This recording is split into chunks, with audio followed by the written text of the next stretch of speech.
live right now. We are live.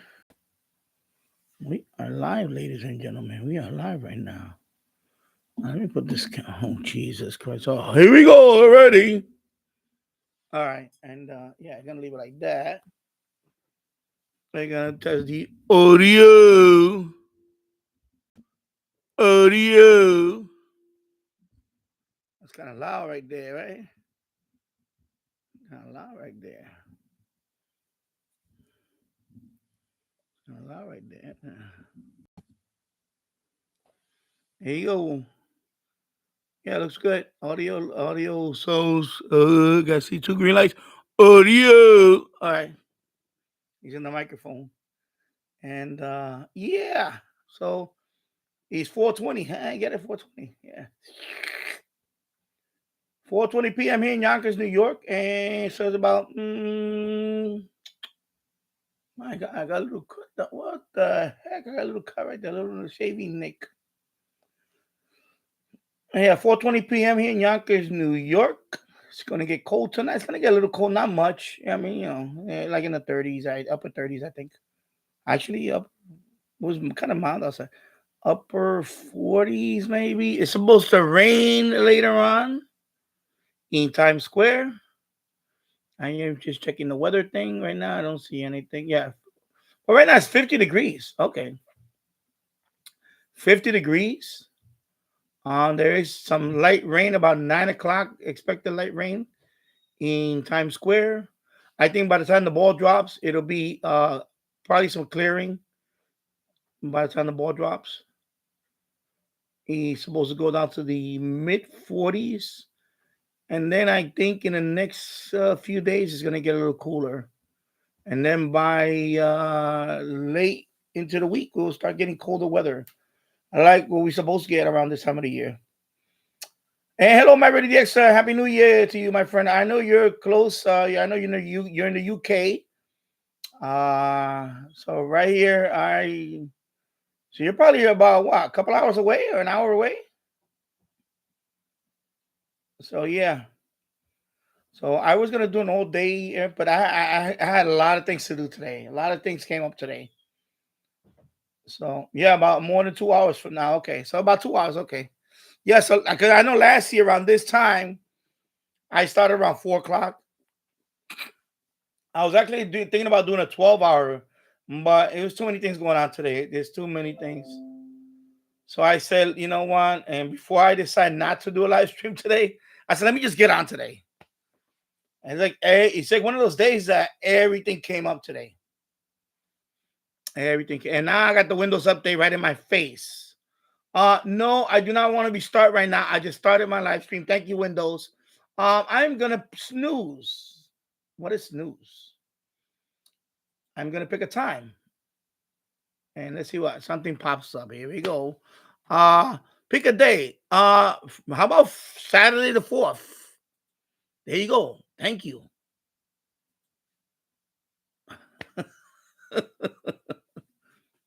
Wow. I was about to get restarted right now on the live stream. Windows update. Oh my goodness. And I'm using, of course, Chrome, which carefully using Chrome. Only because Chrome is really horrible lately. It's really been crashing. I even did the latest update on Chrome and it's still giving me issues. So, no, I'm thinking this is one of my resolutions. I'm going to talk about a couple of them. One of them is going to be I'm going to start migrating to Linux. I'm going to have, of course, I'm always going to have one or two Windows machines because I have so many in this house. I may do some Linux Mint. I'm really looking into Linux Mint. Linux Mint. I'm watching that guy explaining computers. I like that guy. I like his YouTube channel. I've been watching it for years. Christopher Barnard. I hope I pronounced it good. Christopher Barnard. And he made a video recently about the top 7 computers that he uses on a daily basis. So I started thinking about it. I said, you know what? I'm gonna have because I want to have a machine just to do my video my video editing and all that. And that one necessarily does not have to be online. Just have a good fast machine with a lot of storage, and it doesn't have any, it doesn't have to be connected to the network, because I think the problem is happening is, like, for example, um using a streaming computer and video editing, and it's just too much stuff going on. Like, I really like Jules the other day, he bought himself a small one of those tiny little computers, which now you can get them for like. And by the way, Explaining Computers also reviewed one the other day that it was about $100 or $99, and it was a Windows computer, and he has one of those, like, for. And I'm thinking about getting get rid of this big lug thing here, and just get a small little form factor computer just for streaming, just so I can do streaming. Um, but the problem is, again, here we go with the problem is, lately, is this computer is pretty fast. It's not the latest and greatest. I found this one in the trash, but I don't have any brand new computers here. The newest computers we have is the one that my son is using now. Yeah, I know that's. I tried Linux before in the past, but I'm thinking, it's I don't know. It's just that Windows 10 is really not Windows 10. Windows 11 is really driving people away. Like, I know this computer right here can easily migrate to Windows 11, but it doesn't let me. It doesn't let me. So, and this computer here is Windows 11. I'm not even using this. I'm not even using this computer lately. This is the one that I do my FT8 on. It's an all-in-one Lenovo. This is probably one of my fastest computer all around. And it's second to the one that my son has, because that one's a brand new computer. We just bought that one a few months ago. But this Lenovo is pretty fast. It's all-in-one. I may switch this one to. I may switch this one to my for streaming. I may just get rid of this whole thing, put just that there with a secondary screen, which I already have right here. This one, another screen, that's it. And I save us so much space here. And then for FT8, this station is not going to be here too long, because I'm going to eventually take this to the basement. And then I'll probably dedicate the one that I'm using now in the basement for streaming. I'll probably dedicate that one to FT8 with my radios. And then it'll leave this one. This one, I don't know what to do with it. So this one might wind up in the boiler room. The problem in the boiler room, there's not much space to put a big desktop like this. So I don't know. I could repurpose this one for video editing, but that's why I have servers too. And I'm thinking about. I have the hardware. It's just the video. The problem with server hardware is that a lot of them, they don't have good video. You have to put an external video card on them, and I find that to be a pain, because the form factor of a server is very closed. So you have to you can put. I've seen videos where people put good video cards on a server, but it takes some. Sometimes you gotta kind of re-engineer the back part of the.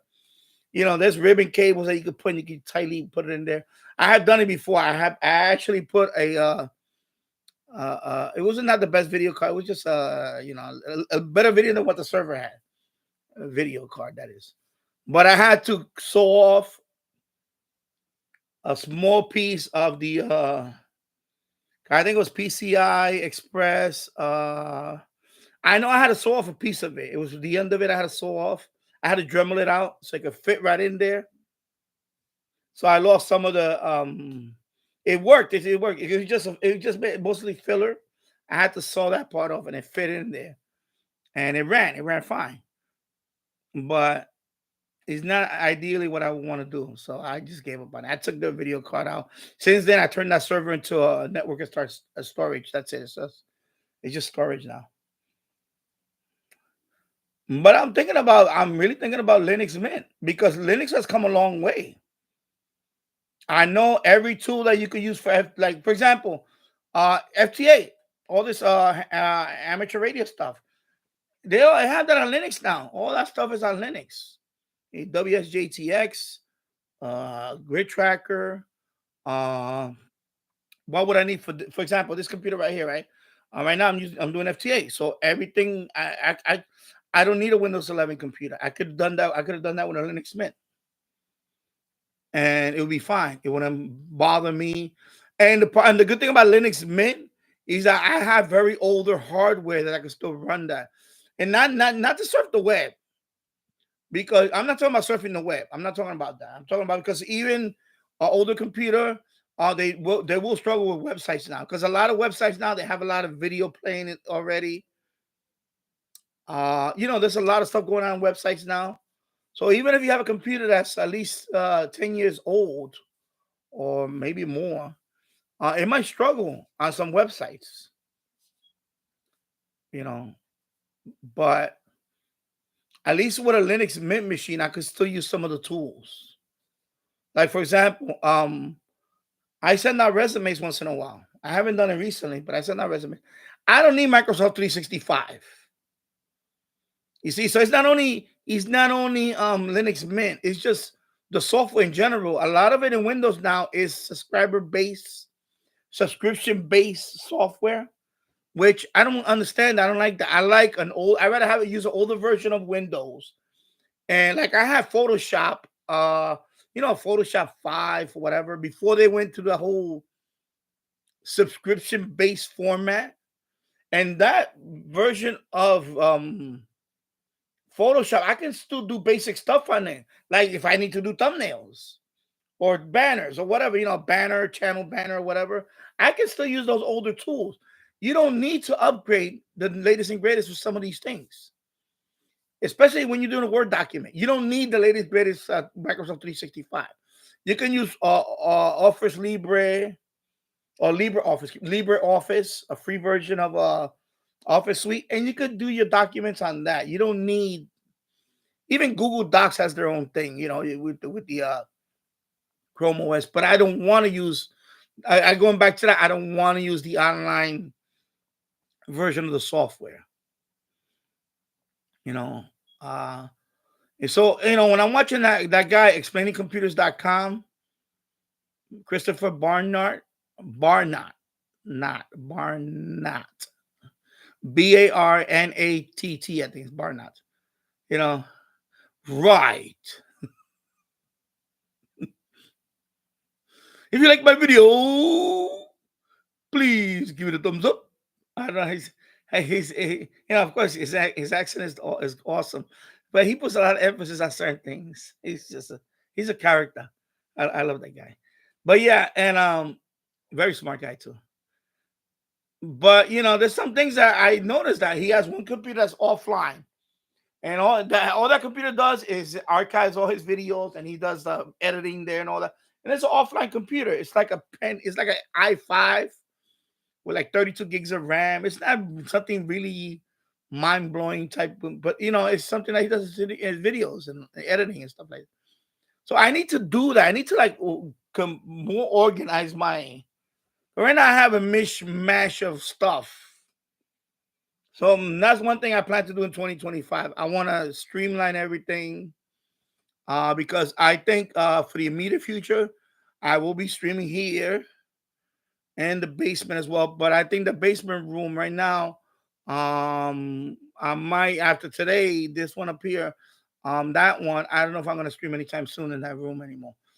It'll be between here and the boiler room, most likely, because I'm started moving stuff out last night. I started moving stuff out, and I'm getting ready to empty out that room, and probably repaint it right away. And then I'm gonna have to decide what type of shelving I want to put, or if I want to mount a 55-inch on the wall. And that's a decision that I have to, because if I mount that 55-inch, that's it. It's staying up there. I'm not gonna take it down. So I have to think about the format, what I want to do. So and I have one of these desks, and it's still in the box, a standing desk like this one. But this is the better one. But that one was is a smaller one. It's not as big as this one, and I need to put that one together. But before I do that, I have to. It's a lot of stuff. So I'm thinking about the computer part of it. I'm thinking about integrating certain things. I like where I'm at with, and I like where I'm at in terms of amateur radio equipment. I'm probably not gonna get a 7300 next year. I don't. There's no need for it. I'm happy with the 991, and I'm happy with the G90. And I see Mario DX's videos that he's making single sideband contacts with on 20 watts all over Europe, which is nice to see. With just a wire antenna, a little wire, a wire outside his window, I guess I think it is, and that's great. I like to see that. See, that's what it's all about.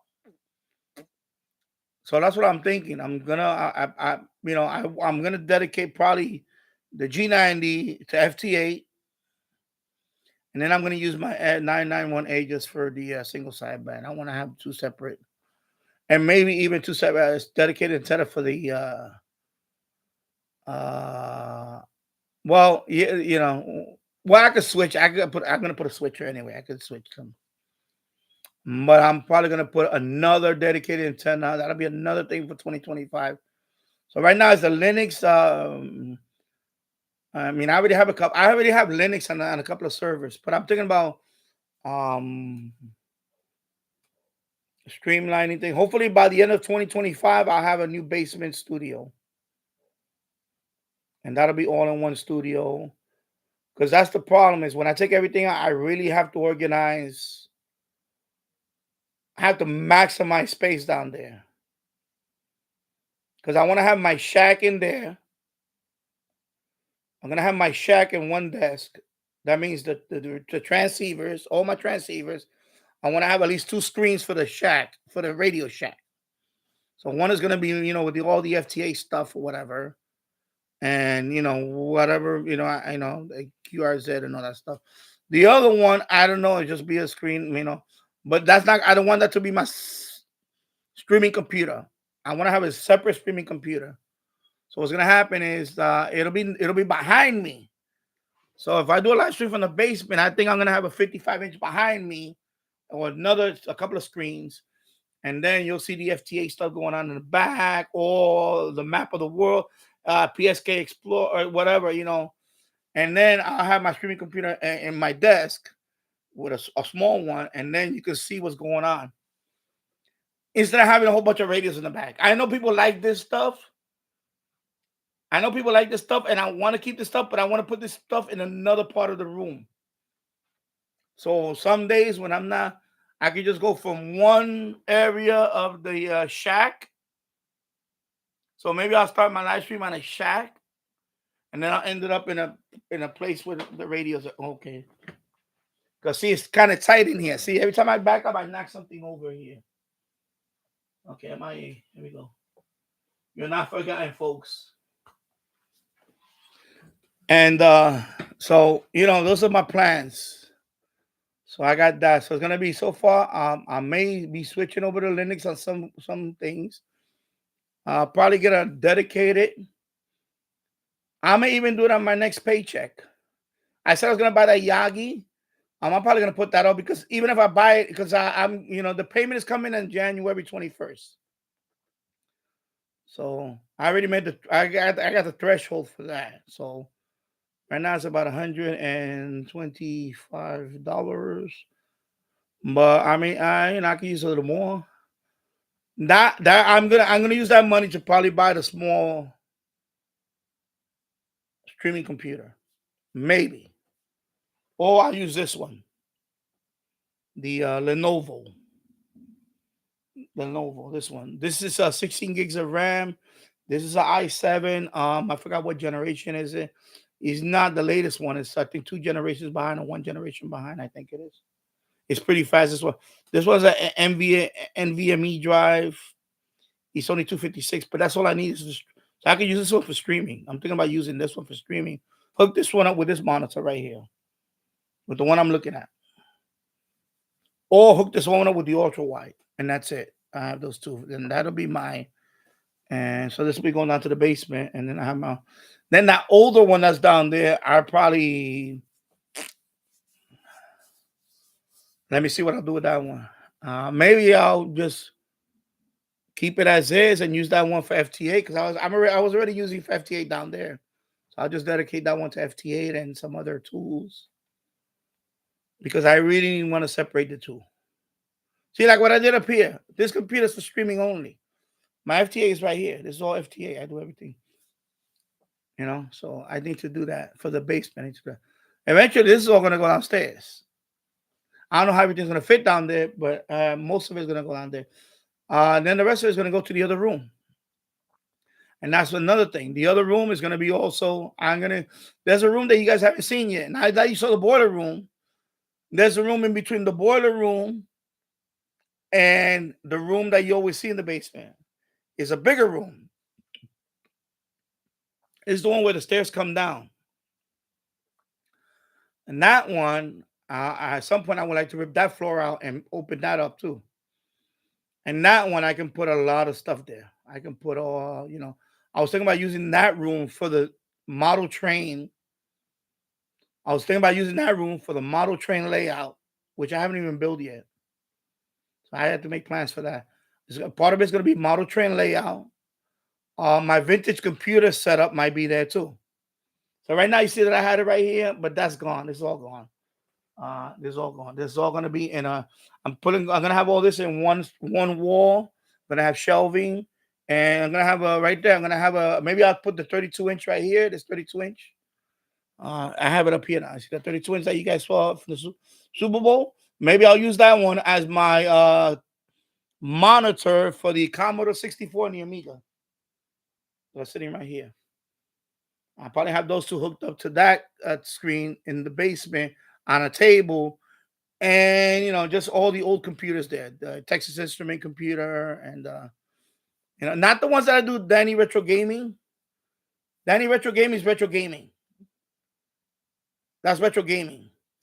I want to have the Commodore 64, so when I do computer stuff, like I may run old computer programs. I may try to connect to a bulletin board system with an old DOS computer, things like that. Like I want to do those things. You know what I mean? Those old. I want to dial up. I want to set up a dial-up system. Maybe I try to dial up, those things. So I would like to do those things. I would like to do those things on a dedicated. So that'll be for Danny's vintage computers, which I just uploaded a couple of videos. Danny vintage computers, and I want to have vintage computer. I uploaded a whole bunch of stuff there in the last few months. Mostly a lot of commercials from the 80s, the early 80s and all that, like Commodore commercials, Radio Shack computer commercials, promos, those type of things. So I want to get that up. I want to get that going, and I want to get my retro gaming.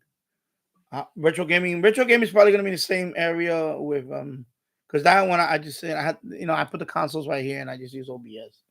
Where my retro gaming is over there, my retro gaming.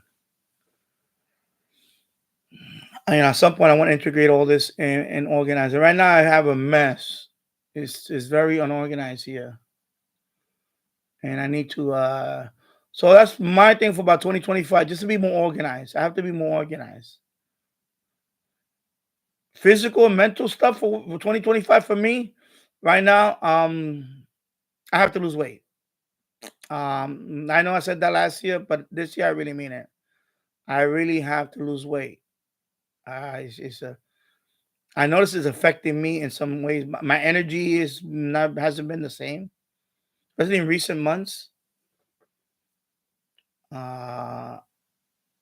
So that does affect your energy. I don't want people to say that. It does. When you put on weight, it does affect your energy. It affects and when your energy is affected, a lot of things go wrong with that because it also affects mental energy, my physical energy, like my knees. When I get out of bed now, I feel my knees more taking the brunt of this extra weight. So I know it's a cliche every year. People say I gotta lose weight. Yeah, no, I have to lose weight. And of course, the other one I mentioned was the alcohol. Unfortunately, that one I fell off the wagon about a month or so after that. I fell off, and there was some other things that triggered it over time. But that one I'm not gonna say this time. I'm not gonna say it. I'm just not gonna mention it because you know I know one thing I do notice, especially this past year, especially the last few months. I'm really tired. I'm really getting tired of it. I'm just tired. It's boring when I you know drink. It's been boring. It's been boring recently. Very boring. That's why I don't have anything right now because I'm not excited about it anymore. I used to get excited about it, get a couple of beers in there. I'm not excited about it. I have some, but I'm gonna have a few, but that's it. So not major things. So far overall, it was a good year. 2024 was a good year. I'm up. I'm about a few away from 5,000 subscribers. Excuse me. I'm very near 5,000. I forgot where I'm at now. I think I'm like five away. I'm thinking I'm like 4,990. I could check right now. I'll check it on my phone. I don't want to open too many times. I'll be right back. Actually, my God, I'll be right back. Sorry. Hmm.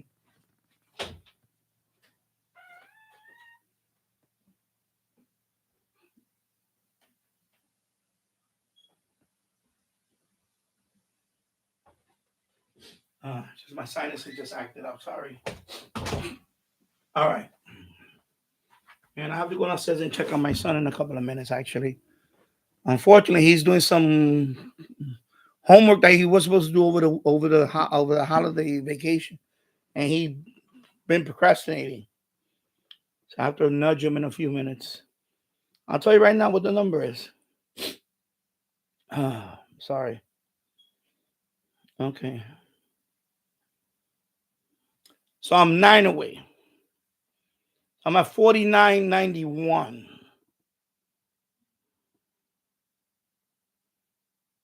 There you go. See? All right. 49. So I'm 9 away from 5K. So probably not gonna happen tonight. Probably won't happen tonight, but probably for the next by the end of the week. Probably by the end of the week, I'll hit 5K. But of course, I'm not gonna make a 5K show or not. I just because there's always that thing that happens to everybody. I've seen people do it. Yeah, they got the 1K special, and then you always wait till you get about 50. My rule of thumb is about 20 to 50 over before you say, yeah, thank you, because it fluctuates. Sometimes it depending on what topic you covered. There's times I done a couple. I know there's a couple of. I'm gonna say one live stream. I think I lost like 20 people. I think it might be a little more. It might be 20. I don't know. It was probably one of my early live streams, and we weed out the people that are too sensitive. It was in the early live stream. I remember. I remember. Uh, probably like 26 people. I forgot what was the number. I lost like in a day. So let me drink some water. But like I said, this is why I also do the subscription thing. I don't want people just coming in here and trolling and all that. I have no idea what we're talking about all day. It's just I got over that already. That's another thing. That's another thing about 2024. I learned a lot. I learned a lot about more about what my channel is all about. I got to the point now that I try not to look at the numbers, and it really is a good thing because it can cause some stress. If you're really and me, I say, I'm just gonna let it rip, and I'm not gonna, when I remember when I first started live streaming, I used to always had to think about what I want to talk about. I stopped doing that. It's just So now I'm at episode 185, I think it is. So I just let it rip, and over 900 videos uploaded. And I'm thinking about what happens when I go over 1,000. Will I keep on? I don't know. And of course, since then also 2024, I added the subscription based model, the membership model, which is good. I like that. That means you can support the channel without very little amount. I know I have the lowest plan I have is $2.99 a month. I believe it's 2009. So anything that supports the channel, that's fine. And then the other tier, I believe, is $6.99.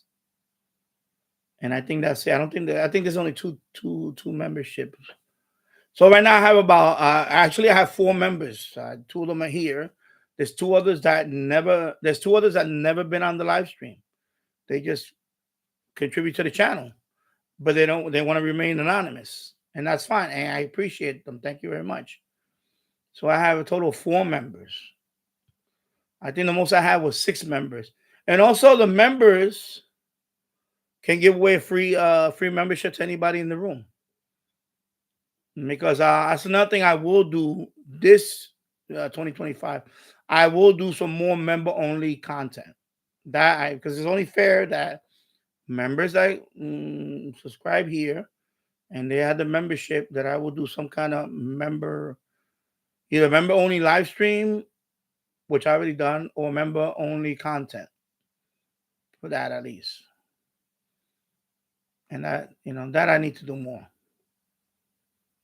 So thank you, the members out there that membership, and I appreciate it. And as soon as I get to the next amount of members, then I have to add more. You get avatars and the icons and things like that. So,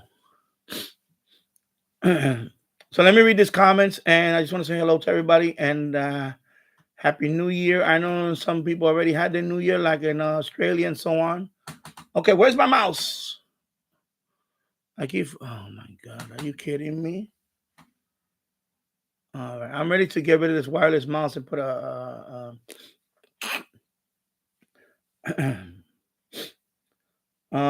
DXer, I block Windows Update. Yeah, I need to block them too. It just pops up once. It doesn't really. I just ignore it, and I usually update it after the live stream. Like this one, this is the first time I turn on this computer here in a few days, so I should have updated a few days ago. Myra DXer, I tried Linux. I did not like it. Went back to Windows. Yes, I do keep machines still Windows if you find the same opinions. Yeah, but I'm looking into, because Windows 11 really is making me rethink. It's really making me rethink about continuing with Windows. Only because I'm always gonna use Windows. But do every machine I have to have Windows? No, not every machine has to have Windows. So, and it's getting to a point where Linux is very every hardware maker out there has to make Linux now. Like the SDR, for example, I have RSPDX, right? SDR Connect, they have a Linux version. So I don't have to use GQRX, even though that one is fine, but they have SDR Connect. And so on.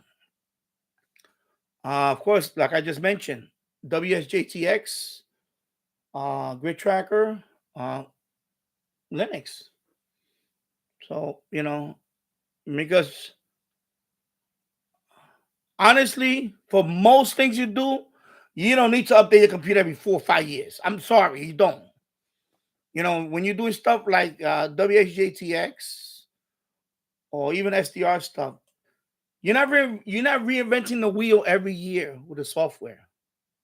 So that software basically can last me for another 5 to 10 years. That hardware, if I just want to run WSJTX and maybe some logging software, maybe a QSL manager software. I don't know, whatever. You don't need to reinvent the wheel on that. You understand? It's not like for a lot of everyday stuff, email. You don't need one email. It's just email in general. You don't need to always get a new computer every few years. And that's why I hated Mac. I used to have a Mac. I bought a Mac. I still have it. It's somewhere around there collecting dust. It's probably over on there somewhere. I bought a Mac Mini back then when it was, brand new. And that thing costed like $600, brand new and everything. And right now, that thing is obsolete. Within 5 years, 5 years of buying that Mac Mini turned obsolete. You couldn't even update the browsers anymore. So it's just sitting there, you know. So that's the thing, that a lot of these computers you don't need to be, when like, oh, well, your computer's too old, you cannot use Windows 11, so you're not down with Microsoft. And by the way, we're gonna cut you off on Windows 10. After a while, you're gonna say, you know what, we're done with. I'm not done with my hardware. My hardware's pretty good. This computer right here, I'm streaming on now. It was in the garbage. This computer right here was in the trash, and I'm streaming on this computer, talking to you guys right now, on a computer that was in the trash. That was about a few hours away from being in a landfill, and I rescued this this computer. The only thing I did with this computer is, of course, I cleaned it up. I took out the CPU, I put thermal thing on it, boom, put it back, reseated it, whatever. Put an SSD drive, good as new, and through Windows 10. And that's it. And it works fine. 3 years in, it's working fine. 3 years since I rescued it. And that's the one I'm streaming with you now. So why do I have to get rid of this computer now? Because it doesn't do Windows 11? That makes no sense. So that's the thing congratulations, Microsoft. You just alienated a whole bunch of people that have older computers. They're not going to go buy new computers to run Windows 11. They're going to put Linux Mint or something else. And that's what's happening. Or they're going to keep Windows 10 until whatever. Or they'll use Windows 10 and go offline with it. They'll use that computer for offline use.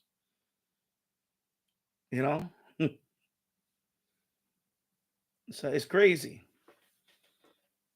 So I'm gonna look into it. I'm gonna look into it. Maybe, let me see, depending on what type of use I have for the computer, because it's just annoying. This is so. It's just. I don't know what they were thinking about that. About I know this computer can run Windows 11. This one right here. That one has one. This is the only computer I have Windows 11. This is one right here. This is Lenovo. This one and the one downstairs in the basement, those are Windows 10. And I'm sure those two can run Windows 11. It's just Microsoft just wants to, it's nonsense. And Matthew, hey, hello, Matthew. Yes, I'll be watching the ball drop. Right now it's early. It's going to be 5 o'clock here. So it's early for me. I'm just talking about what's going to happen. What was 24, like what's 2025 going to be? And yeah, that's a major thing. Got a couple of things now. So they're not unattainable.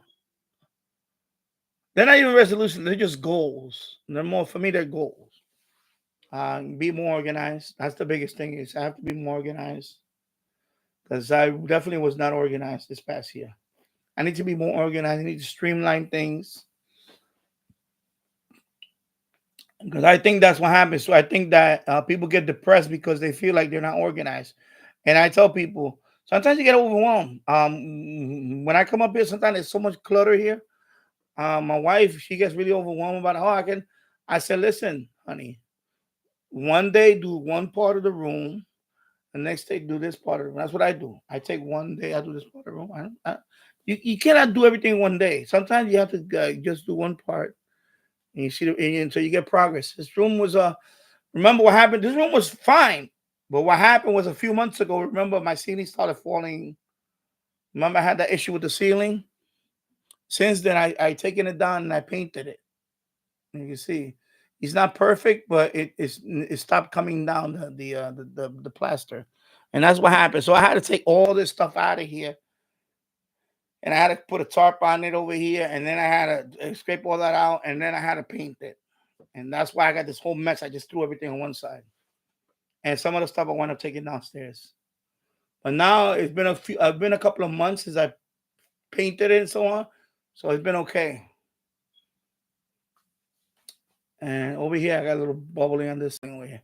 Problem is that this thing that they did this many years ago, they put this plaster on the because I hate this type of scene. I don't know who the hell did this many years ago. You see how the scene is all rough? I hate that. I don't know who the hell did that 30 years ago, whatever it was. I hate that. I just never understood that rough nonsense. It looks ugly. So I think eventually, when all this room is empty again, I'm just gonna scrape all that stuff off and put a new layer and then paint it because I hate that. I don't know who the hell I remember my brother in the 70s doing that in an apartment. That's how old that's old. Yeah, that's what it looks like. They remember the 70s. It's like remember wood grain panels. Remember when we had that in our house in the Bronx and I first moved in. There was wood grain panels. The wood grain panels. So the walls look like wood. Oh my god, that's like so 70s. Yeah. Yeah, my radius. I use 10 and 11, although 10 is preferred. Yeah, you know, I mean, I don't have a problem with 10. I use, but it's just that I'm thinking about long term. I'm just getting tired of this Microsoft nonsense with this. They're like being like Apple now. They're trying to exclude hardware now. It shouldn't be that way. Realistically, a lot of computers you buy now, they should last you uh, at least 10 years. You should at least get 10 years out of a new computer without having a major. A lot of it now is just websites. A lot of older computers, the reason why they can't go on website now because it's just a lot of videos now are 4K, or you go to these web pages now. And I know because I said I was a webmaster and all that, so I know about web page design and all that. Now these web pages go on and on and on and on. Some of them, when you scroll down, it just keeps scrolling. So if we're talking about megabytes, and not megabytes, almost a gigabyte, a web page, because you got video elements in there. You got videos that automatically play when you go to a website, which is annoying. All this stuff running, so all that stuff overloads the browser like nothing, and that's why Google Chrome was also having issues. That's why on a live stream, I'm learning that I cannot open up any tabs, a whole bunch of tabs. I cannot do that anymore because some of these websites, either they have to be trusted website like QRZ. I trust it enough that they don't run a good bajillion ads or whatever. It's just you go on your QRZ and that's it. And even that, sometimes you got to be careful. But a site like, for example, I'm trying to give a website where there's like a lot of ads and a lot of, I don't know, like AP.com, Associated Press, something like that, where the minute you open that up, there's a lot of elements going on, a lot of video ad or something, and it's never a never ending story. So if you scroll down, Yahoo also is like that.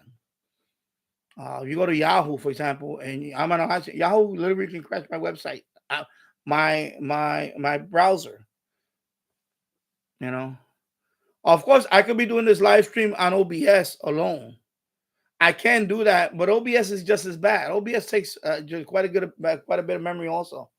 And the problem with OBS is that the only thing OBS is, I can read the chat on OBS. The only problem I have with OBS, it doesn't tell me how long I'm on.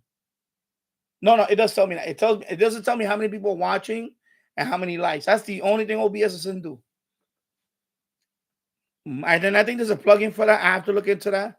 And if that's the case, I may just do exclusively OBS in the future.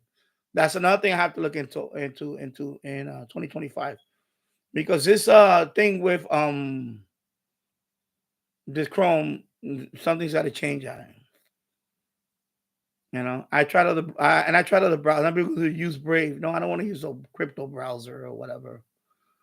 I tried Brave, and I tried these other browsers. They're all horrible. Opera is a horrible browser. It's another one. I'll use Opera. Good for you. I don't care for Opera. So I may eventually just try OBS alone and stream on that and take my chances with that.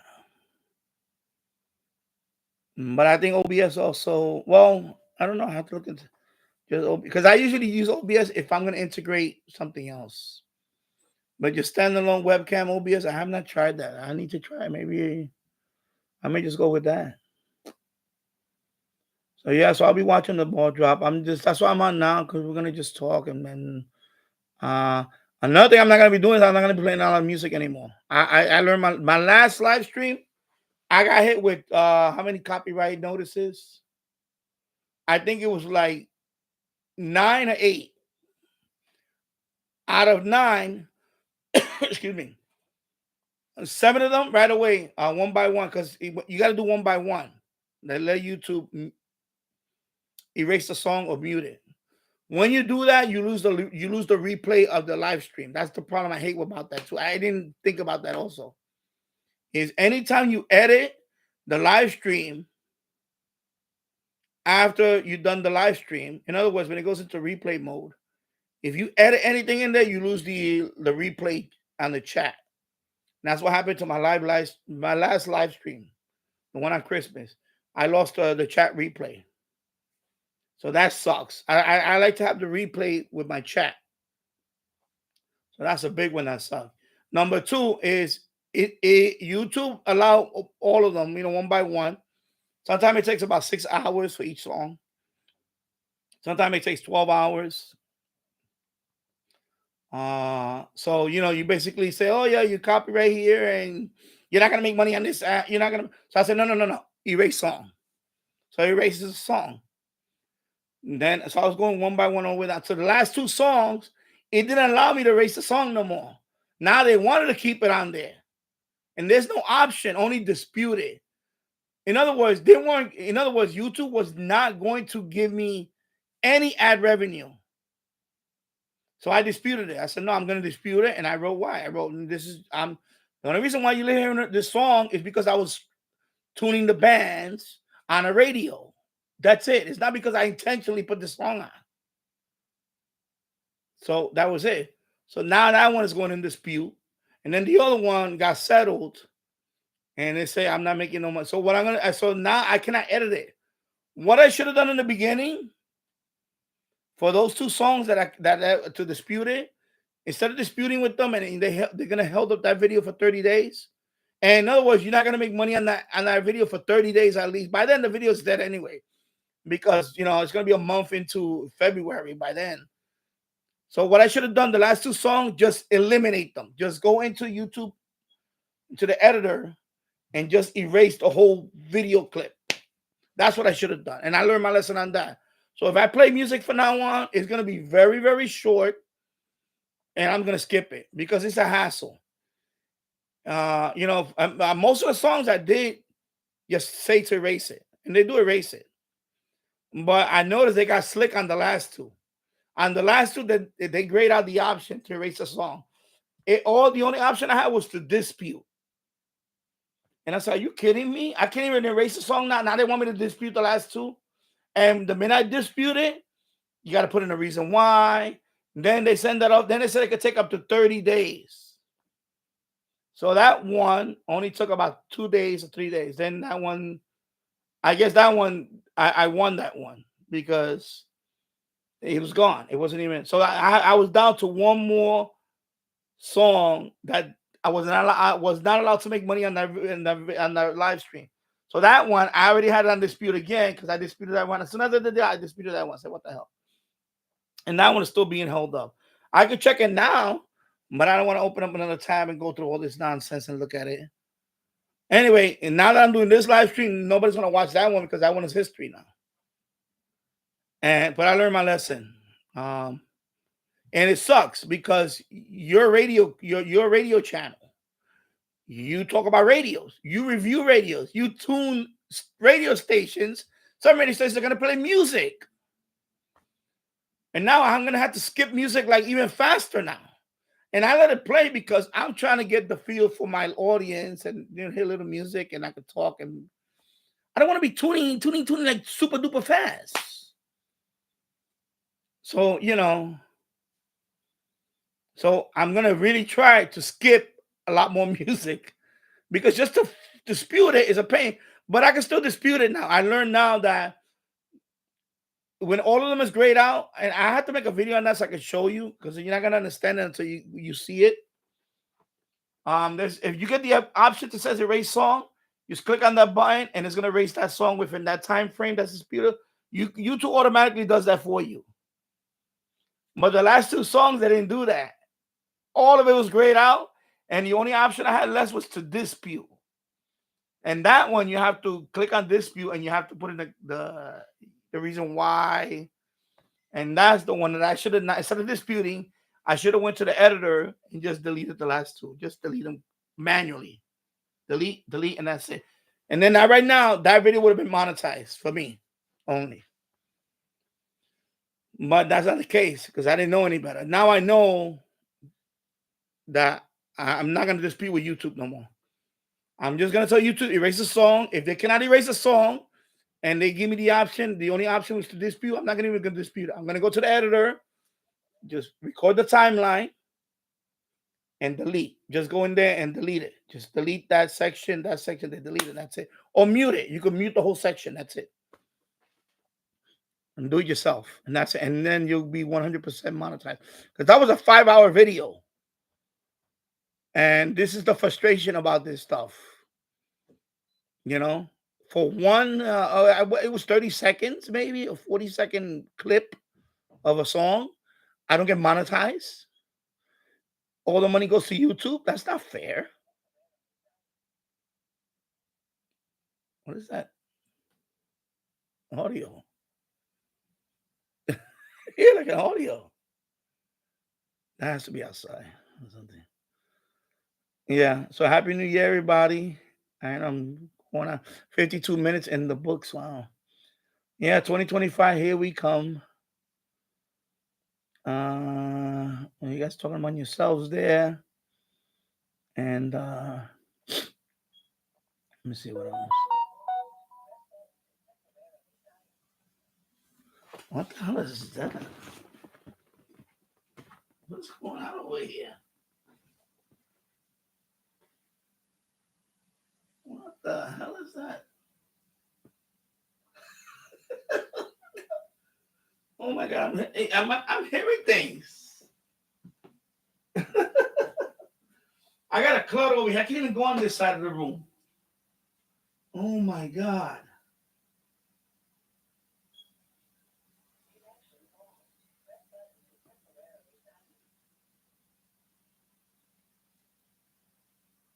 Connection loss. Oh, I know what that is. Anyway, I'm not gonna go there. Forget about it. Oh, I think that's the.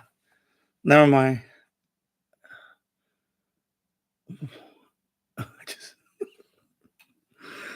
Oh my God! Something say connection loss.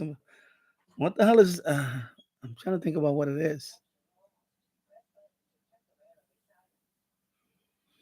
All right, let me plug something here.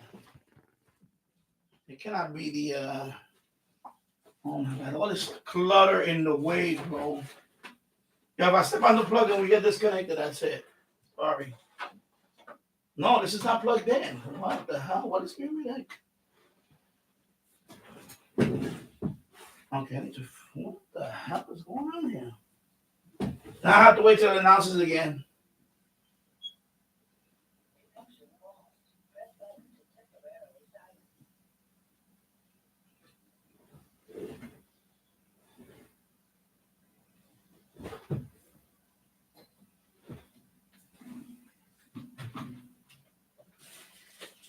Well, that's outside. Okay, that's outside. That's not here. I'm like, what the hell's going on? That's outside.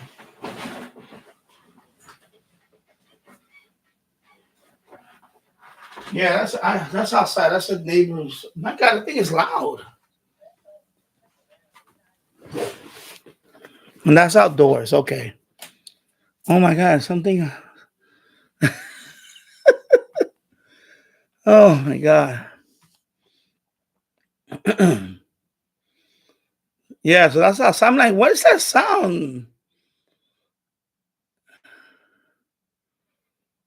So he has something out there. I don't know if it's the car out there or something. I think it's the car. It's saying something disconnected. It must be his. I have no idea because they park right behind my yard. There's a few cars that are parked there. So one of them is saying that something's disconnected. I don't know, some service or something. I'm thinking because it sounds like it's right here, but I don't have anything that's connected other than this computer that's connected to. For a minute there, I thought it was my. I have a smoke alarm but it's not this one. This is a dumb one. This is not the. I have one out there that's connected. I have one of those smoke alarms that they're connected to each other. Like I have one in the basement and I have one on the second floor that if one goes off, it alerts the other one to go off. They're like network. It's like a mesh type smoke alarm. So they're linked together. So for example, if the basement one goes off, it alerts this one to go off. So they network. They're connected to each other. So I thought it was that. Yeah. No, you're not late. I just got on about 4 o'clock. Actually, let me go downstairs for a minute. I have to check on my son because he needs to catch up on his homework today.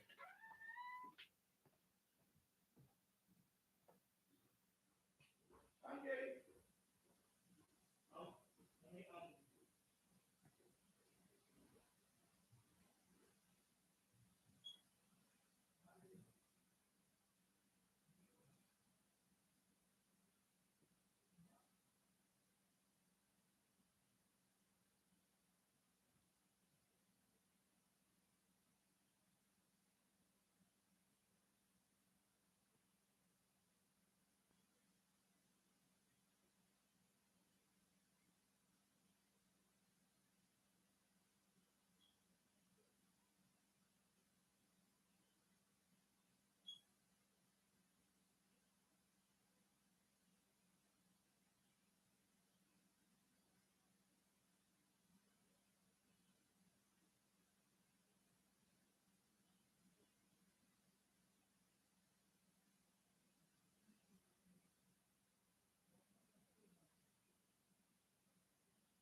let me turn on this light.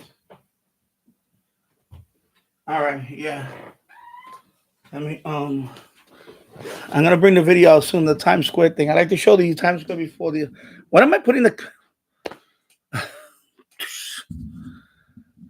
All right. Let me catch up on some stuff. Then I'll start. Let me close the door. Sorry.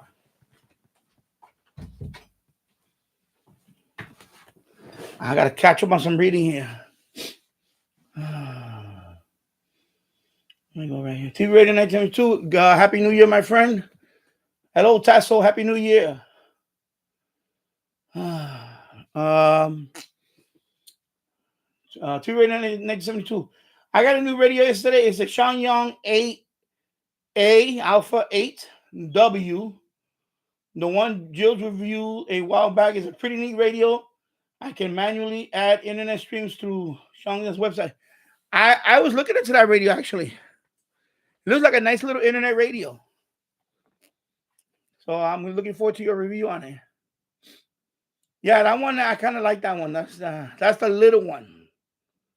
It's a very small one. It's just an internet radio.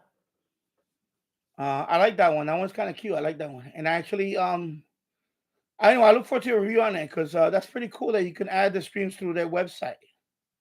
Oh, okay. So that's pretty cool. Let me see. Let me go down here. Am I ready, Alexa? The reason I tried Linux and decided to stay with Windows because I play games. Yeah, yeah. If you for gaming, yeah, Windows, obviously. Yeah, that's the only one thing you can't do on Linux. There is some games on it, but it's not to the degree that it would. I don't. It would never be it would never be to the degree of Windows when it comes to gaming. I'm talking about productivity type software and all that. Yeah, for gaming, Windows. Obviously, Windows is king for that. For gaming, for PC gaming. Yeah. So yeah, obviously that is a good reason. Rob Barry, Happy New Year from West Virginia. Kilo Delta 8, Yankee Whiskey Foxtrot. And welcome to the live stream, my friend. And Glenn Dansler, a little late, was installing Linux on a tabletop. Happy New Year. No, you're not late. I mean, I originally thought about coming here earlier and do a long marathon one, but too many things were happening for me to today. It was just too hectic today. And I finally, at 4:20, I finally came on around 4:20 or so. About an hour ago. Yeah, exactly 1 hour right there. 1 hour. Yeah, because everything started coming up, and I still have stuff that I need to do, and I'm like, you know what? I'm just gonna come on because if I would have kept getting sidetracked, I would have never came on today. I would have been on at 9 o'clock, and I want to be on when at least I want to see. I wanted to be on when Married to the X. And where he's at is approaching midnight rapidly, and then I'm gonna be on for another couple hours or so. I'm not gonna be on with till midnight because I don't anyway because I want to spend the time with my family. So I'll be on for a few hours, and then around let's see what the a few factors is my connection, and if it gets dead, then I'm gone. You know that too. I'll try to be on as late as I can, right before 12. I think last year, I started around the same time, and I went home. I went about 6 hours, maybe almost 7 hours if I remember. I forgot what it was. I think it was right before 11 o'clock. Finally, when I signed off. So yeah, I'm not gonna be here till midnight till the actual ball drops in Times Square, and I'm gonna throw confetti here. I'm not doing that. Only because I spend it downstairs with my son and my wife, and she'll be home soon. She actually had to work today, so she'll be home in about another hour, a couple hours. She'll be home, and like I said, we just nothing special. We don't have like guests coming over. We don't have anything like that. I haven't been to a New Year's party in about 5 years. Actually, yeah, probably a little more than that. Yeah, about I think 6 years. Last time I went to a New Year's party, I know my son was still a toddler at the time. I think he was like no, not toddler, but he was 3.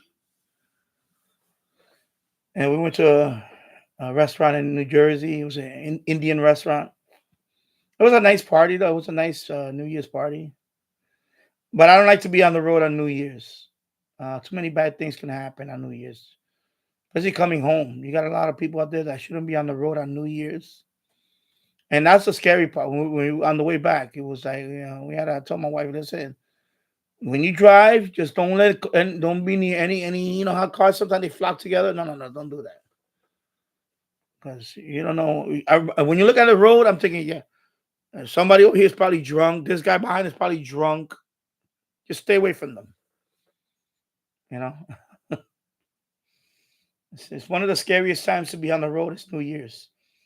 Christmas and New Year's is one of the scariest times to be on the road because there's a lot of drunk drivers out there. You know that for a fact. And Thanksgiving. But New Year's especially. There's a lot of drunk drivers out there. And you have to be, oh my God. I'd rather not be on the road. You know? Yeah. Yeah. So tassel, yeah, bloatware here. And hello, James Farley. Happy New Year. I don't have mojitos. I do have these mixed things. I do have some rum I have downstairs. I'm gonna bring it up in a bit. It's still too early. It's 5 o'clock here. I'm not gonna. I don't want to. And then of course I got some beer. I got my beer. I was gonna make coquito. but I don't have nutmeg, and I don't have. So, let me see what I have here. The problem is that any of these, well, the margarita. Oh, okay, the margarita can work. I got 5 mixers. So I got. Let me see. I got them right here. I'm gonna play something in a few, but so I had. I'll go through them. I have the apple teeny. So these are all mixes. So that means you got to mix the appropriate alcohol, whatever spirit with it, and that's it. Fortunately, well, fortunately for me, because I don't drink all the other stuff, I have rum. I have white rum. That's what I had last year. So I'm gonna mix these with rum. I know they're not supposed. I know some of them you're not supposed to. You're supposed to mix it with gin or whatever. I just don't have it, and so that's all I have. All I have is rum, Bacardi, white rum. That's what I have. So apple teeny. So I guess this is the martini. Okay, the focus is not doing well today. Let me go like that and see it.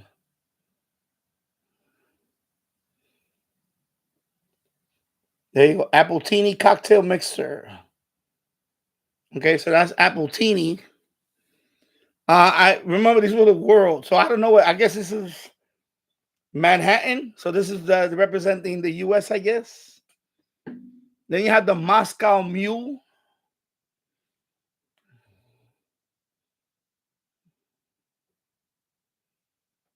Right. Okay, this focus is. I'm not gonna wait for the. Anyway, Moscow Mule. So these are the ones I didn't finish last year. I remember I had the Mojito, the Blue Whale, and some other one. So Moscow Mule. I guess this one you're supposed to use vodka. Again, I don't have vodka, so I'm just gonna use the rum. That's it. And then we have the. Wait a minute, I skipped one. Okay. Okay, so these I already talked about these two. Okay, so let me line them up like that in order. And this is the peach Bellini. I guess this is supposed to be like a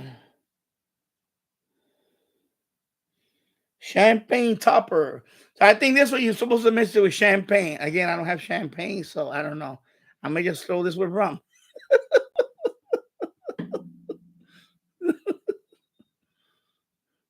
Then you got the Singapore Sling.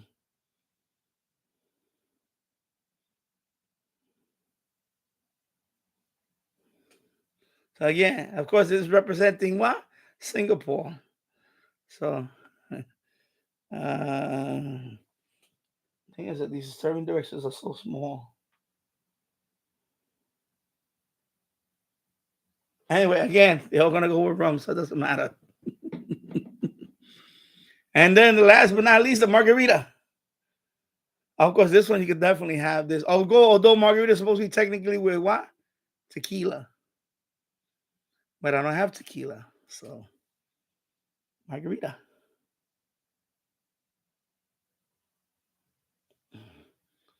So and this one I've done before. But not this one. I mean, I've done margarita mixes before. I actually done it with tequila. Yeah, that's right. I done it with tequila. I actually mixed it in. But anyway, margarita. There you go. So I got 5 here, and then of course I have I have 2 rums, but I'm not gonna do the overproof one. I'm not doing that overproof now. Somebody gave that to me for my birthday. Somebody actually got me that for my birthday. It's a Jamaican overproof rum. It's called overproof. I don't know what the hell overproof means. I'm estimating that it's over 80 proof because the white rum Bacardi is about 75 proof or 70. Is it 70%? Is it not 70%? I'm talking about proof. 70 proof, 75%. Overproof is a ridiculous amount. It's some crazy amount. I think the highest proof of rum I ever had was Bacardi 151. There's a Bacardi that's called 151 proof. And that thing, the minute you take a sip of it, it will burn a hole through your chest. Is that freaking strong? It'll really literally burn a hole through your chest. That thing will really mess you up in a hurry. So I don't have that thing. I don't have that. I never want to have that again. I had that when I was young. 151 Bacardi 151. I go look it up. I think that's the highest Bacardi you can get in terms of. So the overproof from estimate is supposed to be 100 proof or something. So it's not 151, but it's up there. It's up there. It's up there. It's like I don't know. I don't know. I never really tried the I never tried the illegal stuff. The moonshine, whatever. I never tried it. I mean, I tried something like that in the Bronx that my brother made out of potatoes. Of course, I was a young man when I did that, and that thing was horrible. That thing tastes like ice. It literally tastes like isopropyl alcohol. Some crazy. Ooh, just no way. So the overproof one, I'm not touching that tonight. It's in the bottle. It's never been cracked open. It's gonna stay like that. That's for whatever. I'm not. I just have the regular Bacardi white rum. Half of it is already gone because I had some of it for Christmas. I got about a little more than half left, so I'm probably gonna finish that half tonight. The rest of it, I'll probably just do screwdrivers. Rest of it, I will do screwdrivers on it, and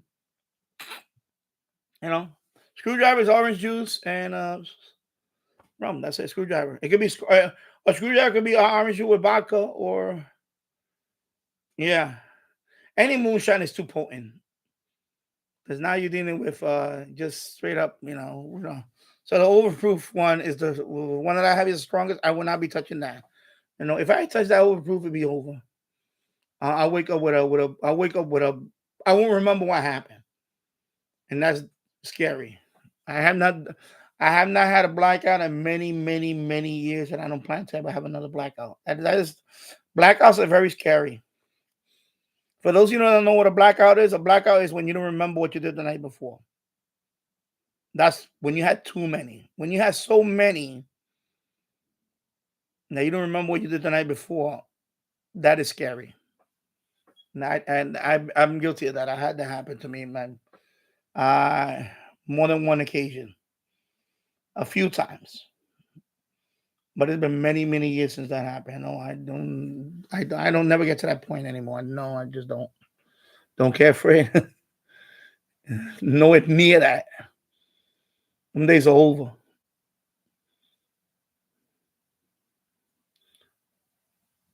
Yeah, bloatware. Tasso, it is abysmal. Pop up ads and ads. Yeah, a lot of websites now they have a lot of stuff. So, and your older computer right now is no match for all that. So that's the only reason why you will get a new computer if you're gonna be on the web a lot. Because a lot of stuff now is, of course, now you even have online gaming. Like Stream. You have games. You have high end games that you could play online. So you know. But for everyday use stuff, you don't need a new computer. You don't need. This computer right here is at least. I'm gonna say it has to be at least 13 years old because I had it for 3 years here now, and they threw this one out 3 years ago. I found this one in the trash, and this one, if I look up the model number, I think it goes back to yeah, it's probably about 12 years old at least. If not, maybe 2008, maybe 2000, maybe I don't know. Right around there, 2000. I don't know. I have to look it up, but I know when I looked it up, it was like this was actually a Dell XPS, so this is geared for gaming. This particular Dell. That's why when I loaded it up, I said, "Wow, it got 16 gigs of RAM already installed on it, and it has a decent video card on it." I was like, "Wow, it's pretty cool." The only thing I did with it is I got rid of the mechanical hard drive. I put SSD. And it's like a brand new computer, man. I booted up. I was like, wow, Windows 10 boots up like bam. That's it. Most of the stuff, SSD, just to boot up the OS SSD. The only thing SSD gets a bad rap is the rewrite. If you do a lot of rewrite, but SSD for boot up, I'll use the SSD for boot up. Then, of course, in that computer, I have a mechanical drive in there. I have a 3 terabyte. My second drive in this computer is a 3 terabyte. What is it? What's the brand? Not Samsung. What is it? Not Hitachi. Jesus Christ, I forgot the brand. Oh my God, I forgot the brand now. I think it is a Seagate. It's a Seagate. That's what I got. I got 3 terabyte Seagate in there, and it runs good. I mean, that's why I keep a lot of storage in that. And then from there, I move it to a server eventually. I have a lot of clips in there, a lot of blooper reels and all that crap. So, yeah. Meredith, I also use ad blocker, so that it helps and it doesn't help because now the problem with ad block. Well, anyway, I know you have YouTube Premium, so you know. I use not right now. I'm not using it. I'm using Chrome, but the one in the basement, I've been using Edge lately. The problem with this one is that when I try to, I don't have the login information up here for Edge for my Google stuff. So I said I'll just. Uh, Plus, this one doesn't have. Well, I shouldn't say that. This one actually has been around longer than. But I think the lesson learned here is that when you're using Chrome, just don't open too many tabs right now, and don't open any website that's gonna really tax the system. And that's it. So far, so good. Knock on wood. You know. Yeah. Yeah. Firefox. I don't use Firefox anymore. I used to use Firefox years ago. I don't use it anymore. I may go back to it because now Chrome is crapping out, but I may go back to something like that at some point. I don't know. But they all use a similar. They all use some kind of Chromium because that's the underlying browser volume. It's called Chromium. I hope I pronounced that correct. Chromium. So a lot of these all based on the same type of browser. So you know. So yeah, so on this particular one, I do have Edge, but I just don't use it because I don't have the. I couldn't do the login information on time here, and I didn't want to. Yeah. So I'm winging it right now with Chrome, and hopefully it doesn't do anything.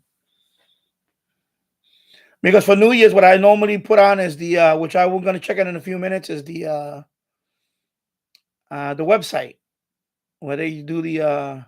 Right now it's dark outside, so right now they're probably already rehearsing in the Times Square and all that. Of course, I got this TV here, but this TV is not connected to anything right now. I have an Android box there, but that Android box I updated to the point now that one doesn't want to update no more. So right now the Android box is useless. I can't use it anymore because even the Google Play Store right now doesn't want to update on that one anymore. So that Android box is I'm gonna do something with it. I'm gonna wipe it out. I'll show you the Android box. You've seen it a million times here, but I'll show you guys. I have it hooked up to this. Okay, let me get this cable out the way.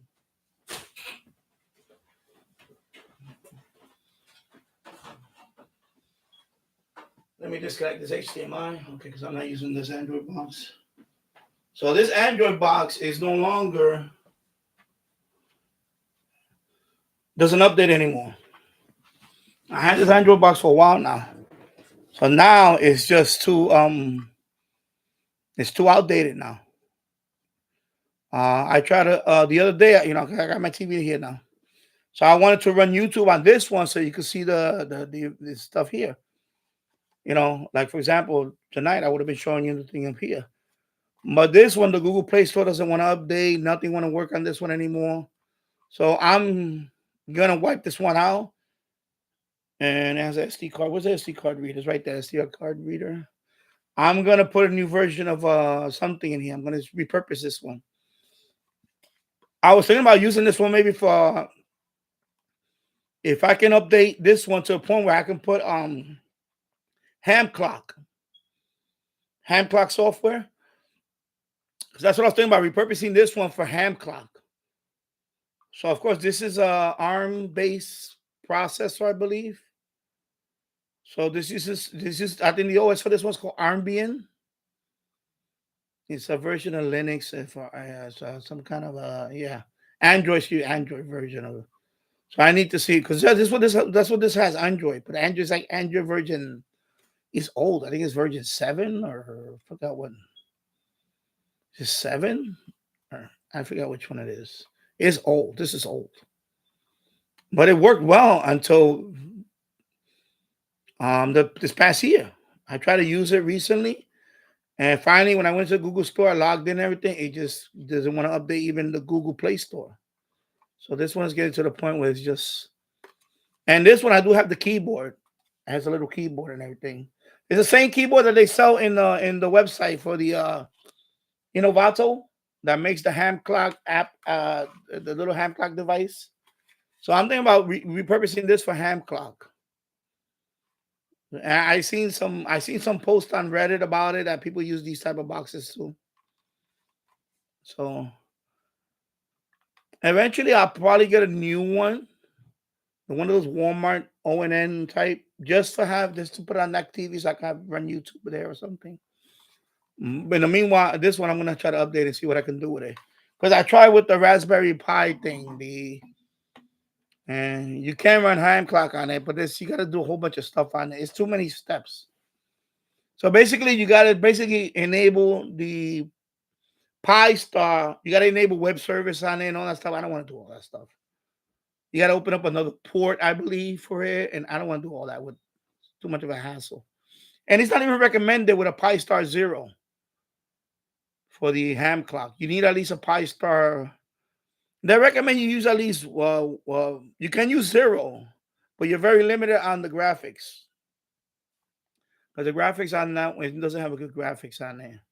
So if you want to use it on a wide screen, on a 55-inch or something like that, that Pi Star Zero is not going to do it. You need like a Pi Star 2 or 3 to at least display it in a more, bigger mode and all that. So I say I gave up on that project. So I'm going to try this one, although this one's not going to be probably not as good. And also the other one, not the ham clock. There's another one, the ham dashboard. That's another one that I wouldn't mind running this on. That I can run on this ham dashboard. And then, of course, I can't run it here natively because, again, I tried it a couple of times on a live stream. Remember ham dashboard? And it killed my live stream. Every time I ran it, my live stream got killed. It ended my live stream. I will get the proverbial buffering of death, whatever you call that. So I couldn't even do that. But I could probably run it external, and then you got to hook that up to a separate monitor, and then I'll run that on that one, and then that doesn't interfere with this because it's a separate system. I could have done that too. And I could have done that the way it is now. I could have done that too, but I'm gonna wipe it out and see if I could. Try different things. Also, the $99 PC. Explainingcomputers.com. They got a small PC. Maybe I get one of those, and I could run. I could run both on it, and things like that. Although that one is Windows, so I will have to run emulator on it or something. And I don't know if I want to do that. Yeah. So that's cool. Michael T. 1972, that you have the. Okay, this mouse keeps freezing up on me. Excuse me. Yeah. Let me go down here. I think I'm pretty much catching up to the chat now. And Happy New Year, Ken Martin. Happy New Year to you, my friend. Happy 2025 to everybody. So I don't have any mojitos, but I have these right here.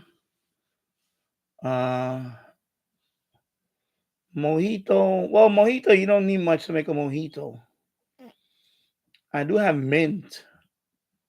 And I forgot what else you add to the mojito. Well, close to mojito is a margarita.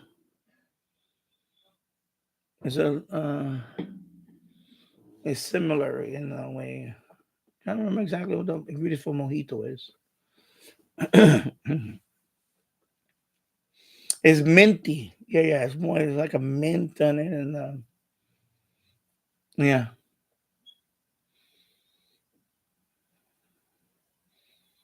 Bring out the good stuff. well, these are mixes. These are like there was like a pack that you get for like a gift, and it says drinks around the world or something like that. So these are the representatives of different countries or different regions. So of course the margarita is known because Mexico, right? Mexican style. I see it's a Mexican style margarita. So they have different ones. So these are just the mixers. So you actually have to mix the appropriate alcohol in there, and they just mix it, and that's it. Of course, I don't have that machine here. I don't know what's the name of it. I forgot. I seen the commercials on it. It looks like a curry, but it's for drinks. What is the name of that device? The commercial sometimes comes out once in a while on TV. So I guess you have to buy those. They're like K cups, but they're like for drinks. I guess you pour the alcohol in there, and then you put the little K cup, and you make yourself a drink, whatever type of drink it is. I think that's yeah. I don't know. What is that thing called? Somebody will tell me the name of it. I just can't remember the top of my head what the device name is. Baby and John, not so nomadic life. Thank you. We hope you have a great new year. 2BS1358. Thank you, Baby and John. My relatives, I tried once Indian moonshine, and it was too potent for my liking. Indian in terms of Hindu or Native American Indian? I'm gonna guess it's the Hindu one. I'm gonna guess it's because you live in England. There's a lot of Hindu Indian in Hindu. So I'm guessing is that one, the Hindu. Okay.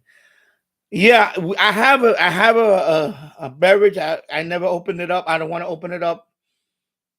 It looks clear. I'm trying to. I read some of the writing on it. It looks like potent stuff. It looks like a little bottle. It's a little bottle like this. I don't want to bring it up here. Maybe I'll bring. You know what? I'll probably bring it up because just to show you guys. I think it would. I think somebody already cracked it open. Anyway, I will never touch that stuff. It looks scary. Because first of all, it's been cracked open for years. So anything that's cracked open, that's it. It's probably bad already in there. But it's up there because one time I did have.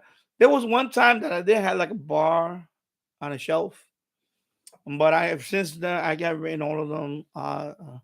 Some of them I got rid of it myself, but I never replenish it because I don't plan to replenish it anymore. And so it's just been sitting there for years. It wasn't mine. It was just given to my wife, and my wife had it. And I just put it there, and I would not touch that thing. I don't care how.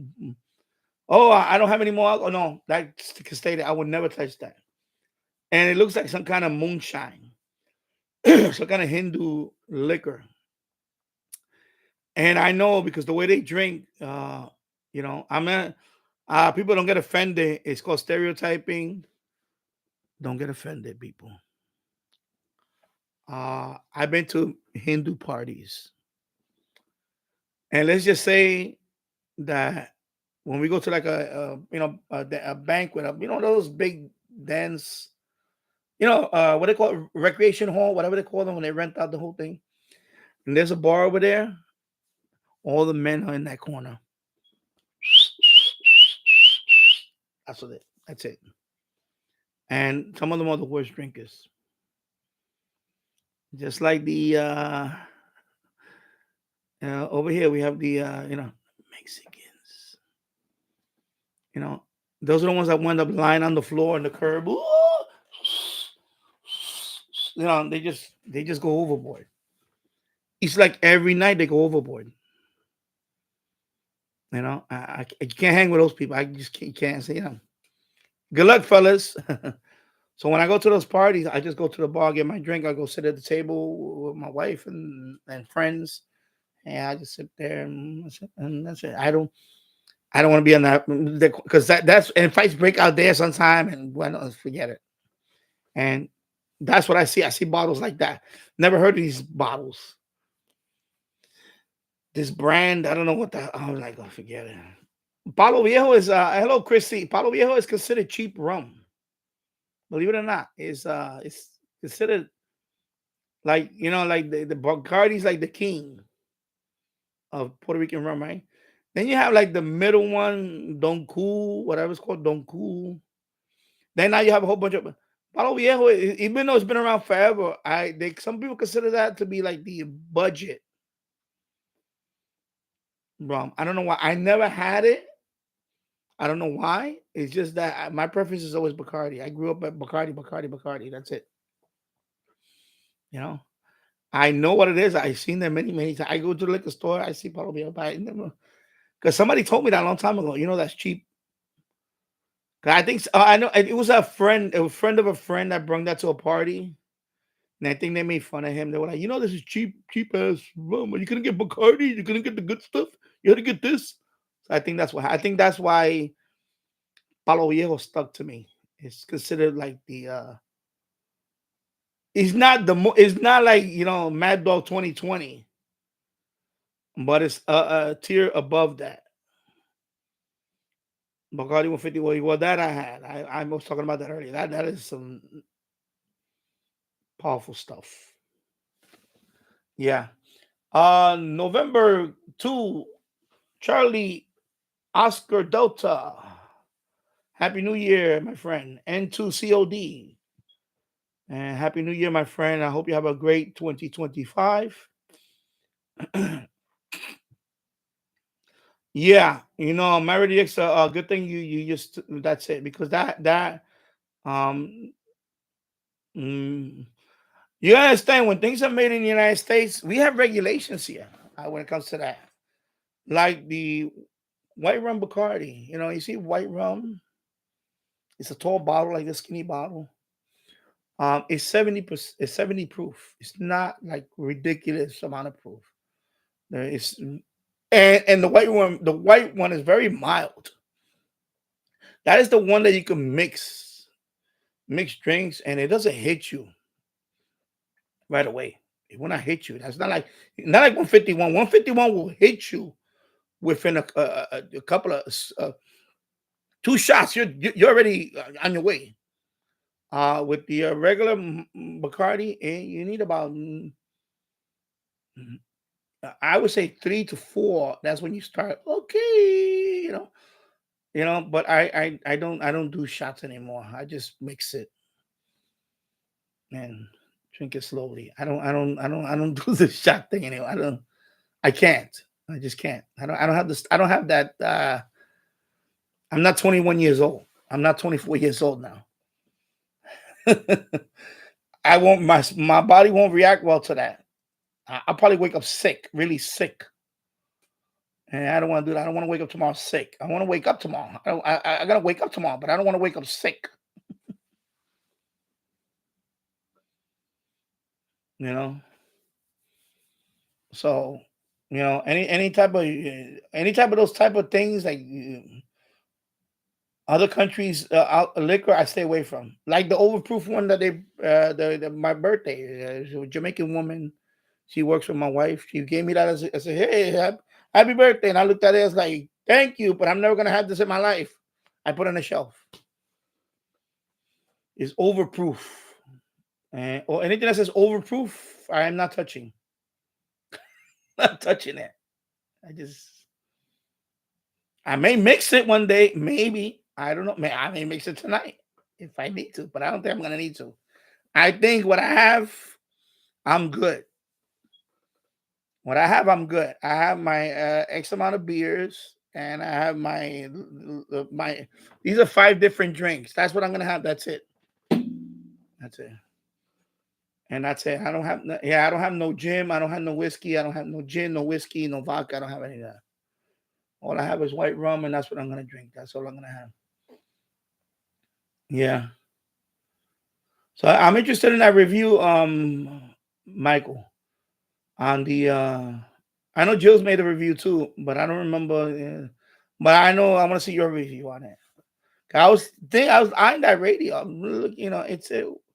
How much did you? By the way, I don't know if you posted. Did you post how much you pay for it? Yeah, of course, Bacardi and Coke. Again, the only reason why I don't want to have Bacardi because too much Coke. I can't have too much soda with alcohol.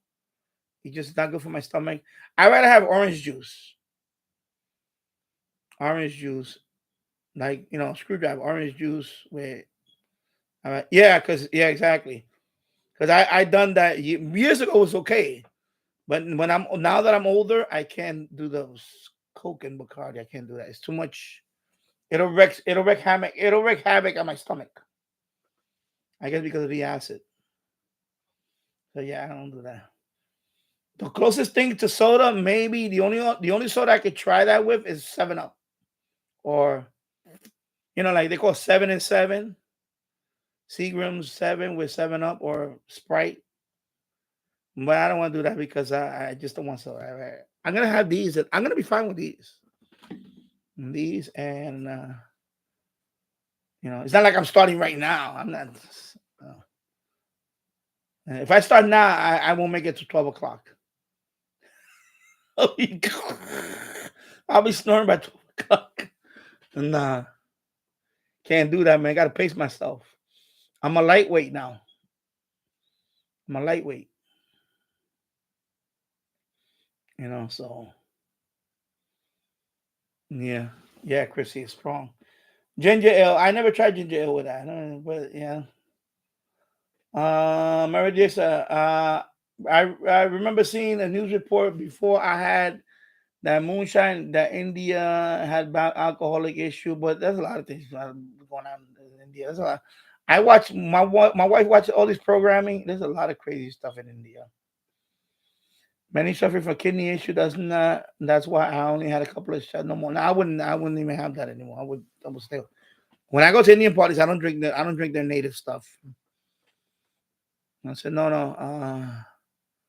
I won't. I know. I won't. Even food, you gotta be careful. Even food, you gotta be careful. Like if I ever travel there, which I doubt if I'm ever gonna travel to India, I would never eat the street food. No way. No way. I would never eat the street food. I'm very picky about street food now. I wasn't that way years ago, but now, yeah, I would not. No way. You gotta be careful. Luna Loud, Poppy Prescott, Gregory Godoy. Hello, Happy New Year. I just got 18650 batteries for my Qdosin 286. Also waiting for my Texan AN200 antenna to come to me on the 7th of January. Okay. Yeah. So I don't know. Let me see what I'm gonna do on and I received the next payment on January 21st. Around that time, I should receive it. So I'm probably gonna look for another computer, a small one for streaming, because I want to get this up and going. So this is gonna be my when I do the stream. I may do a couple of more in the basement, and then I may do a few of them in the boiler room while I'm moving stuff up and down and doing all this. But before that, I have to empty out that basement room and paint it all right. All right, let me check on what's going on here. Let me try to remember that website. Anyway, I'm gonna open up another YouTube chat. Hopefully, it don't crash. If this stream crashes, I will be right back. Just come back to the channel because right now, you know, I'm using Chrome, so I gotta say this every time I open up another tab now. I have to be careful because so let me see. Let me go home. Let's see what's on. Usually have them right away. Live countdown. I just want to have a countdown screen, and then I'm gonna go downstairs to bring stuff up in the refrigerator. I gotta put stuff in there. I gotta put my beer stuff up here. So I'm gonna be doing some moving stuff around. I gotta bring the alcohol up here. It froze for a second. Okay. Oh, yeah, yeah. It's scaring me already. Yeah, because I just opened up another tab with YouTube and the home screen. I'm hoping it don't mess everything up. Man, what can I do here? That's why I really was trying to get this screen running on a separate, because I want to open up EarthCam. That's what I should have done. I should have went to EarthCam. Let me close YouTube. Let me see if I go to EarthCam. If I see my numbers drop, I already know. EarthCam. Let me see. EarthCam Network. Times Square. Let me just go to. Well, let's see what happens now. EarthCam. I'm going to EarthCam.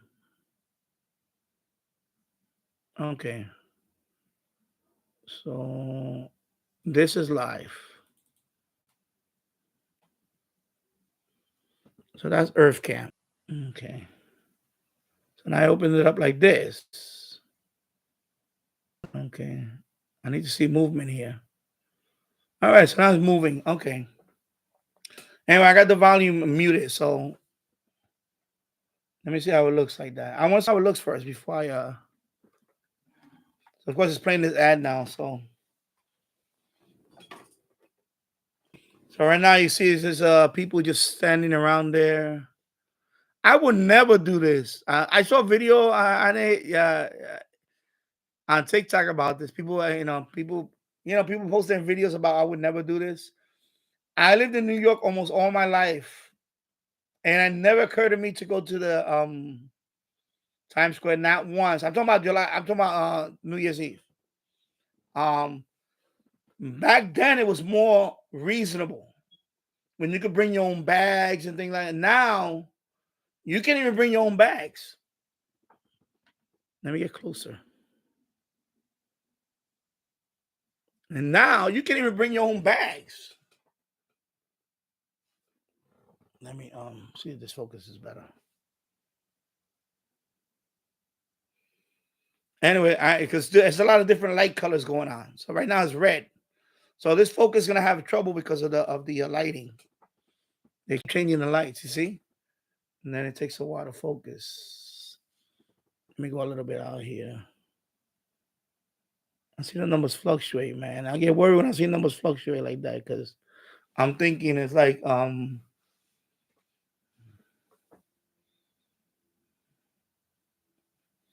So right now people just sending around. So yeah, so like I was saying, I lived in New York City almost all my life until I moved to Yonkers about 12 years ago.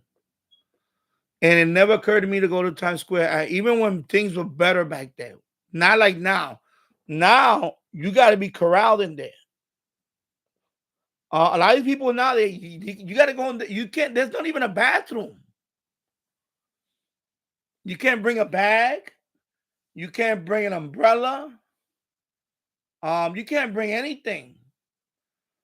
You only a bottle of water, I guess, in your hand. I guess that's it. You're allowed to bring. I think that's about it. Um, a lot of people there wearing diapers, adult diapers. Believe it or not, straight up. Now it's like you got to stand in there until midnight, and then after the ball drops, and then they start. You start. I would never do this. You cannot pay me enough money to do this anymore. I would never do this. I only came close one year because and I said a friend of mine, well, we're no longer buddies now, but to his own doing. He invited me to do the Millennium one for the 2001. He went down there, and I was tempted. I was like, nah, I didn't want to go. And that day, supposedly, I think it was very cold. And so, of course, this is before 9/11, of course, the 2001. Because now, now there's no type of tolerance now. Now you're not allowed to bring anything. Because they start going. This opens at 3 o'clock. So it's 3 o'clock. They start gathering here. So right now it's 6:04 here in Yonkers, New York. So they've been there for 3 hours already. Of course, they watch all these rehearsal stuff, whatever. But already, 3 hours in. I don't know about you, but my system cannot handle. It's 3 hours and whatever. You can't even bring a chair. Not even a chair. You're not allowed to bring chairs. So there's no way I would subject myself to this. I just wouldn't. I don't know. I know some people use that as a bucket list thing. They want to be in Times Square one time. At one time years ago, probably before 2000, I probably would have done it. But if I didn't do it by then, I definitely ain't gonna do it now. Not the way it is now. With they corral you in there, and then you're in that pen from 3 o'clock all the way to about 12, maybe 12:30 or 1 o'clock in the morning before you can leave the. Or you're allowed to leave, but once you leave, you gotta leave because they're like pens. They corral you in these pens, and once you're in that pen, you cannot leave. You have to stay there until after midnight when the ball drops. Then people start going home. Then they open up the and then you leave. Like I said, I would never do this stuff. I just would never. You cannot. I just have no desire of doing this stuff. So people that do this stuff, I guess a lot of people are tourists that do this stuff. You know, they're in the city for the holidays and they figure, it's a one-time thing they're gonna do. They're gonna endure that. But yeah, a lot of people they're wearing adult diapers. So I can imagine that subway ride back to your whatever, and everybody's wearing adult diapers. Who knows how many people pooped in it or whatever. Yeah, I don't want to deal with that. Hell no.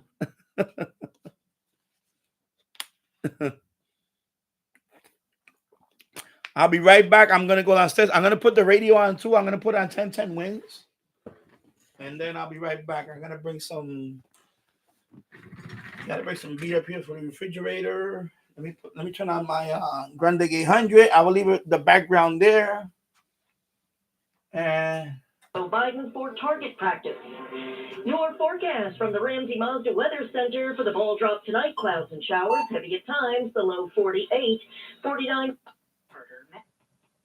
I'll put on 1010 wins. It attracts so many tourists. Okay, I'm getting a humming sound now. High tourism in the history of the city. Visitors just last year brought in $79 billion to the city. Darius Ramsey's 1010 wins at 92.3 FM. Defense Secretary Lloyd Austin's effort to throw out the plea deals reached for Khalid Sheikh Mohammed and two other defendants in the 9/11 attacks is being ruled against by a military appeals court. The decision puts back on track the agreements that would have the three men plead guilty to one of the deadliest attacks ever on U.S. soil in exchange for being spared the possibility of the death penalty. Supporters. I had a little humming, but I don't know where that's coming from. Because unfortunately, it's the only all-news station we have left. Remember, there's no more CBS 880. So unfortunately, and I don't want to put it on ABC today because I really don't want to, any political stuff or whatever. 1010 wins. All right, I'll be back. Iranian groups over efforts to target American voters with disinformation before last month's election. American intelligence has accused both Moscow and Tehran of trying to manipulate voters and undermine trust in elections. The Treasury Department says these sanctions are on organizations that work to stoke divisions among Americans. It says the Russian group's director worked closely with Moscow's military intelligence and that the Iranian group is a subsidiary of Tehran's Revolutionary Guard. U.S. intelligence officials say while Russia tried to prop up eventual winner Donald Trump, Iran tried to oppose him. Both nations say they did not try to influence the election's outcome. Sagar Magani, Washington. You check in with your friends in Puerto Rico right now. My vacationing friends and their kids, well, she's not really pleased. And he's like, I don't care. I'm on the beach having ceviche. It's 100 degrees. They thought they were going to ring in the new year in style, but you know what happened, right? I got a text this morning and said some stuff I can't repeat because the power went out on nearly all of Puerto Rico. Almost 1.3 million customers have no juice. Luma Energy says it could take 2 days to restore the power. The utility adds that the outage was caused by a failure of an underground power line, and the incident is under investigation. Winds News Time 6:09. You know your skin is the largest organ of your body. That's why you should shower with Old Spice Super Hydration Body Wash instead of plain old bars. Love your skin by super hydrating it with vitamin D3 and glorious notes of vanilla and shea. Did you know that my super hydrated skin is the second largest organ of my body? The first is my heart. Old Spice. Men have skin too. Old Spice Super Hydration Body Wash. 24/7 renewing moisture. With daily use. Getting quality employees to fill positions in your company is essential, but finding those people can be a major hassle unless you use ZipRecruiter. ZipRecruiter makes finding quality people a breeze. ZipRecruiter's advanced technology identifies candidates with the right skills, sends you great matches, then you can easily invite them to apply. 4 out of 5 employers who post on ZipRecruiter get a quality candidate within the first day. See for yourself. Go to ZipRecruiter.com/free to try ZipRecruiter for free. That's ZipRecruiter.com/free. Life insurance. Why are you putting it off? Can't afford it? Too much hassle? Think you don't need it? There's lots of excuses for putting off life insurance. But if you weren't there, who would pay the mortgage and other bills? With Ethos, you could be covered in 10 minutes and boom, family protected. Ethos. Fast and easy online term life insurance. Up to $2 million in coverage with no medical exam. Some policies as low as $1 a day. Answer a few health questions and get your free quote at getethos.com. That's getethos.com. Are you prepared for an emergency or disaster? Because it's not a matter of if, but when. Don't find yourself saying, I'll trust water bottles and a flashlight to save the day, but I'll be proved wrong. with a tornado approaching, I'll realize that I like a wheelchair-accessible shelter. When the floodwaters rise, I'll be up in the attic with 20 cans of beans. It's a recipe for disaster. Let's prepare so we all have a better story to tell. Get started at ready.gov/older adults. Brought to you by FEMA and the Ad Council. Winds News Time 6:11. Time for expanded traffic and transit from the Mercedes-Benz of Edison.com Traffic Center. Here's Andre Ferro. Hey, it looks like you have some trouble on the Garden State Parkway. Looks like a southbound crash, maybe an overturned vehicle as well. This is over by exit 158 in the area of Elmwood Park. And now it's official, just came into play. Southbound Garden State Parkway approaching exit 157 over by Route 46. An accident with an overturned vehicle, unfortunately. Not what we want tonight or anytime, but especially on New Year's Eve. So hopefully everybody's doing okay. Now, if you're traveling on the eastbound side of Route 4 over by Garrison Avenue, we're seeing volume there in Teaneck. Here's what you need to know about the bridges and tunnels. Outbound George, just about a 15-minute delay right by the Alexander Hamilton. It gets a little slow, but inbound you're okay. The outbound Lincoln and Holland look great, but the inbound Holland's going to cost you 15 with the delays on 139 eastbound New Jersey City. And the inbound Lincoln is about 10 minutes, making your way around the Helix and into the New York City side. Now, if you're traveling southbound FDR, approaching 23rd Street, some volume there. But the FDR and the West Side Highway look really good. It's the Brooklyn Bridge, Brooklyn bound, not so fast. And then the westbound BQE delay is terrible, approaching Flushing Avenue and over by Atlantic Avenue, eastbound BQE, bumper to bumper, westbound as you travel on the Belt Parkway from Coney Island Avenue to the Verrazano. That is slow. And then there are Staten Island delays right around the Goethals Bridge. Once you get onto Staten Island, you're slow right around Victory Boulevard. Next report, 621. Andre Ferro, 1010 wins on 92.3 FM. The IQ Weather 4-day forecast now with meteorologist Brian Thompson. Ashok, it is going to continue to be an increasingly cloudy evening, and we are going to see some rain. It's been dry throughout the day so far, but the rain is not too far away. We have some rain moving northward across South Jersey right now, some showers that have started to develop. So in the city, especially after about 8 o'clock, is when we'll see the best chance for some rain, and the heaviest rain probably a little later in the evening, so you get toward 10, 11 o'clock up through about midnight. So again, the heaviest rain probably right in the time leading up to midnight. So midnight temperature close to 50 degrees and a low of 47 late tonight with a leftover showers. We'll still be pretty mild as we head through tonight. Here's day tomorrow looking mostly cloudy. Somebody rehearsing shower, high 50s. We have a wind advisory from 3 p.m. tomorrow until 10 p.m. on Thursday, as we'll stay blustery tomorrow night, low 36. Thursday. All right. Excuse me. All right. Having a puff in there for a minute. Had to bring us put some cans of beer in the refrigerator. Let me turn this around.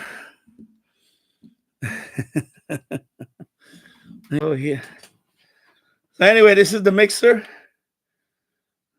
Yeah. My trusty mixer. So you got your strainer. So you you put the ice in here.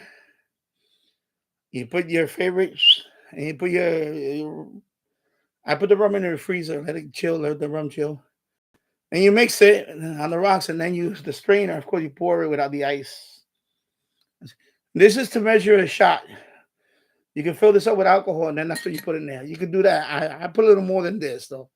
This is too small.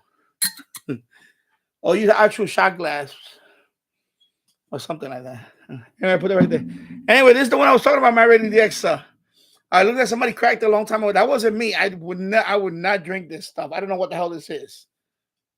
I have no idea what this is.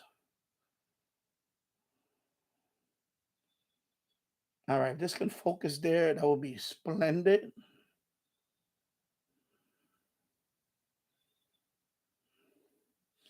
Actually, this is from Suriname. So he said New Nickerie.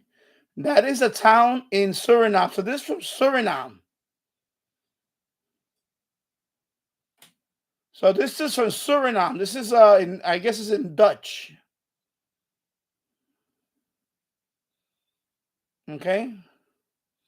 So this is not Indian. This is Suriname. Well, there is a big Hindu population in Suriname. Oh my God, focus again. Yeah, but I thought you had this one. I never had this one. I don't want to have this one. This is from when I see that town, New Nickerie, whatever, that's Dutch. This is in Dutch. This is from Suriname. That's where my wife was born. If you know, Suriname is formerly known as Dutch Guyana. It's in South America. It's a small South American country. So this is from Suriname. This is not from India. And you see NV, that's the Netherlands, right? NV, Netherlands. I think in Dutch is Netherlands. NV. I know when I see NV, I think about Netherlands. Oh, I'm trying to hold it. My hand is shaking so much. My hand is shaking. I need a beer now. Trying to get that focus. Trying to get one more focus so you guys can see it.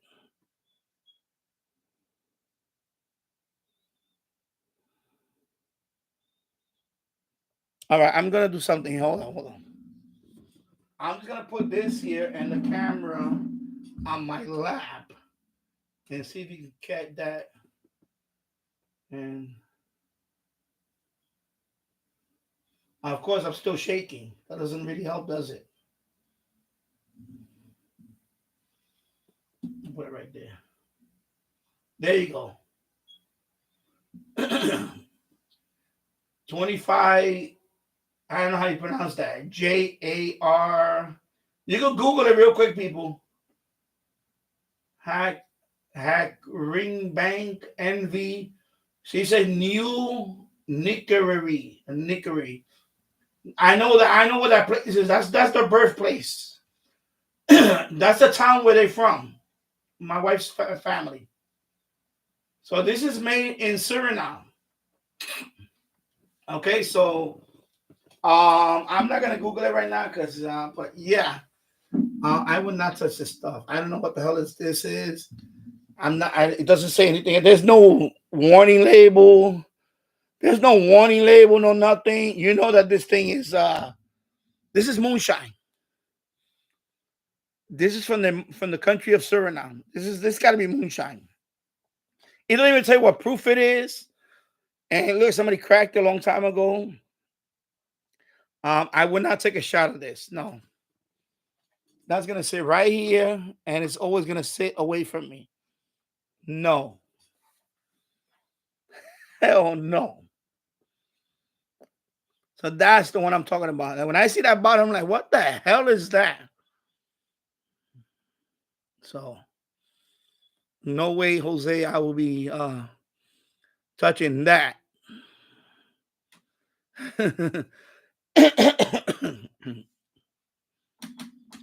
Okay, my mouse is like another thing I'm going to do for the new year. I'm getting wired mouse. back up here. I can't do this wireless mouse crap anymore. Wireless mouse. Okay, let me go back to the website. I don't know if it's strong. I never had it. I don't. I'm not tempted to. When I see something like that, it doesn't even tell you the warning. It doesn't have a warning label on there. Nothing. I don't know what the hell that. I don't know where the hell that came from. You know, it doesn't even have a warning label. There's no label on it. It's just the label in the front. That's it. There's no warning label. There's none. It doesn't have anything. I don't know what else. I don't know who made that. What ingredients are in there? You know, I'm not messing with that. No way. Yeah, it looks like, if you look at it, it does look like nail polish remover or something. Yeah, I'm not touching that. Forget about that.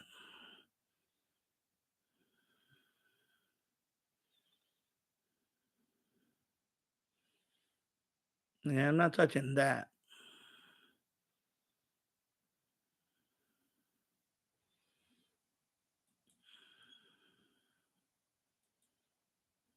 Let me see New Orleans. Okay, to do for the whole vacation is buffering, huh? Great. Okay, now, okay. Yeah, I think I was waiting for this stream. That's why I was waiting for this too. So this is New Orleans. Oh my God, look at this one. Marie Antoinette. Look at the outfit on that one. So that's Bourbon Street in New Orleans. Okay, that's probably a drag queen too. That got to be a drag queen. Yeah, I'm looking at the face right now. That's definitely a drag. Yep. That got to be a drag. Oh, look at this one with the banana. What the hell? The balloon. Look at the balloon guy.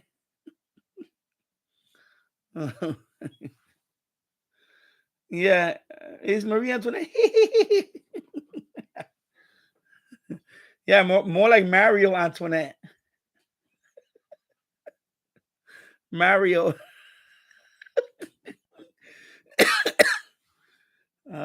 Yeah, I think that's a drag. Somebody dressed in drag. Yeah, that's drag. Posing. Yep, taking pictures, of course. Who wants to be in a picture with Marie Antoinette? Yeah, you want to make money? Just go out there with a goofy outfit or a silly outfit, and you make money. People take. That's like all those people in Times Square, all those Barney and all that.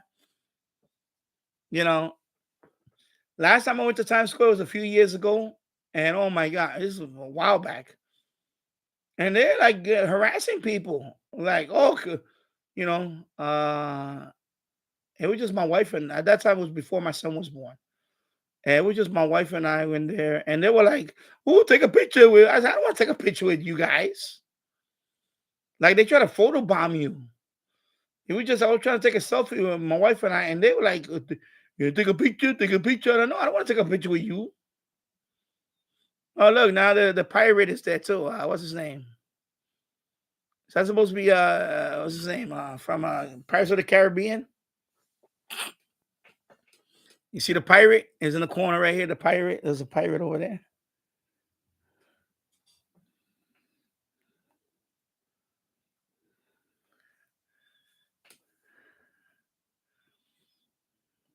Everybody, get out the way. Truck coming through. Get out the way. Everybody's like, get out the way. Is this guy supposed to be Jesus Christ? Did we just see Jesus Christ waving people off? Everybody get out the way. Truck coming through. Oh my God.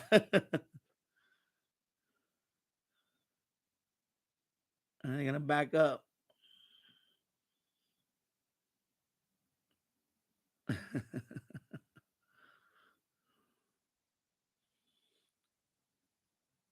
So we saw Marie Antoinette, What's that name? Was that the pirate? What's his name? Is it Jack? What the hell? What's a pirate? What's a pirate from the Caribbean? What's his name? And then of course we saw Jesus Christ. Jesus Christ directing traffic. And that man right there looked like Leo Laporte that just going by. That looks like Leo Laporte with another mistress. Not Lisa.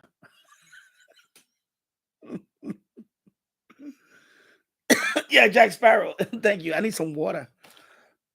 Well, I need something else, but I want to wait a little bit longer.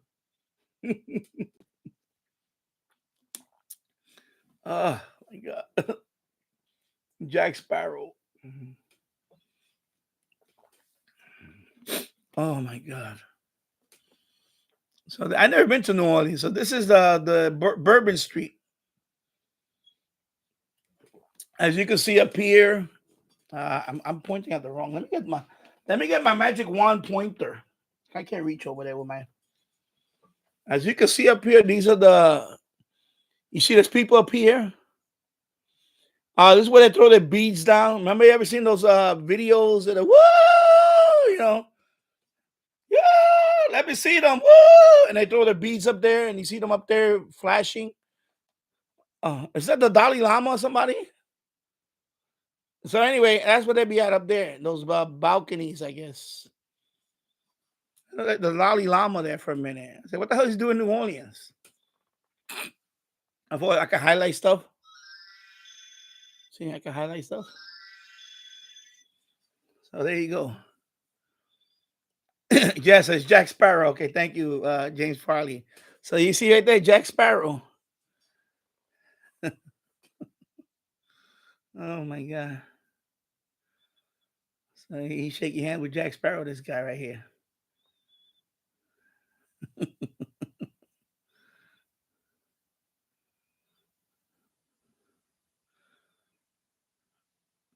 So Jack Sparrow, Marie Antoinette, and Jesus Christ, and we saw the Dalai Lama too. And I don't know who else we saw. I think we saw somebody like Leo Laporte go by. I'm kidding. That's not Leo Laporte. Let's not get him in trouble. Let's not get him in trouble. And this one posing right there in the middle, throwing some confetti. Yeah, definitely not Lisa. I know.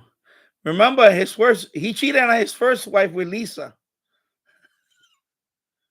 And Lisa is I do not like that woman. She's a very nasty woman, Lisa. And then of course I heard some tweets that she posted. One was particular. Anyway, I don't want to get into it because she's really she's not a nice lady from what I hear. And yeah, that's Leo with another woman. Good for him. Get rid of Lisa. She basically torpedoed the Twit network.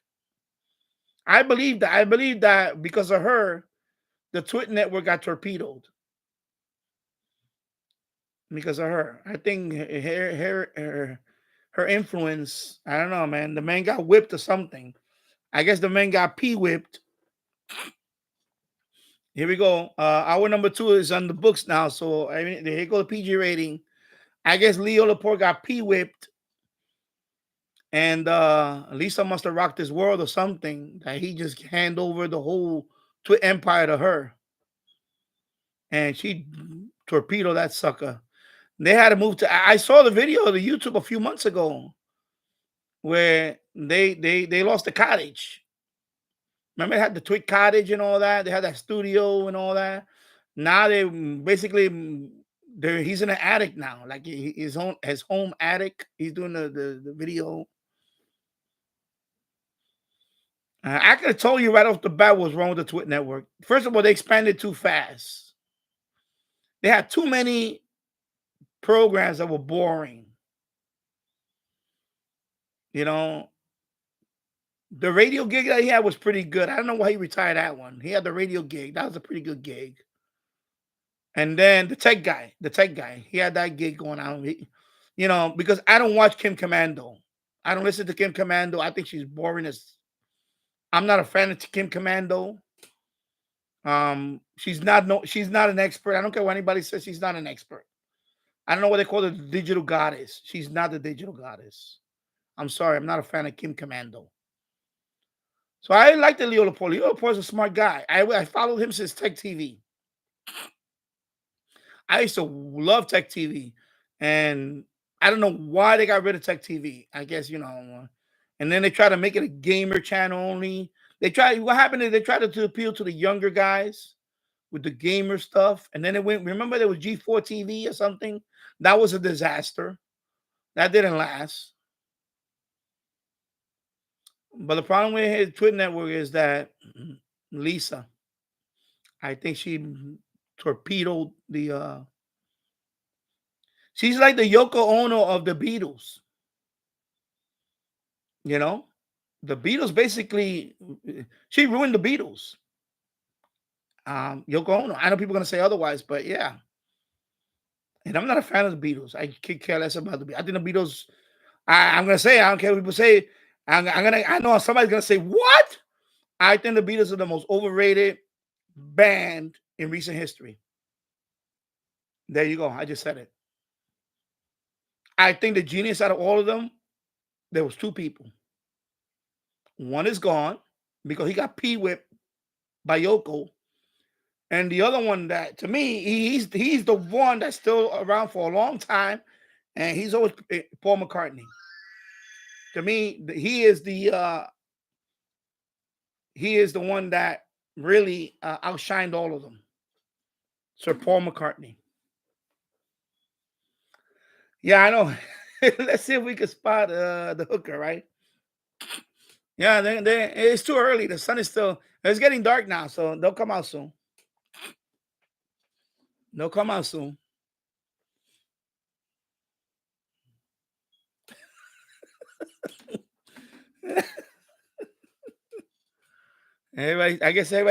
think everybody likes this corner right here. This spot in the middle right here, take the selfie. So that's Bourbon Street. Of course, people are taking pictures of they're taking pictures of the characters, actually. They're not doing selfie. They're taking pictures of the Mario Antoinette or whatever. Okay, sorry, people. Marie Antoinette. Let me keep it right with the pronouns. Sorry.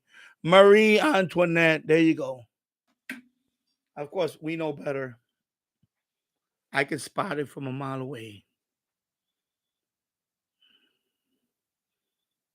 It's Mario.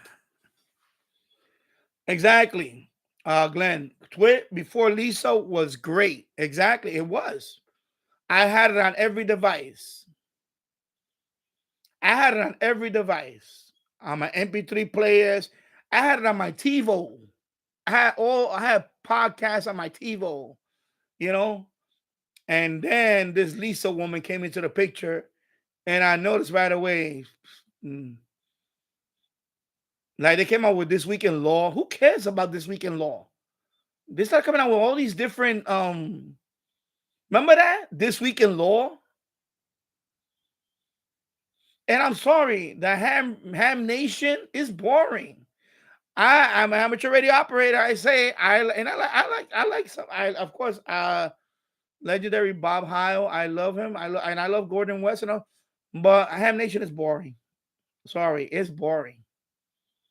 It was boring to watch. I tried to watch it a couple of times. I was not into Ham Nation. I never got into the whole Ham Nation thing. I know they still run something like that now. I know they still run it. I don't think it's owned by Twitter anymore. I think Ham Nation now they have their own. And I think one of the I forget who's in there now is the other Ham Radio guy. He has a big channel. But Ham Nation, it was boring. They had to stick to the core stuff. This week in tech, the tech guy, and I think that was the biggest two that I would have just. That's it, and the rest of it was, when they started branching out to these little things, I did like the Windows. What is it? With Paul Tarot is the Windows thing. What is it called? I used to listen to that a few times. I used to like Cranky Geeks. Get off my get off my lawn. I used to like Cranky Geeks. What's his name? Is it Bob Dvorak? What's his name? Remember? What's his name? I used to like Cranky. He's a funny guy. He's a funny guy. I wonder what happened. Is he still around or yeah? Cranky Geeks. But like I said, when Lisa took over, because I guess they made her CEO or something. I guess because she has some kind of. I guess he really put the whole keys to the kingdom, and she ran it to the ground. And not to mention, she really posted some nasty stuff. Like she got political. That's another thing you don't do. I know watching Leo for a long time, he was not political. I didn't care what he, and I knew about that. I knew that he was. I know that he's a lefty and all that. I didn't care. I didn't care about that. But Lisa really took it to the next level.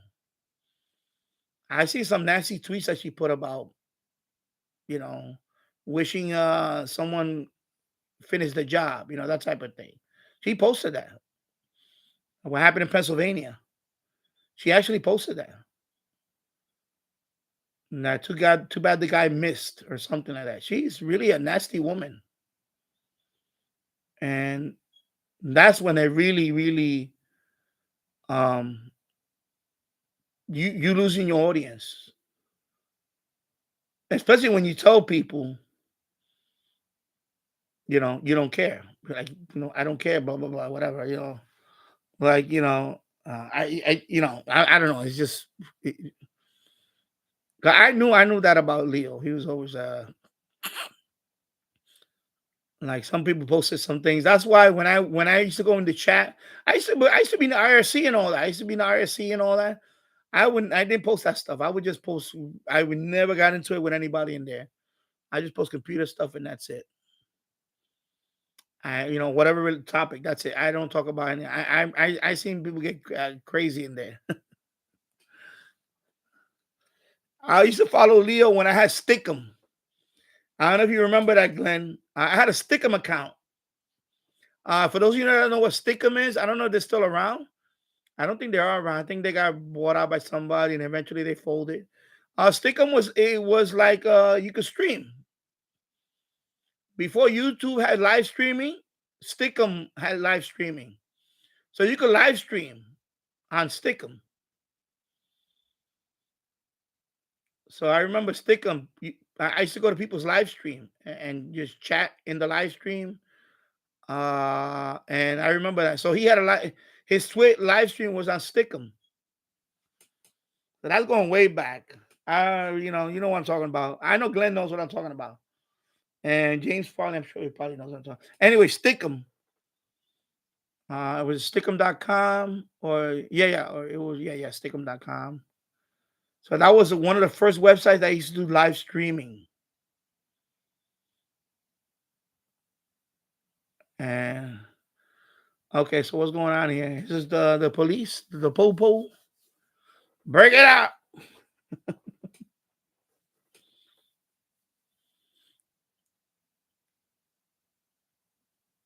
Yeah, here comes the cops. Here we go. All right, take care, Michael. Or EMS, actually. New Orleans EMS. Oh, look at that happy couple go by. Oh, I'll give you another 5 years.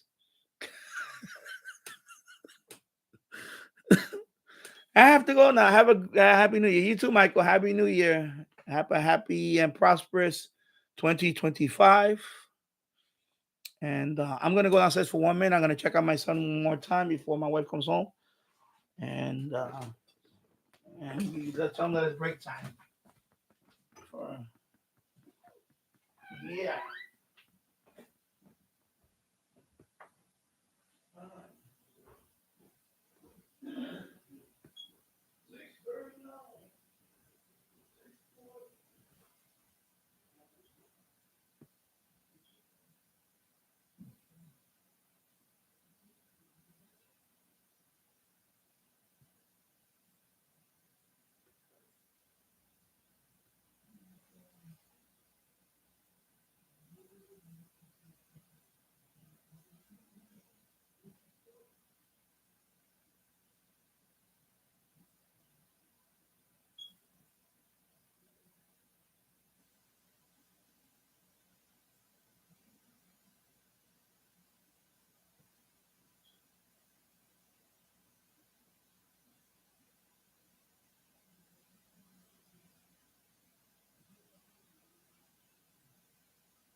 All right.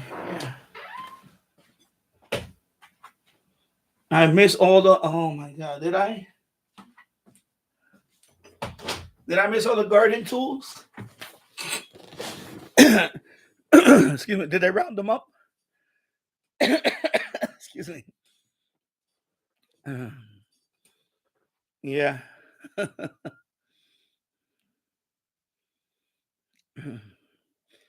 I'd rather watch this than watch Times Square. I'm trying to see what other part. Let me go searching for another. I'm tempted not to do this because I don't want to stream to buffer again. You know what? I'm going to go with the voice in my head and say, not yet. Yeah, I'm going to go with that.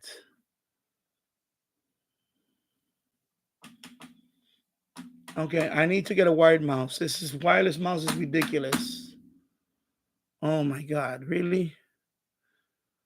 Okay, there we go.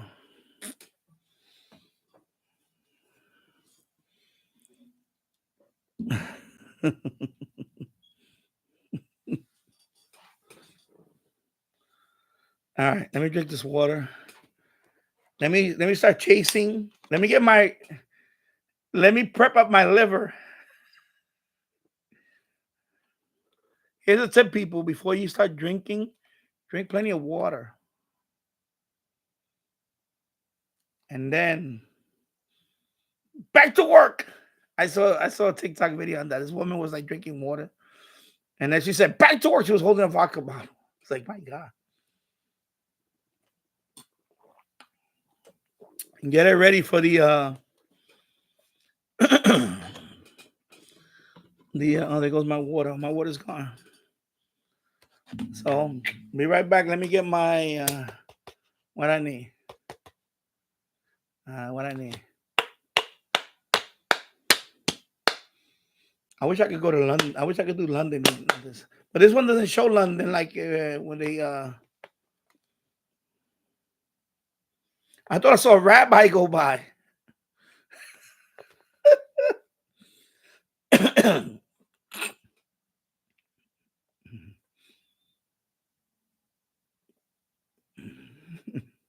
All right, I'll be right back. Let me go get my I'm gonna get my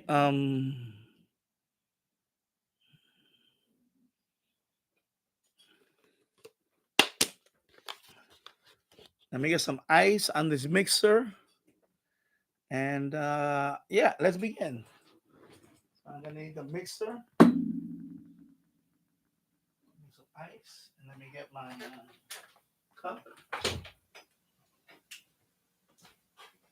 Yeah.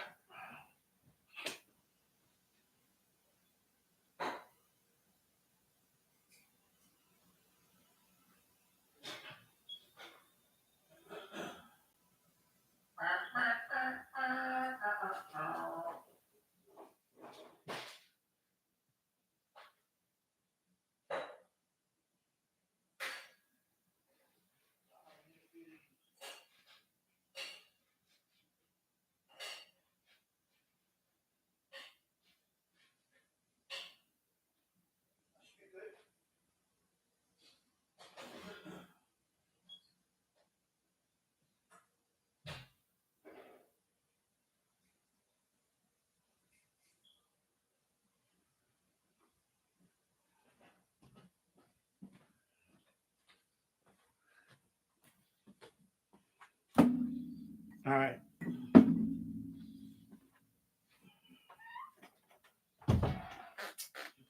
I wish I could play music, man, but this YouTube copyright nonsense is. Tell you, man, I had to fight this one, and I'm still fighting the last video. Let me... The 400th anniversary of New York City in 2025. The 400th anniversary. All right, I need a cup. Its culture, innovation, and its people and businesses. The Broadway leads, the museum, 6:47 p.m. What's the local time in The United Kingdom. I know Mary Dix is gonna come in here any minute and say Happy New Year 2025. I have to check. Let me synchronize the time here first. Time. Okay, so I had to synchronize that.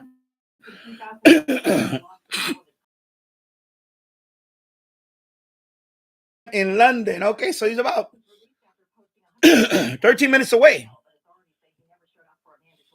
All right, 13 minutes away. All right. It froze. Wow. Did it really just froze on me? Holy moly. Did it just froze on me right now? Yeah, 11:40. I went to time.is. Gives you a time zone, but it froze. My browser froze. Oh my God. Tell me I'm not getting that.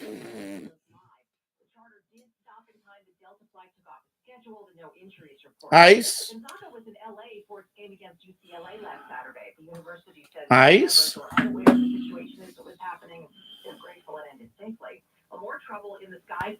Nice and chill. Okay. I just went to time.is and it's synchronized. You know, if you go to time.is, time.is, it synchronizes your time, but it also tells you a few cities. So right there, it said London, 11:47 at the time. And then I tried to close the tab and I froze. And I was like, oh my God. And I was like, oh, please, no. So I'm gonna start with the one that I think I'm not gonna like. I'm gonna start with the Moscow Mule. Moscow Mule. Of course, I have no vodka. So now I forgot how to open these things. I think I have to cut it. Scissor or something. Can I just twist it open? No. Anyway, I got the scissor right here.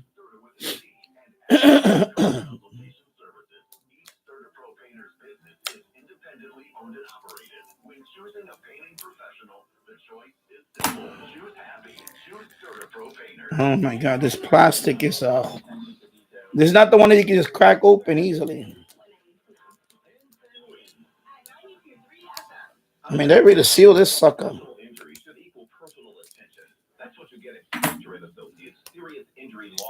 There you go.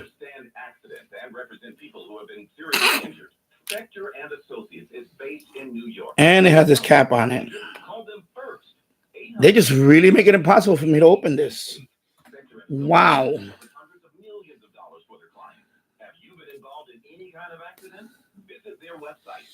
Wow, they're really making it. The attorneys at Spector and Associates are fierce in getting you the money you deserve. Call them first. 800. All right. 318-8888. That's 800-318-8888. Or visit their website. Moscow Mule. Moscow Mule.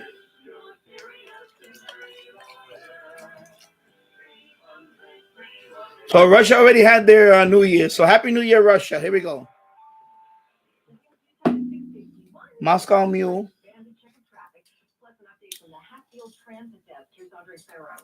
Moscow Mule is going to be in the history books. Moscow Mule, there you go. All right. A little bit of this.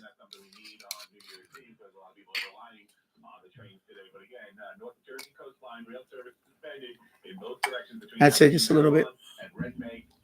And I'm going to mix it. Let me just put that right here. And then we're going to mix it. We're going to mix it. We're going to mix it. We're going to mix it.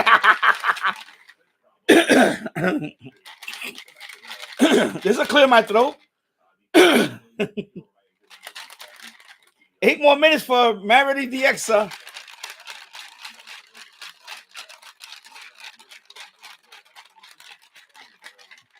Marity DXA, right? 8 more minutes. All right, there you go. I hope this tastes good. So this is a Moscow Mule.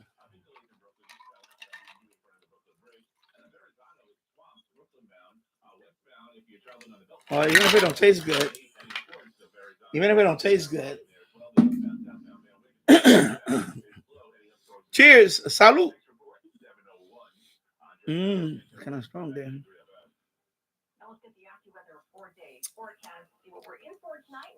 Has a little kick to it. Ooh, a little kick to it. A little kick to it. A little kick to it. Woo.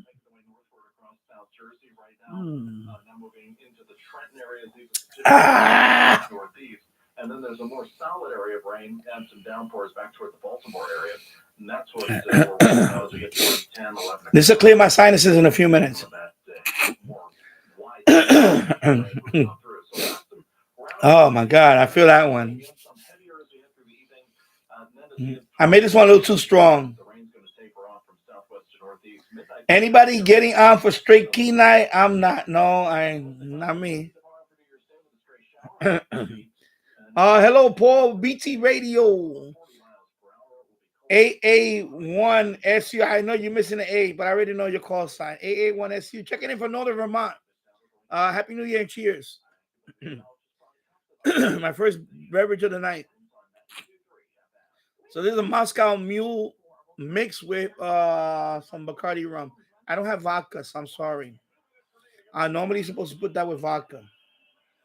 I don't have vodka. I don't drink vodka, so it's just gonna have to be Bacardi rum, white rum. So cheers. Salud.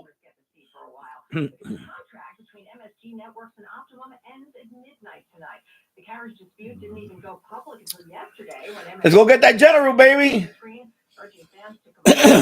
We'll get that general.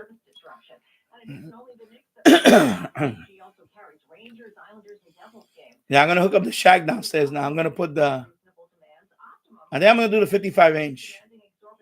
I want to have like because that 55-inch, I can I connected a PC with that 55-inch. I hooked up a PC with that. And that's the highest resolution because that's a 4K TV. Oh my God, I could put so much information on that screen. I could put literally like FT8 right here, WSJTX grid tracker. I could have it right here, like PSK report open up right here. I could have over here, like, whatever, chat room, all in one screen. All in one screen. Yeah, like exactly. NASA control coming to the basement in 2025, baby. It's going to happen. Oh my God. Yeah, that's what I want to do. I'm going to have everything on one screen. And then the secondary screen, I'll put it off to the side. Maybe that one, I could just, I'll probably have that one facing me for, and I'll think of something. Yeah, are people seeing drones? Why are they pointing up to the sky? Are they spotting drones? Look. So this is New Orleans right now. It's at Bourbon Street.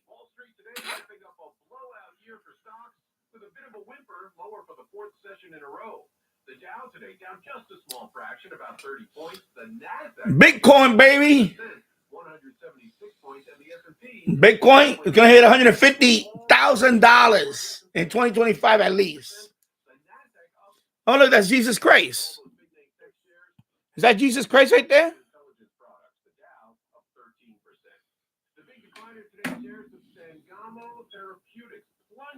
Down 56% after Pfizer ended a collaboration with the biotech to develop a new gene therapy to treat hemophilia. And shares of U.S. Steel up nearly 10%. Japan's Nippon Steel offering to give the U.S. government This thing was dead. As soon as I put the camera here, everybody's coming out now. He's like, they must know that I'm doing a live stream on them. Oh my God. This guy right here trying to be all pretentious. Oh, there goes Marie Antoinette. Oh no. No. Who's that behind him? Oh my God. No, I take that back. That may not be a drag. That may be a real Marie Antoinette. I'm talking about in terms of the gender assignment. All right, there you go. Let me get the last remnants of that. Put in the cup. There we go. Every little drop counts. Oh my God. There we go. Every little drop counts. There we go.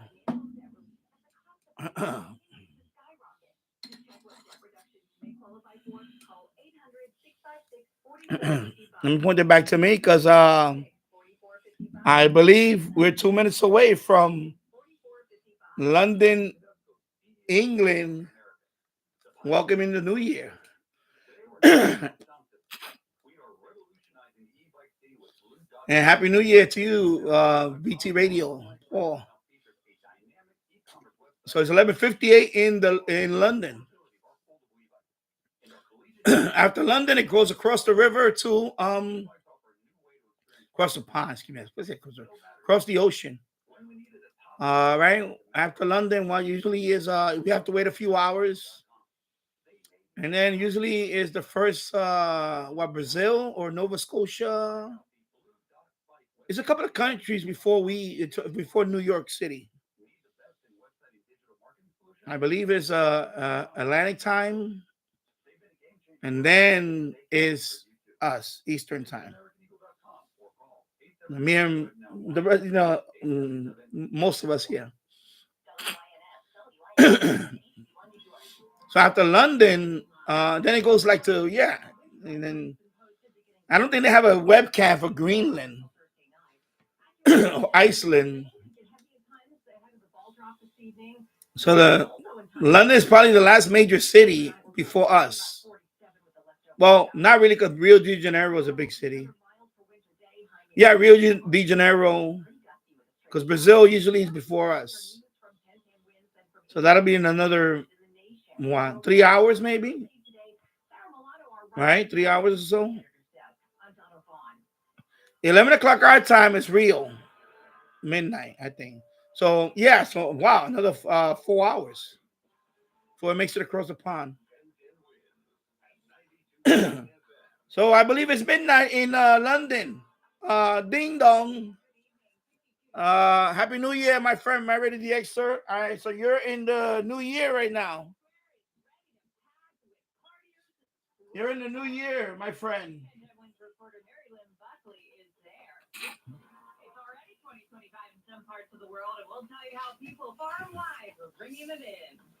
So cheers, my friend. My friend from the UK. Kevin O'Reilly. I saw his year in review too. He has a great channel. Check out Kevin O'Reilly. He talked about his channel. He did a year in review. And he's in he's located in Wales. So cheers, my Ready Dexter. I know you're out there, and Happy New Year.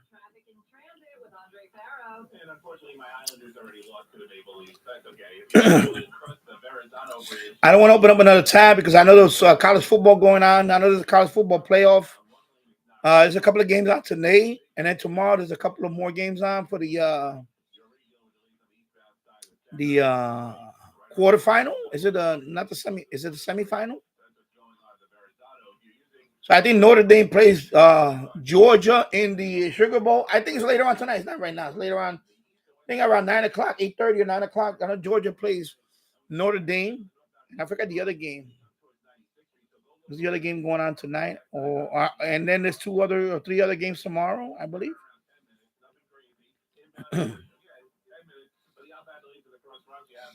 Of course, I was watching last night's game a little bit. Detroit Lions are for real. There you go. Happy New Year, Married to the Extra. I was just talking about you about. So now you're 2 minutes into the new year. So cheers, my friend. And I know you're gonna do. I seen you cranking out live streams now. You did a 4-hour live stream, so you well on your way there. And I noticed that's good. Yeah, I noticed the views of you're getting more views too. I noticed, pretty cool, especially those QSOs that you do. I like those QSOs. You know, they're pretty cool. So I like the fact that you Happy New Year to the future, Matt Radio. Yeah, he's in the future. So what's the lotto numbers for later on today? What's the Powerball numbers for here?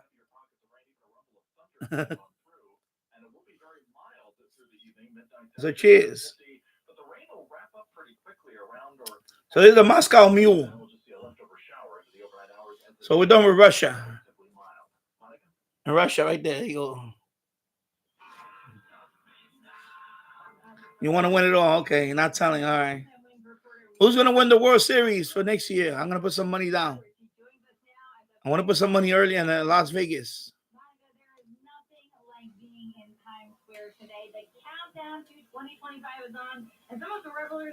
This is actually giving me a nice kick. Wow. Moscow Mule.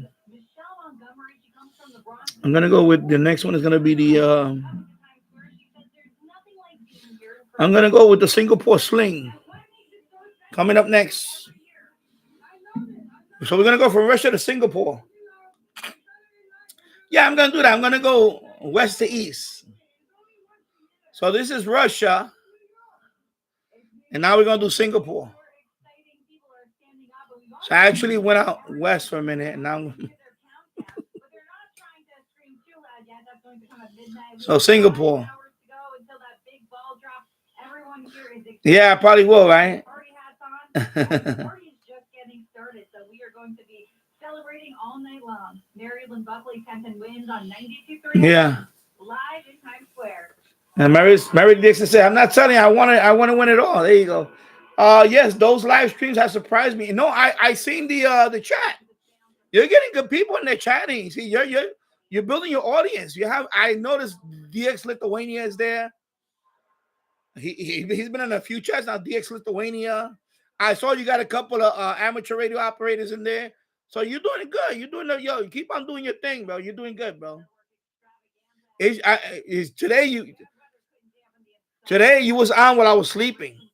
Because when I woke up this morning, I went on the computer around 8. No. Excuse me, sorry. I know by the time I came onto the computer, you had just done your live stream, I think. I think I just missed it by so I think you came on around 6 o'clock my time. 6 o'clock in the morning, my time. So I think you went from 6 to 10 in the morning this time over here. So by the time I went to check on my computer, it was already 12 o'clock. And I saw you. I said, "Oh, wow, you did a live stream this morning. So cool." And I saw, I forwarded a little bit and I saw the stream. I had the chat. I was like, okay. When you're getting a lot of engagement in your chat, that means you're doing good. You're doing good, bro. Now you need to have a microphone. Just have a separate microphone, so you don't have to kind of shut off the SDR audio. You just could talk over it, and you could do that too. Especially when somebody, instead of you, and it's not a tip.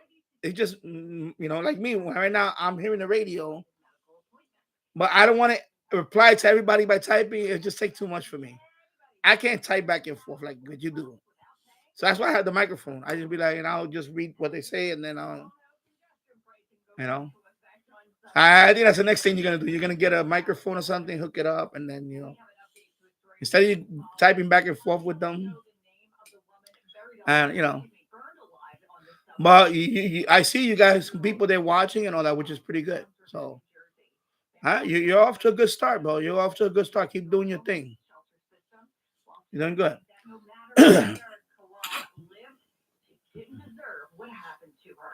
And when you enjoy, time flies. You did a 4-hour stream today. That's pretty good. You're already on you 4 hours already. I know you did 3 hours, and so you're good. You just tune the bands, and every once in a while, if you want to just show your radio and tuning on the just the radio itself, but the SDR is pretty good too. And you're good, bro. You're good. You're good. And you're building an audience. I know DX Lithuania has been there a few times, so that's good. That's good. You're getting your I want to call it your audience. And I notice he knows a lot about what you talk about. And then you guys are, that's why when you guys are chatting, I just read you guys chat. Like the other day I was in there and you guys started talking about all these pirates and all that stuff. I let you guys chat because I'm not gonna jump in there. I don't know what some of the stuff you guys are talking about. But I read it, so that's good. I enjoy it. And I'm like, man, good for him, bro. I want to, remember we talked about that. We came a long way from making talking videos, and then now you're doing QSO's videos, and now you live streaming. That's a long way. You came a long way, like I did. I came a long way from didn't want to show my face to now, you can't shut me up. So, yeah. So I'm glad. So I know 2025 is going to be a big year for Mario DX. A lot more live streaming. He does live streaming, James Farley. I think it's already his fifth live stream he's done. So definitely, and I think it was a little too early for me today, but that's good. I mean, you got to cater to your local, and I noticed you had a lot of I know Tassa wasn't there later on, but I know you had a lot of local you had a lot of local hams from Europe, and you had a couple, DX Lithuania, notable names like that. So that's pretty good. Yeah, that's cool. Yeah. I don't know if I'm gonna do one tomorrow after tonight. I don't know. I'm gonna take a break for a few days. Not me. I'm gonna take a few days break. And I'm already sweating. Look at that. I haven't finished this one yet. I'm already sweating. So my body temperature went up already. Look, I'm sweating. Just with the Moscow Mule.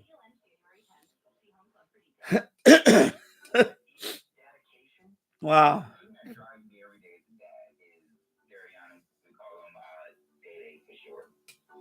Yeah.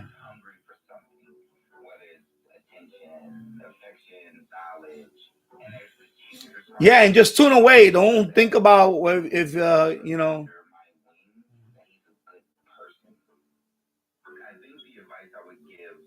Yeah, well, I got to talk about that too one day. Got to make a video on that because I think I need to be more. I think 2025, I got to be a little more nicer to some of these companies because apparently nobody wants to send me a radio anymore. Nobody wants to send me a radio. They're reluctant to send me radios now. Not that I want my channel to be all about reviewing radios. So I don't know. Yeah. Mario DX, yes, those live streams has surprised me, but I struggle to find signals away from hams because so many AM stations I left shortwave. Yeah.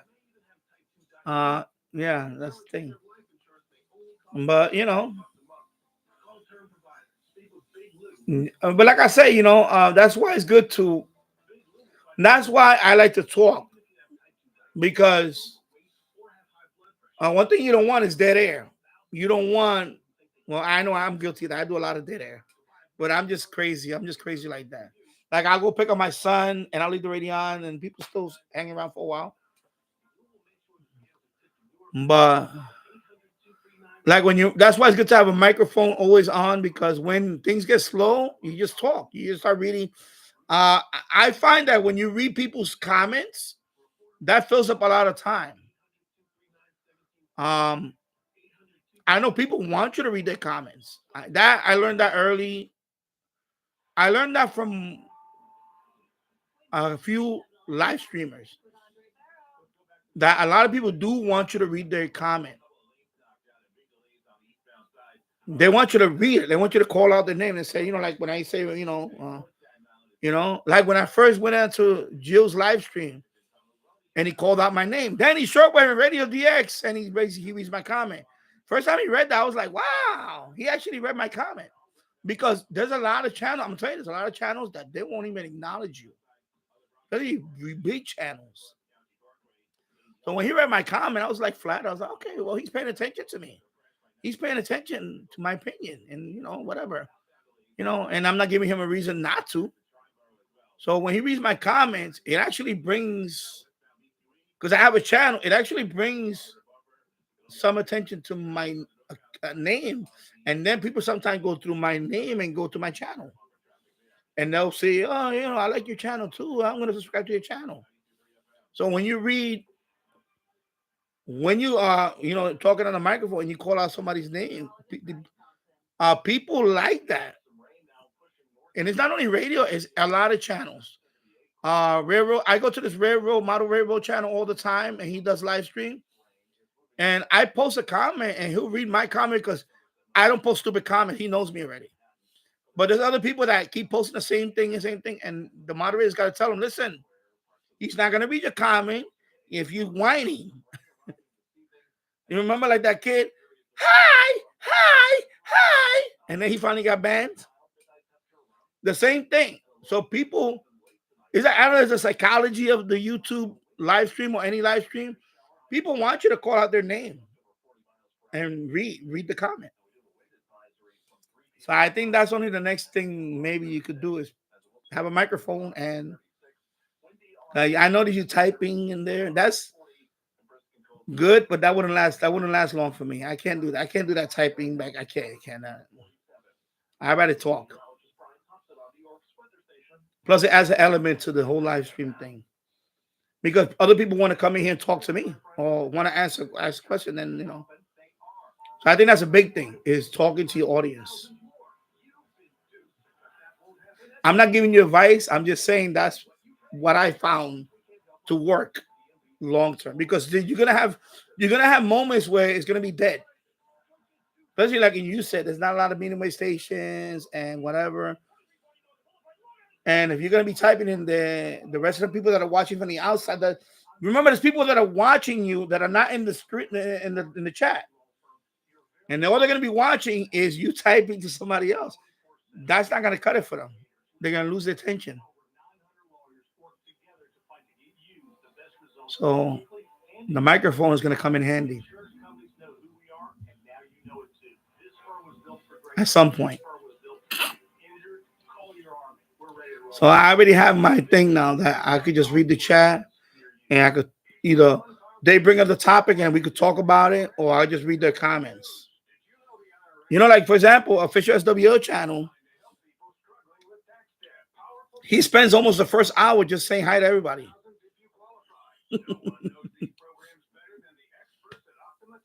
You see, I'm not saying that he only does that, but I'm saying I noticed that it's a lot of people, he says, and that's fine. And I do that too. I would say I don't have that many people to say hi to. I guess if I had that more people to say hi to, I would have to be, at least, because you don't want to not. That's one thing you don't want to do either. You don't want to you don't want to forget anybody either. You don't want to, because then people are gonna get, oh, why you didn't read my comment? And then they don't come back. So, that's about it. Anyway, I'm rambling on. I'm sorry. Yeah. Meredith said, thanks. I am thinking about doing ham live stream as well. See how it goes. Yeah, you could do that too. Just do a couple of QSOs live. I don't know. Or, you don't have to. I mean, I'm just saying, There you go. Done with that one. Moscow Mule. Ooh. I'll be right back. Let me go check on my son. My wife should be home soon. Be right back. Yeah, and I can still stand up.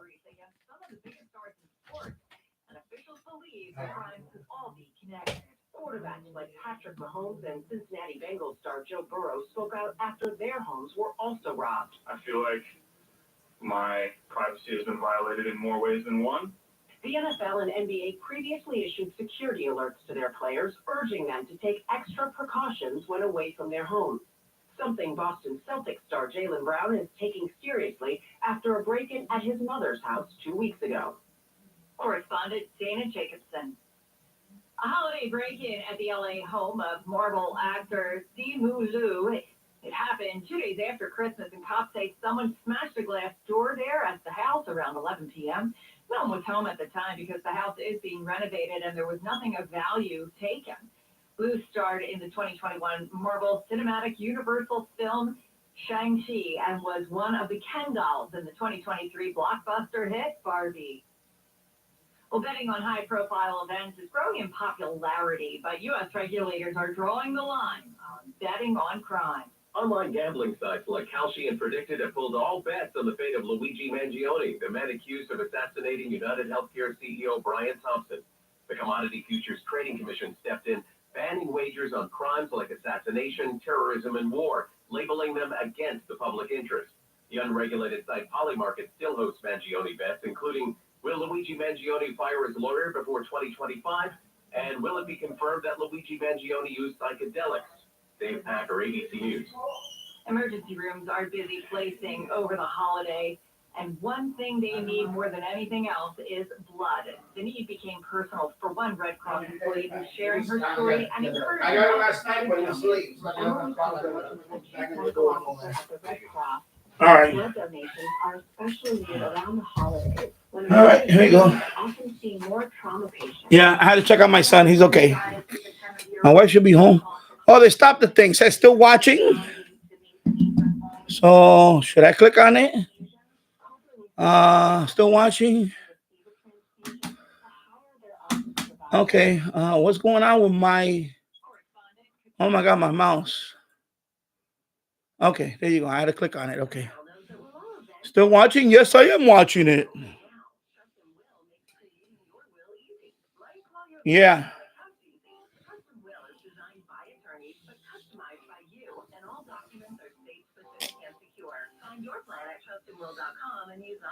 Let me see what else. James Fowler, yeah, I have to check. Yeah, he's doing live streaming now. So check out his live stream. You know, he's gonna do one tomorrow, so we gotta be up early to catch his. Remember, he's in London. He's in Southampton. Excuse me. You know, he's in the UK, so we got time zone. So you might have to wake up bright and early to catch him. And then, unless he decides to one later in the afternoon or whatever, I don't know. But remember his time. Remember he's right now. Why? He's 12:20 over there. So yeah, his afternoon is our morning. So you know.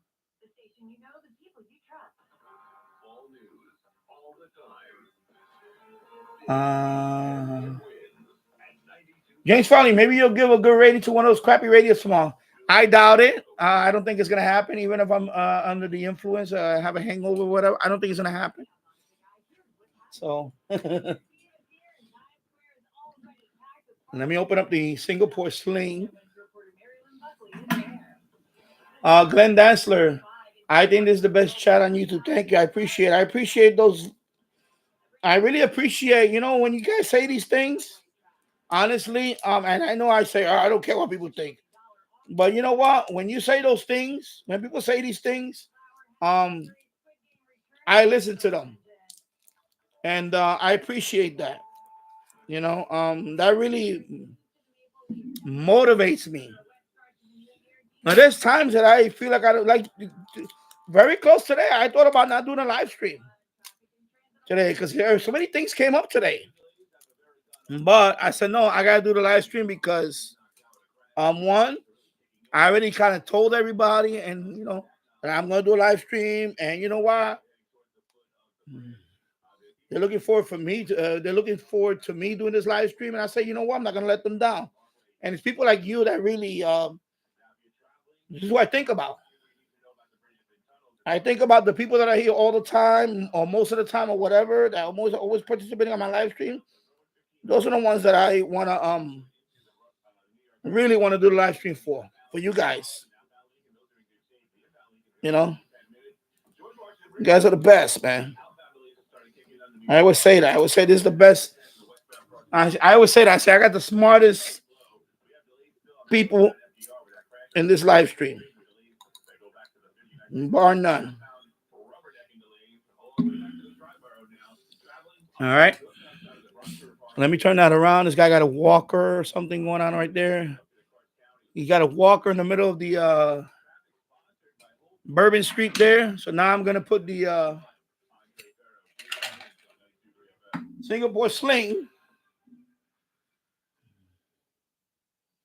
in the mixer.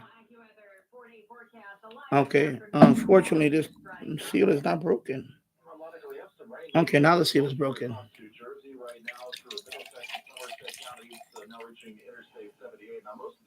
So this is Singapore sling. So let me put that in the.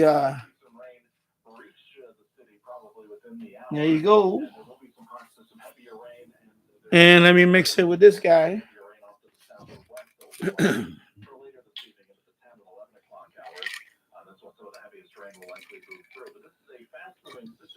There you go. Don't want to be too generous with the. They already made it a little too strong. Yeah. Oh yeah, I can smell it.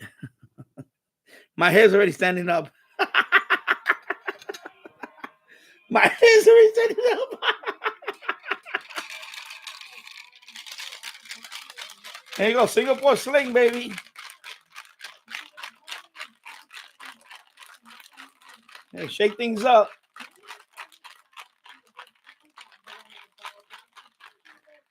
I need to put that certificate over here somewhere. The continents of the world, baby. QRZ. Need to hang it somewhere. Anyway, when I hook up the shack down there, I'm gonna do it. I want to hang my certificate. All right, here we go. Tap it. Tap that. There you go, nice and cold.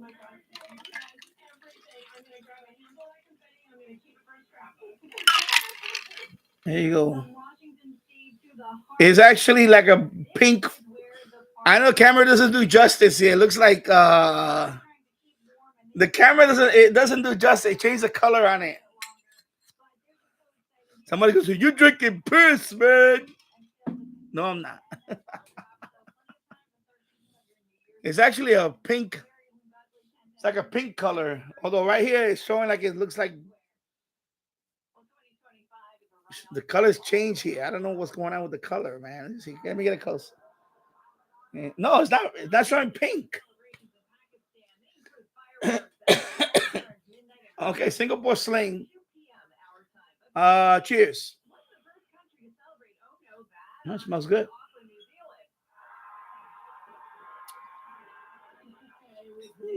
Not bad. I put a little too much. Okay. All right. Yeah. My reason I did the streams was because I knew there would be more audience. Yeah, you did it at the right time too. And during Christmas time, but I find it less after the holiday. Then I will give up. No, don't give up. Just because if you're trying to do the YouTube partner program, right? A rule of thumb. Here we go. This is my rule of thumb. Because I made that mistake the first time I got into the YouTube partner program was before I was live streaming. I was at 1,200 subs or whatever, and I wanted to get monetized, and I got the 4,000 hours because I posted a lot of videos at that time, and some long videos, and some of them did well. But then I got sick. My voice was hoarse and all that. And then, I don't know, just fatigue. I don't know what happened. I didn't post a video for 6 months. And that's when my viewers went down. You know, I thought that the 4,000, I thought it was just 4,000 viewing hours forever. No, you got to do that every year.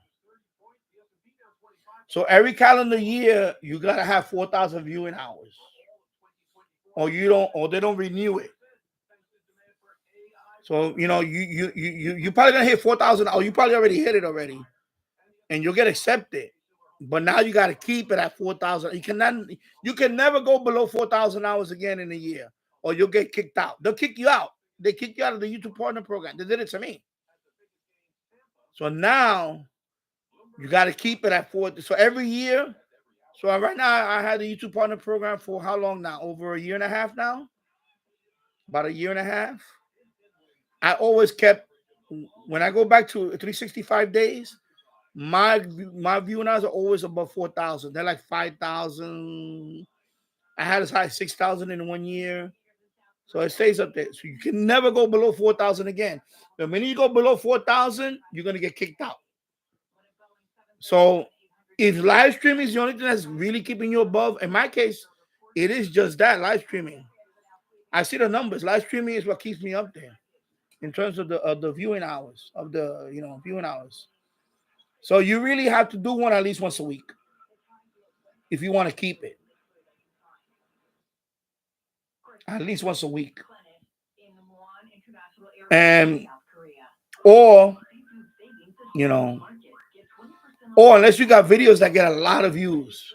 My videos don't get views. They don't get views like the way I wish they got views. They don't get. So my live streaming is what keeps me monetized. Without my live streaming, I would be way below the threshold. So I need to live stream to keep this channel monetized. And that's why it's a lot of work, because I got to be on here all the time live streaming. And I live stream, I try to average once a week.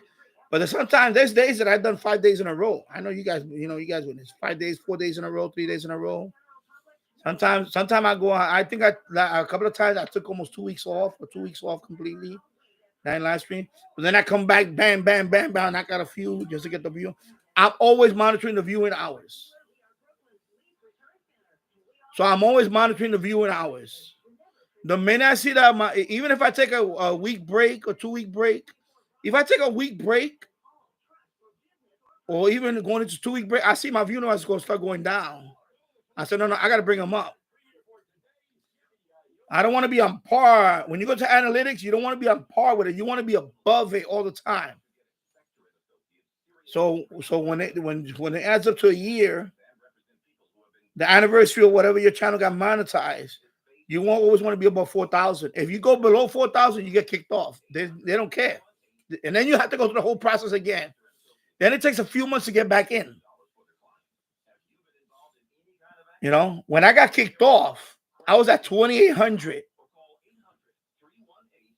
When I got kicked off, I went down to 2,800 viewing hours in a 1 year span. And I had a hustle for, I think I had a live stream for 4 months before I got accepted back in. So you don't want to go through that. So my rule of thumb is either do one stream a week, or if you're going to skip at least bi-weekly, then maybe on the first week, you don't do a live stream at all. On the second week, you do like 3 or 4. Then you take a break for another week or so, and then you do 3 or 4, like that. That's what I'm kind of doing now. I'm kind of taking 1 week off almost. But I'm doing it because, and plus the holidays, I do certain things. Like, for example, I'm going to do Super Bowl one. That's always a big one. Super Bowl one. I may do one for the college football national championship game. So I do some for sports. Just hang out and talk. So that's another thing I done with my channel. I don't do all radio related stuff all the time because it's boring after a while. And people get to know me for who I am, and we talk about whatever. Now, today's just New Year's. Today we just celebrating New Year's. That's it. If people want to ask radio stuff, they can go ahead. But I'm celebrating New Year's. That's what I'm doing.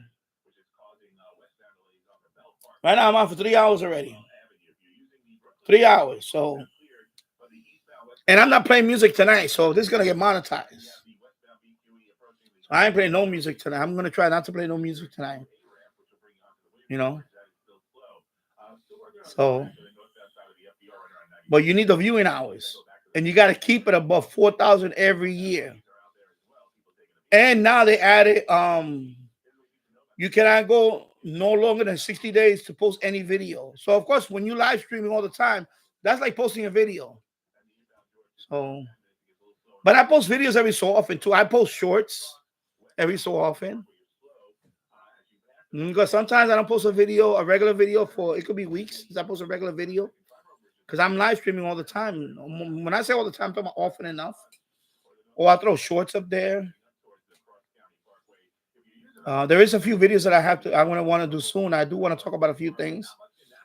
But I'll say that for the new year. I'll kick it off with that stuff. I want to do an update on my NFED. I got a few ideas. But you got to keep that viewing hour above 4,000 a year. Otherwise, you get kicked off the partner program, and then you have to wait. You have to build up the 4,000 hours again, and then if they accept you again, because they might not accept you. You know. Believe me, when you get that first payment from YouTube, that changes everything. Imagine you get a check for doing what you love. I mean, think about that. You get a check for doing something that you love. It's not a big check. It's not. I wish it was, I wish I had a couple of more zeros behind it or something. But hey, it's doing something that you enjoy doing.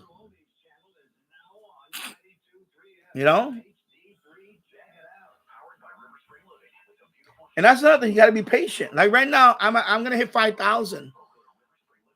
It took me 8 years. 8 years.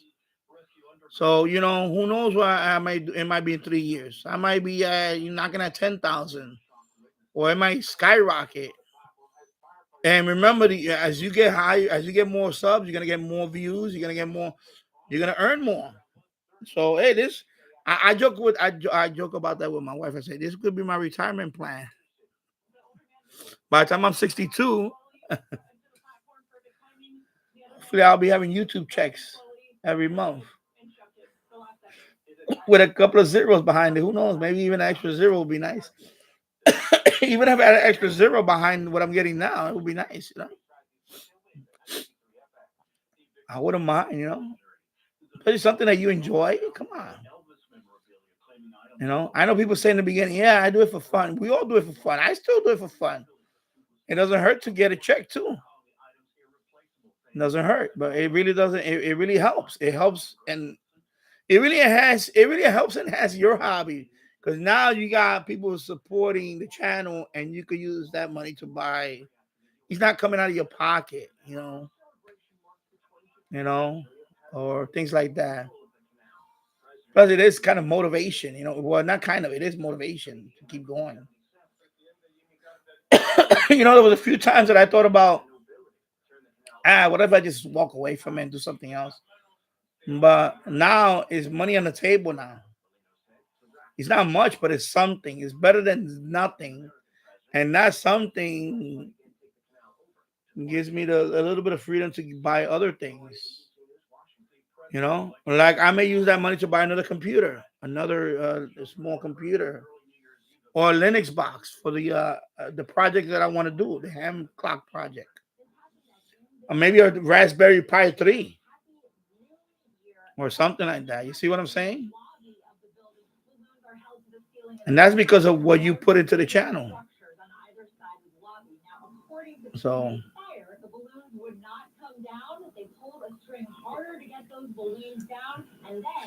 my radio said yes. I noticed after the first live stream, my viewing hours shot up. Yeah, they're gonna go up. And remember, they go up after not the actual live stream, is the replays. So, for example, like my Christmas show, right? Even though I don't get monetized on that right now, but I got viewing hours on it. Because that one right now is I think I'm about to hit 300 views on that one. A lot of my live streams don't make it to 300 views. A lot of them, I get about, most of them I get about 170, 180-ish. 150 or 170. Some of them I go to the 250 mark, to the 2 something, 220. Rarely I get to 300. And this one is about to hit 300, the Christmas one.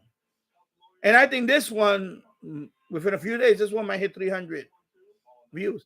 These are the ones that are going to gobble up the viewing hours. So, you know, so when you do the long ones, you know, you got to make them, people want to come back and watch them, even the replay. Because not everybody's going to see it for 5 hours. People come in and out, you know, they have their life, they have things to do. And they drop in, they drop out, they drop in. That's fine. And then the replay, people watch the replay. So people watch the replay.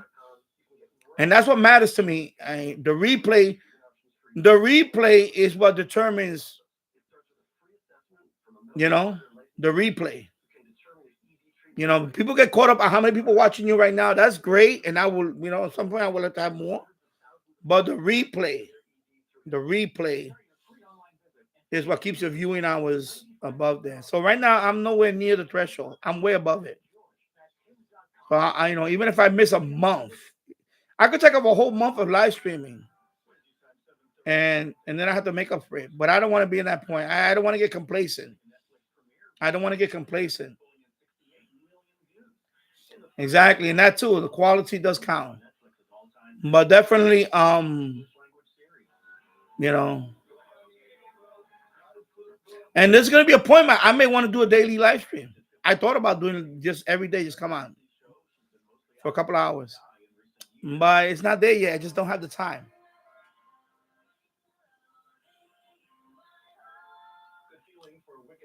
Yeah, Ty. So that's why I keep it subscribers only. I was thinking about opening it up to the public today, but I don't want to deal with somebody coming in here and try to troll or they're throwing beads. They were throwing beads down. People were throwing beads from a balcony. Yeah, having good people outweighs, but you gotta engage with those good people, you know, and you gotta reward them, you know, reward them too. Like right now, you know, I like that he made me a mod right away. That was cool. And he made you a mod. I don't know if I think he made you a mod too. That's what I would do. I've been to channels where I participated in the live stream and they never made me a mod. Never made me a mod. And I've been in that, I went to that channel many times. And I got to the point where I said, I don't want to go in here no more.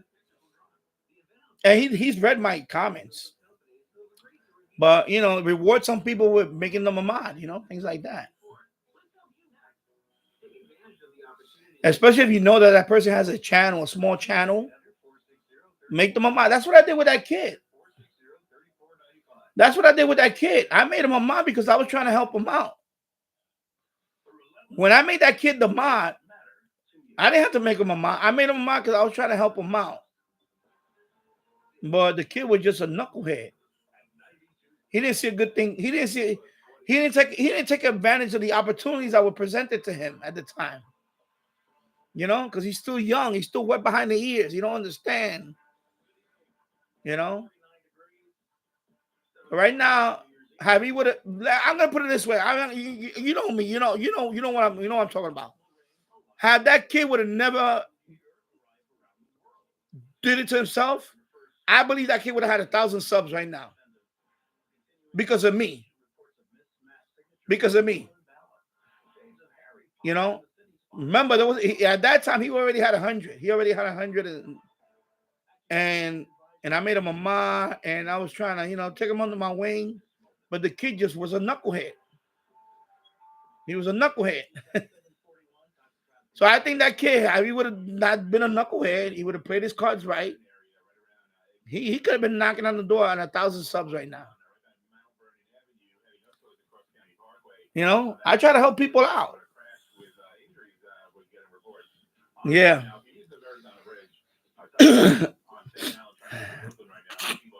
All right, take care, my Ready the Extra, and Happy New Year to you, my friend. And I'll see you next year because I'll be there in a few hours. So take care, my friend. Yeah. Glenn Dansler, Alphabet/Chrome is vicious. I know it crashes every so often. I'm really hoping it doesn't happen here. Although if it does happen here, I'll be right back. I'm not gonna. There will be a part 2, a part 3, if anything, because I plan to stick around at least to another. At least maybe 3 more hours, maybe. I'm gonna try to be on for at least 3 more hours. So anybody want to chime in the chat room? Feel free. Happy New Year, everybody! Thank you for watching. And this is Bourbon Street in New Orleans right now. So I'm just checking out the Earth cams. I got 1010 Winds playing in the background. I'm gonna lower it down a minute. And I'm having my Singapore. What is it? A mixed drink of Singapore Sling. Yeah, Singapore Sling cocktail. And man, God, I'm getting hot, bro. I'm hot, bro. Look at this. Alcohol is getting to the. So yeah. Yeah, and you're doing live stream too, Tasso. So I know you know what I'm talking about. You get the view nows up. Once you go over 1,000 subscribers, then you can apply for the YouTube Partner Program, and you can start making money. And you get money from the ads and all that. And I like the fact that you have 2 channels. So that's good. You have I know your radio channel is over 500 subs right now, so you're halfway there already. And then your Linda and the Birds channel, you have 100 or something. So you're doing good. You're doing the right thing. And there's people here that have been here forever, and they don't, and that's something you do, and you do it, at your leisure. And don't put pressure on yourself. You do it, you enjoy it. Like I got more time. I know right now you're going to school, and believe me, I know how that is. That's a handful. When you're going to college, you got to deal with all this with your coursework. College, you trying to get your degree and all that. So you got to dedicate to that. And once you're done with that and you still have your channel, then you could kind of, dedicate more to your channel later on. But you already started. The main thing with YouTube is get started first. A lot of people, I know people that say, one day, I want to do this one day. That's not good enough. One day, you just get started, and then take it from there. And you already did that, so you on your way, bro. And I notice you bring people from your channel to my live stream, and that's cool. I appreciate that too, and that's what it's all about. We look out for each other. Like I have the Reddit, so when you post on Reddit, I'm gonna make you a mod anyway. When I make you, and we look out for each other. We all rise together. Right? We all rise together. You know how they say we all rise together. Not about not about Like I remember when I started my channel, and Jill's made that video about my channel to get 100 subs. He said, let's get Danny to 100 subs. I remember when he made that video. It's still on his channel. I think I was around 70 subscribers or something. I forgot what I was. And he made that video. He said, let's check out Danny Shortwave Radio DX. He has some nice. And, my channel went over 100 right there. Boom. I think when he did that video, I went from 70 to like 130 in a day, in like a day and a half or something. He doubled my, and he didn't have to do that. He did it because he wanted to look out for me. And that got me on my way. Because once he gave me that shout out, it really kind of gave me the, what? He's looking out for me, and I appreciate that. And then, that's when I met some of you guys. I married the DX and so on. Oxford Shortwave. Long-time people that I know, and they all have great channels. Oxford Shortwave. They were here before me. So now I'm doing live stream, having a drink, and next month in 3 weeks I get a payment from Google for doing this. I mean, you can't get any better than that. So So thank you, everybody. And thank you, Tassel. Thank you for being a good member, a great member. You're the longest member I have. Longest standing member I have is you. I appreciate it. I send you that radio. I wish I could do more. And I probably by sometime this year, maybe we'll do a meeting. We'll do a meetup. Maybe we'll meet in Times Square somewhere. Maybe in the summertime. I don't know. When you have no school, and we'll have a meetup or something. I don't know. And, and I'll probably bring something and say, hey, here you go, my friend. And we'll make a video on it. Yeah, we'll make a video. I have to show you fake, but I'll, whatever. It's okay. I'm not here to do that. Tax relief advocate is different. TRA is here to tell you to the IRS, whether it's 5,000, 50,000, or 100,000. We have a solution. Yeah, special like button. Thank you, Tassel. 17, well, not 19. Like, excuse me. I think having good people in here outweighs everything. Exactly.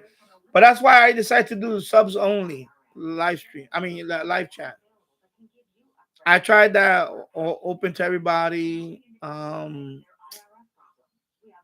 would get more people in the chat, but not necessarily people that I want to be engaging with. Like if you sub my channel and you go in the chat because you really want to talk to in the chat, you really want to be here. Not somebody just randomly coming here try to troll. Because as you can see, everybody here, so pretty much everybody's in the chat right now is a mod. So you ain't gonna get far with trolling. So there you go. Yeah. Of course, the views are good. I'm not saying and some people never reply to comment. Yeah, exactly. But when you're a big channel, I understand that even replying comments, because I got comments that I'm backed up on comments and I'm trying to reply to them. But sometimes you get overwhelmed because I got a lot of stuff going on right now. And not only that, I'm not trying to make excuses. I'm sorry. I have other social media that is also, that's another thing you got to take notice to, that if you have other social media and they follow you here or they subscribe to you here and they see your links, some of them want to follow you there. So like my Instagram right now, my Instagram is at 3,700. My Instagram was dead 2 years ago. It was dead. It was like 100 people, not even that. And then all of a sudden I'm getting ads, a lot of ads. I get about 100 a day. Every 24 to 48 hours, I get 100 new Instagrammers. A lot of them, some of them are like, crappy accounts, whatever. But they're adding me, so you know what? And I have a policy. I follow you back, so I follow them back. Eventually, some of them I'll probably unfollow because they're not interesting or whatever. But that didn't happen overnight. Same thing with X. Right now, my X, I'm about 3,700, about the same, 3,700. And that took a while to build up. But then the last couple of years, the last year, it really took off. So that helps too. So all that stuff helps for this channel. And then the biggest thing I've done recently was Reddit. I started making a whole bunch of Reddit groups. I have one for this channel. I have one for all my channels, each of them. And those Reddit people, you get views on Reddit too. So my Shortwave group on Reddit is about 470 people now. Last year it was only single digits. So over 470 people. I'm approaching 500 people. So I think by this time next year, I'll probably be knocking on the door about maybe 1,000 on the Shortwave group. It's called Shortwave Radio on Reddit. That's what I have, Shortwave Radio. The Shortwave group, they're just Shortwave. And that's 14,000 people there. But now I'm, 700, 400 and whatever it is now, 400, 470. I could see myself being at 1,000 by next year. So that helps with all the stuff. When you post a video, when I post a video or after the live stream is over, I will post this link on all those social media. So people can see the. I can post it now and they can come in here now. I can do that too. I just don't want to do that. And for whatever maybe I should do it one night. Just post all of them. Before I come out, I should just post all of them. And then see if I get more people. But I do it after the live stream. I'll post it and people can watch the replay or whatever. And I get a few that do watch it and I get the likes on those and that's it. You know? So yeah. Cheers. And hello, Miggy. Happy New Year. Hope you're doing well.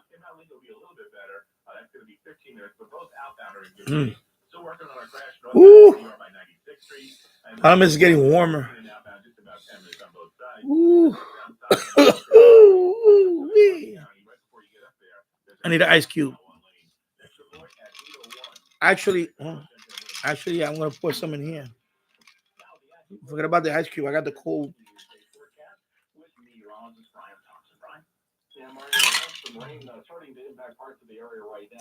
All right, it's a little colder. Wow. Yeah, this is my second cocktail. First one I had was the Moscow Mule, and now I'm having a Singapore Sling. And I have 3 more to go, and I don't know if I'm gonna do those. And then I have beer. For the rest of the evening, I have beer. So let's see. I am gonna take it.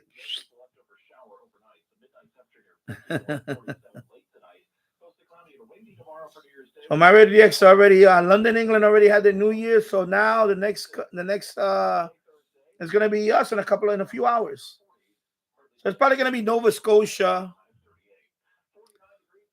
either Rio de Janeiro in Brazil or Nova Scotia in Newfoundland up there somewhere, Labrador somewhere, you know. And then we'll get it at midnight here. So right now, it's gonna be 8 o'clock here. So probably 3 more hours before we start getting the East Coast. So it's making across the Atlantic right now. So probably right now, next 6 minutes, probably be somewhere like in Greenland, right? I don't want to look it up because I don't want to open too many tabs because I don't want this live stream to crash. I'm trying to keep the clock rolling.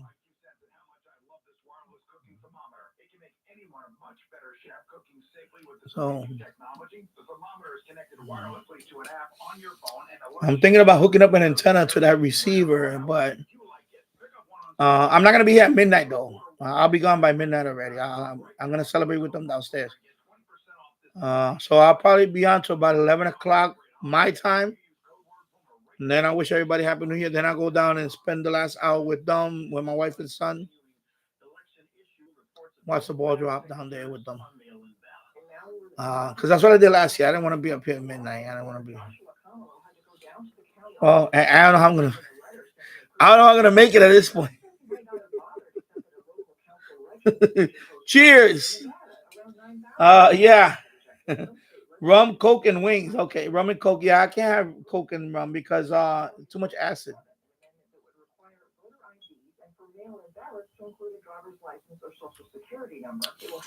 I used to do that when I was young. Coke and rum, 7-Up and rum, Sprite.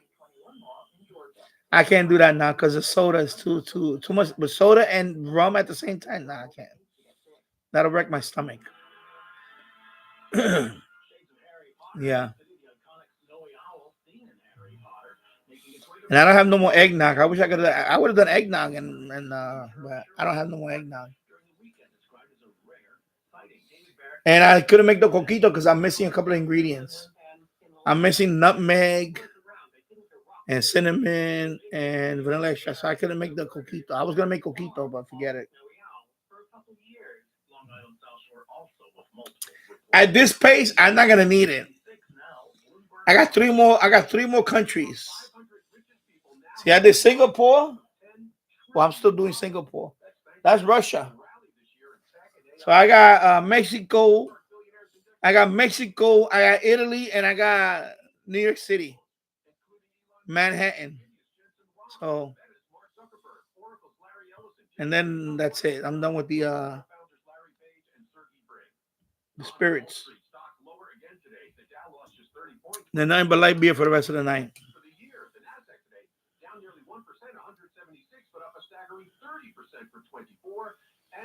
Nasdaq 30% for the year. Wow. Okay, these women are freaking out over here. Look there.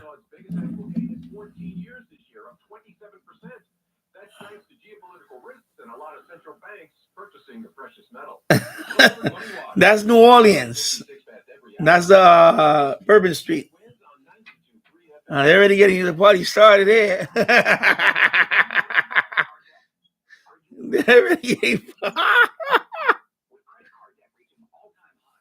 Oh, look. Here you go. Here you go.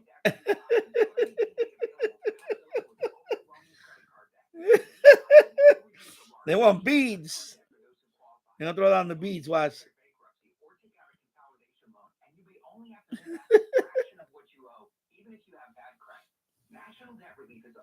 I guess when they go to that corner, I noticed that a few people went to that corner, and I guess there's a balcony up here, and they throw beads down. So I guess they were trying to get some beads.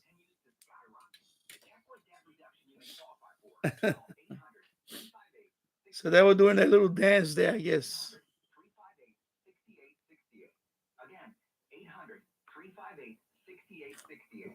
What is dedication? The thing that drives me every day as a dad is I noticed a lot more police out there now. Oh, they back. Yeah, she tore up. Look at her. She tore up. Oh, look at you. She tore up. Yeah, look at her. Oh, yeah, she tore up already. She lit up already. Look at her. They're getting lit. They're getting lit.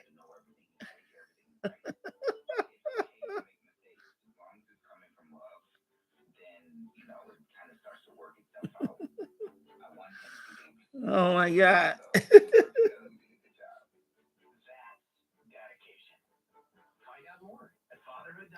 Yeah, I hope that's not somebody's mom out there. Say, that's my mom out there. Oh my God. Only Danny Shortwave Radio there, she's gonna see stuff like this. Oh my God, that's funny. What's up with my mouse? Come on. Let me go up here a little bit. Get the whole thing right here. Oh my God, they were lit up. Yeah, they definitely lit up. Good evening, 49 degrees at 8 o'clock. I'm Monica Guy. Here's what's happening. New Year's Eve is here, and Times Square is the place to be. President Winter reporter Mary Lynn Buckley is there with the fun. I'll be right back. Let me go check on my son, and I think my wife is home. Oh, they back. Here we go. Wait. Yeah, I gotta see this. Hold on. Oh my God, she's lit up. The one with the this one is lit up. The one with the hat is lit up.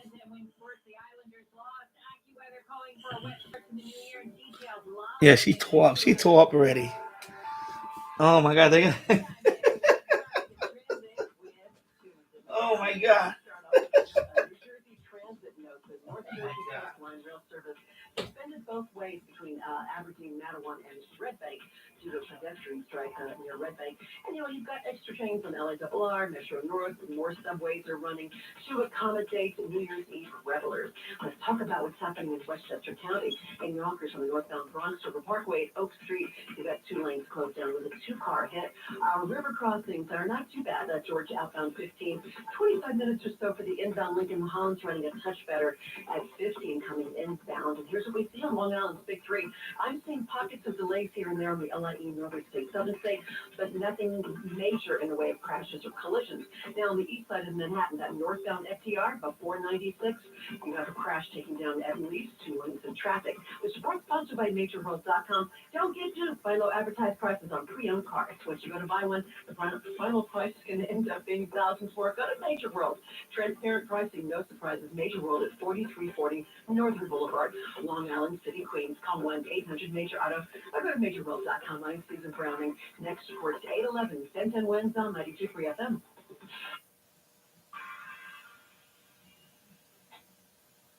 Now the AccuWeather New Year's Eve forecast with meteorologist Brian Thompson. Yeah, Monica, we have rain that's now moving across Staten Island, parts of Brooklyn, and this is going to continue to head to the north and northeast. So we do expect some of the first raindrops to start falling in Times Square probably in the next 15 to 20 minutes as this continues to lift to the north. There could be some pockets of some heavier rain with this. We've been already seeing that across portions of Staten Island and also across North Jersey through Parsippany and Morristown. Right along 287 there, it's raining pretty hard. So we have this first round of some showers moving on through. There's another round of some heavier rain near the Philadelphia area and just to the south and west. That will likely push through during the 10 and 11 o'clock hours. Could be a rumble of thunder with some of that activity. But it's a very mild evening with this rain. Temperatures at midnight still close to 50 degrees. Now, thank you for the meteorologist Brian Thompson on New York's weather station, 1010 winds on 92.3 FM. Here we go. Good time. It's time for Mary Lynn Buckley joins us. When I was gone, did they come back? Oh, look at that. People taking pictures right there. She's doing a selfie with the whole family.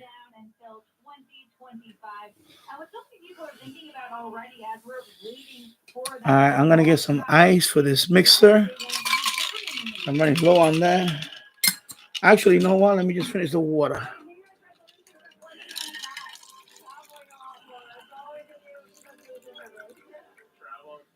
Man, I got another shot.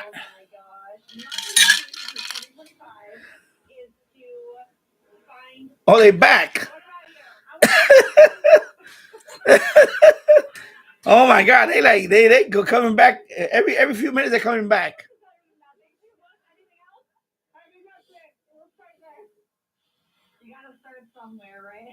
You know what camera's up there? There must be somebody recording stuff, and they're trying to make I guess they see the webcam.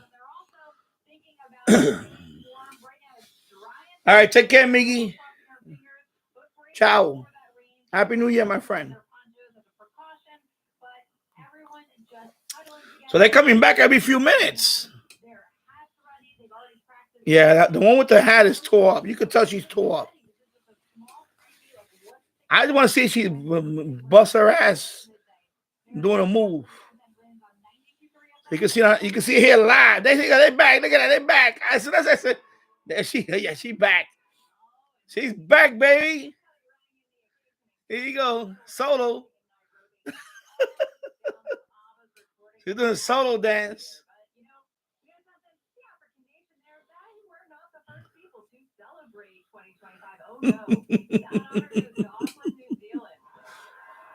Only on Danny's Shortwave.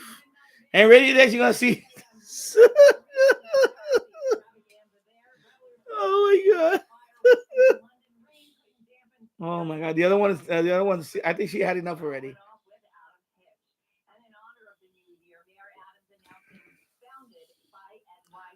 Campaign to mark the city's 400th birthday. 2025 will be a big year for music. Hey, you know what's in that? You know there's not a milkshake in that cup, right?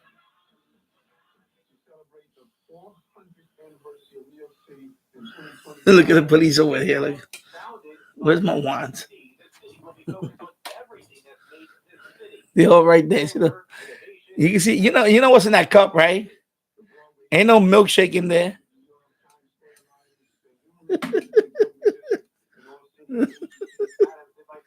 She have a good time.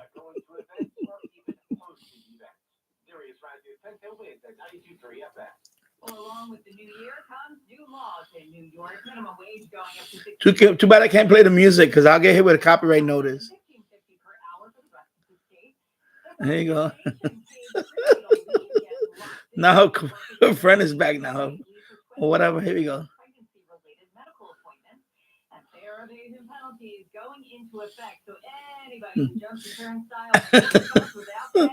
I guess we know who's the minder here, right?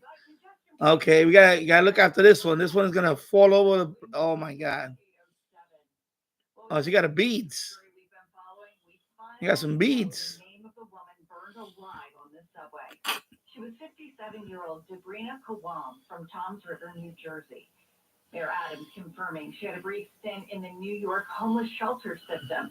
And while stressing that no matter where Kawam lived, she did not deserve what happened to her. No matter where she lived, that should not have happened. But we have far too many people that believe. So they just ID the woman that got burned alive in the subway. Wow. 33-year-old Sebastian Zapata remains in jail charged on murder and arson. That's crazy, right? If you haven't seen that video, oh my God, it's horrible. Horrific video. The man from Guatemala, I guess he must have threw something at her or something and lit her on fire. And she's literally standing up, burning to death. I was like, wow. I mean, it's horrible. I mean, what really disgusts me about that is that people didn't do nothing. I don't know. I mean, I don't know why would you do in a situation like that, because I heard that there's some I don't know, maybe your opinion, maybe you can put it in the comments or something. Person is burning alive. I know for a fact. I worked with the subway cars. I don't know. I have to look at the model of the subway car. Some of them do have fire extinguishers. There are subway cars that do have fire extinguishers in them. You're not readily available. You need to. There are hidden compartments that do have fire extinguisher. I believe that train was an older train when that happened, so I don't know. Of course, the next step is to throw something like a blanket or something, or a heavy coat, and maybe like what they call stop, drop, and roll.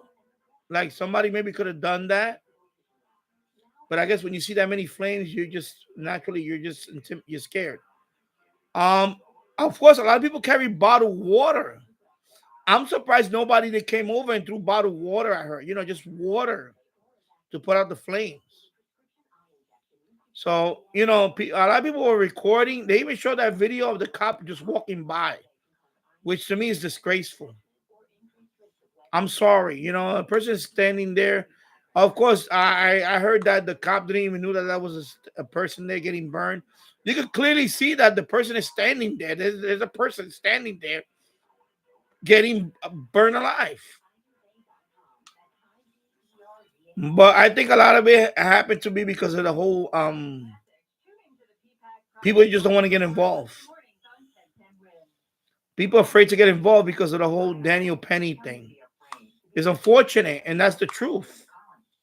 Some people are not going to get involved in anything because they're afraid that they're going to wind up going to jail or something, or go to whatever, go to prison or whatever. It's unfortunate and it's scary, that can happen. I lived in New York City almost all my life, and I never had fear of taking a subway until now. Now that I'm 58 years old and I live in Yonkers, I have no desire to go into New York City. It's like now the fear factor is like, it's a lot higher now. And don't get me wrong, though, I'm looking for a job, overnight job or part-time job in New York City. But now I'm really afraid. And of course, again, that's another thing. That's the other insult to injury. Is that they're going to raise the fare again. And of course, we're going to have the congestion pricing on the 5th. Because we have the stupidest governor in the history of the state of New York. He is just a complete inept moron, completely clueless, and not in touch with the people.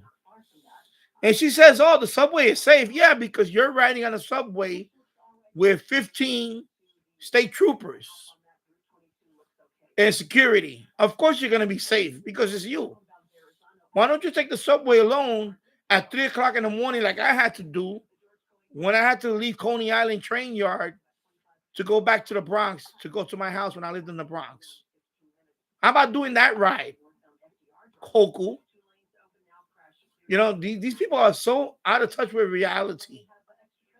And the problem is these people still vote for these idiots.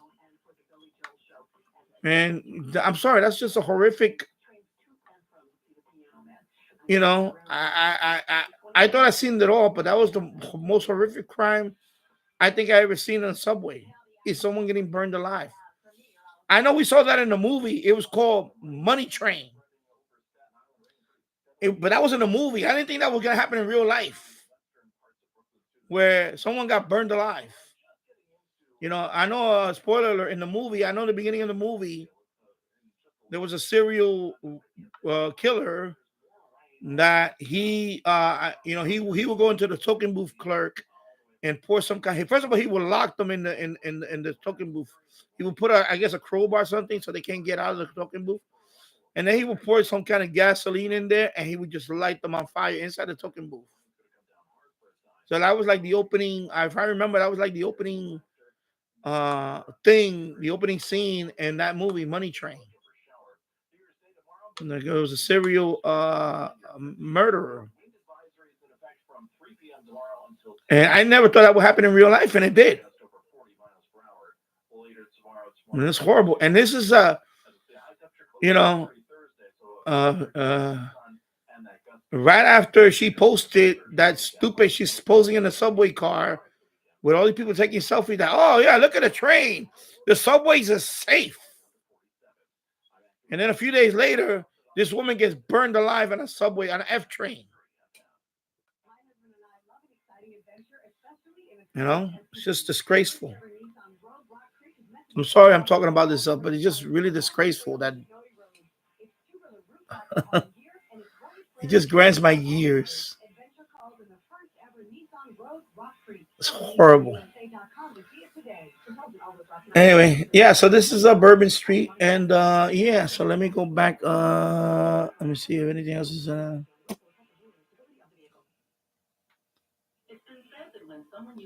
there you go. So 3 hours and 55 minutes in the books. And thank you for watching. And yeah. And hello, Tasso. And Tasso, I've been in and out, Danny, but I'm having the stream playing in the background. Thank you. I appreciate that. I appreciate that very much. So right now it's 8:15 here in Yonkers, New York. I'm right outside New York City. I'm gonna put Times Square in about another hour or so. Right now, I didn't want to. Times Square is kind of boring to watch. I'd rather watch. And to be honest, I'd rather watch Bourbon Street. It's a lot more entertaining than Times Square. Times Square, the webcam is way up there, and you only see people practicing and performing.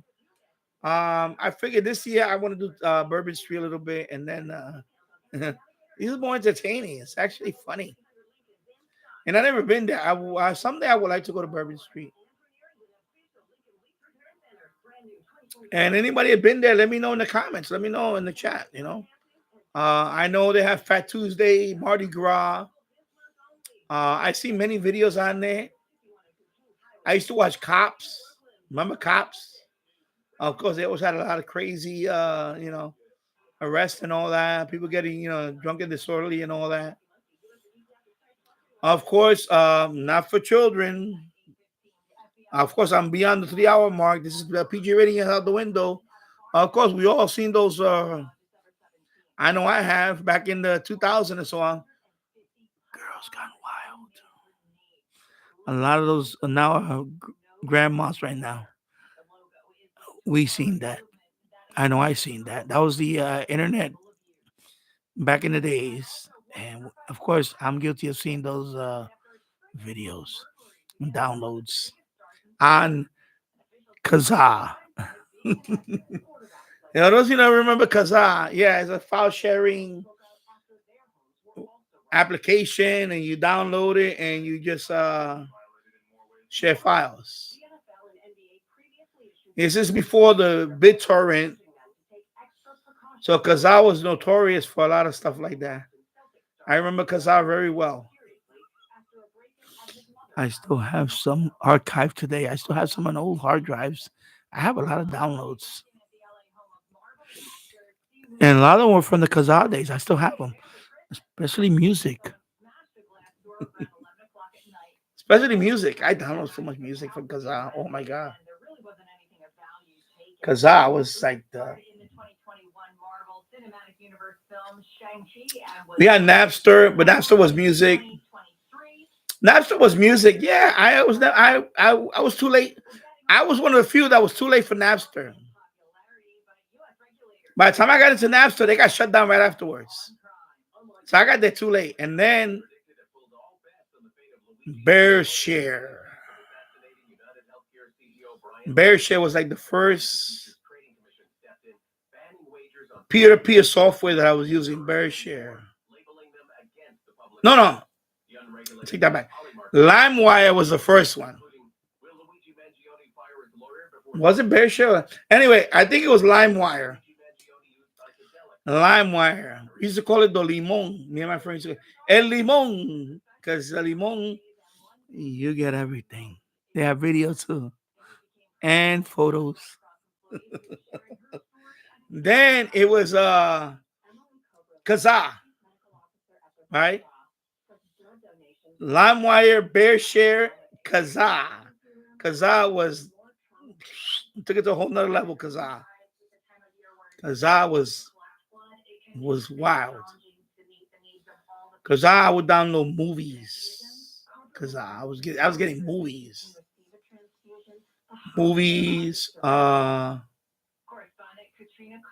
Yeah, a lot of movies. And then finally after Kazaa, then I had a couple of more like FrostWire. FrostWire was another one. That one was for the Mac. I remember the FrostWire. That was in the early 2000s. And then, of course, around that time also, early 2000 was BitTorrent. And then the whole BitTorrent, uTorrent. Then you go to certain torrent sites. It was torrent search engines. And then, of course, we all discovered the Pirate Bay. The Pirate Bay.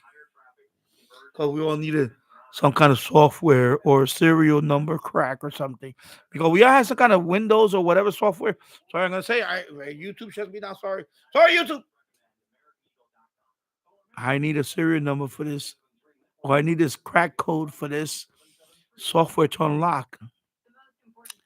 And I always found it on Pirate Bay. Pirate Bay. Oh my God, I got so much Depeche Mode from Pirate Bay. Because I'm a big Depeche Mode fan. I have a lot of CDs of Depeche Mode, but they got some compilations that never came out on it never came out on CD and compilations. And they had them on Pirate Bay. Oh my God. I got hooked. I got hooked on Pirate Bay for a long time. Pirate Bay they're still around, but they're not the same. They're, of course, they've been through a lot of legal issues. I used to read their, Pirate Bay. I used to love to read their replies when companies send them cease and desist orders. And those replies were classic replies. Oh my God. You just read them and you laugh. They were funny. Classic replies. Because they were taunting them. They were like, "Well, you in America, I'm over here in this island off the coast of Sweden or whatever. And your laws don't apply to us." At that time, they didn't. It took a lot of pressure. Of course, finally, the EU came down on them. But for a long time, they were taunting them. They were like, And they were making a lot of money off those ads. Those banner ads, oh my God, they were all making big money. Because I ran websites for a long time, and a lot of it is banner ad money. And let me tell you something: when you're getting millions of views, not millions of views, I'm talking about YouTube, millions of hits. They call it hits. Website you call it hits or uniques. Well, millions and millions of, in fact, not even millions, billion downloads. Like, billion downloads a month or some crazy number. That's ridiculous ad revenue. That's like, you know. Here you go, PG rating. That's fuck you money every month. That's what they were making. They were making crazy money. Oh my God! When I see those ads, I'm like, my God, they're raking in millions a month. Millions. That's why they didn't care. They say, well, by the time they get to us, we're gonna have so much money. Put in secret accounts. you know, he said, I may have to do a couple of years in the thing. But by the time I got out, I got so much. They didn't care. They had no care in the world. They had. Because remember, these are computer crimes. These are like, and I don't want to glorify it, but it is funny. They're still online today, but it's a different, I know one time they wanted to have it. I think at one time they wanted to have their own island. They were trying to buy a small island, an uninhabited island, and declare it Pirate Bay land or something. It was these people bizarre. They even have a political party named after that in Sweden. It's bizarro. See, now that stuff will not fly now. There's so much. But in the early 2000s and the late 90s, that's where they made their money. They made their fortunes. And hello, Alfredo Monteroso. Happy New Year, my friend. And you're in Spain, right? I think. Anyway, so you're already 2025. So happy 2025 to you, my friend.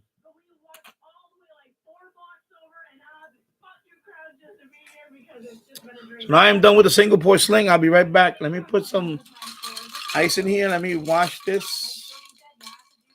And I'll be right back. I'm going to put it back in the New Orleans. It's always funny here. Oh, these two about to. What's going on right there? That's the Spain. Okay, so you're already at 2025, baby.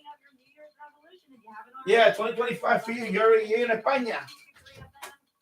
Happy New Year to you, my friend. Thanks so much, Mary Lynn. Well, 2025 arriving all around the world.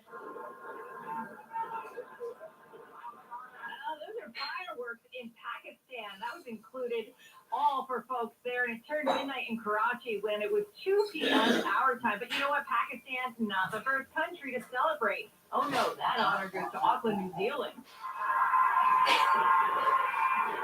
That's right. It was midnight there when it was 6 a.m. here. And more recently in Paris, revelers celebrated with a firework extravaganza. Similar scene in London, but there was plenty of bad weather and rain, but that did not dampen spirits or excitement. Oh, and are you ringing in the new year at home instead of at a bar or hotel ballroom? Well, guess what? You're not alone. To see ball drop video from Times Square, you'd think that everyone celebrates the arrival of the new year like that. But a new AP North Center poll finds that a majority of U.S. adults intend to spend this evening at home. About 2 in 10 will celebrate at a friend or family member's house, and only 5% plan to go to an organized event, a restaurant, or a bar. Jim Ryan, ABC News. Wins News Time, 8:26. Now Bloomberg Money Watch on 1010 Wins. The shipping giant Maersk is urging customers to remove cargo from East and Gulf Coast ports before a possible longshoreman strike January 16th. That union staged a 3-day walkout at ports from Boston to Houston back in October, which ended after agreeing to a 62% wage hike with port owners, but the issue of automation was left unresolved. Wall Street just wrapped up a fantastic year thanks to gains in tech and AI-related stocks, which helped the NASDAQ surge 30% higher. The S&P 23% for the year, the Dow was 13%. But today, on the final trading day of the year, the Dow lost 30 points, the S&P down 5, and the NASDAQ down 176, 1%. Americans returned $685 billion worth of merchandise this year, more than 13% of all sales, according to the retail data firm Appriss Research. That's nuts. And Netflix's Squid Game. All right, now I'm gonna go to Italy. This is so I got the peach Bellini. So let me flip it back over here.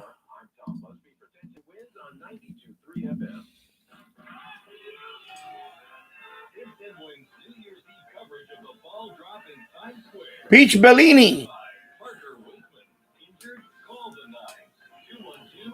Oh, so he's in Spain. Okay, so yeah, Happy New Year. Felicidades, Alfredo. Felicidades. Prospero Año Nuevo. Feliz Año Nuevo. Ok, feliz Año Nuevo.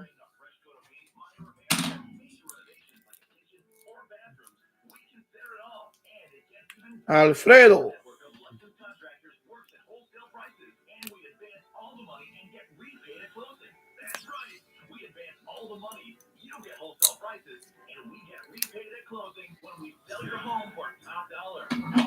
Let me break this.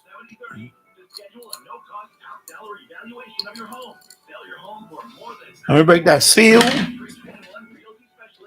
There you go. This is the peach Bellini. Of course, Italy style. Champagne topper. I do not have champagne, so I'm going to put this, but guess what? Guess what? Here we go. $1 million of term life insurance may only cost you about $100 a month. Call Term Provider. Speak with Big Lou, 800-239-1749. Big Lou will find a term life policy for you, even if you have type 2 diabetes, are overweight, or have high blood pressure. Term providers help thousands of people like you who think they can't afford term life insurance. To buy $1 million of affordable term life for you, there you go.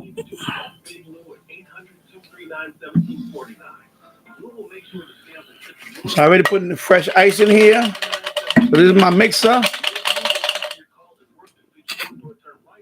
So we put the mix in here. Big Lou's like you. He's on meds too. For affordable term life insurance, call 800-239-1749. All right, so I put that there. So now this one is going in the So this is Italy. There you go, Italy.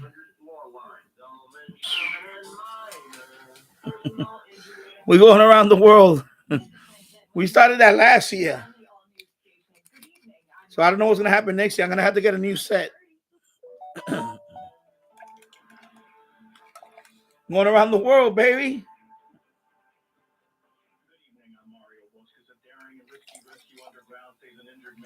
There you go. Still watching? Yeah, I'm watching. Let me click on it. He's asking me if I'm still watching. Let me. Okay, there we go. Hopefully I don't slow down. Saludo. So now I'm gonna shake it in the shaker in the mixer. Going around the world. Now we're going to Italy now. Italia. Now we're going to Italy.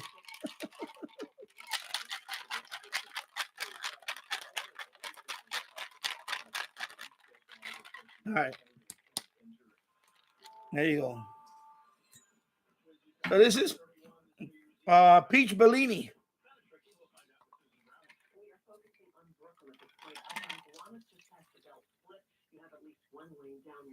All right, peach Bellini. There you go. Yeah, that one definitely looked like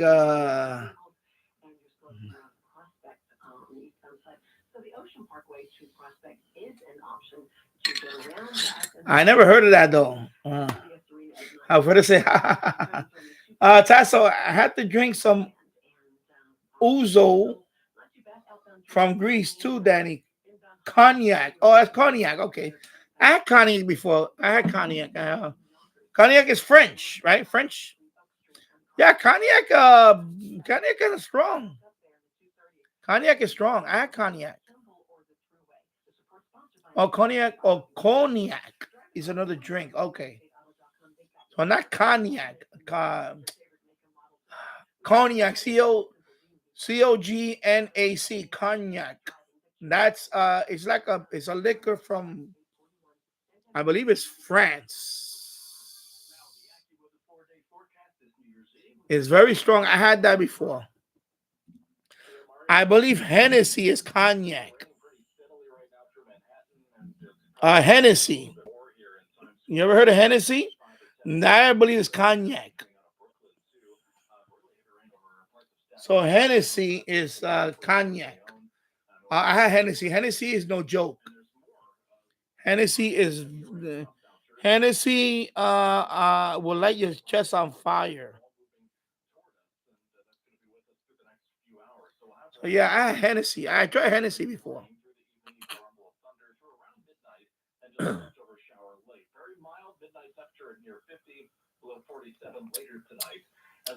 It's kind of smooth though. This peach Bellini is kind of smooth. Not bad.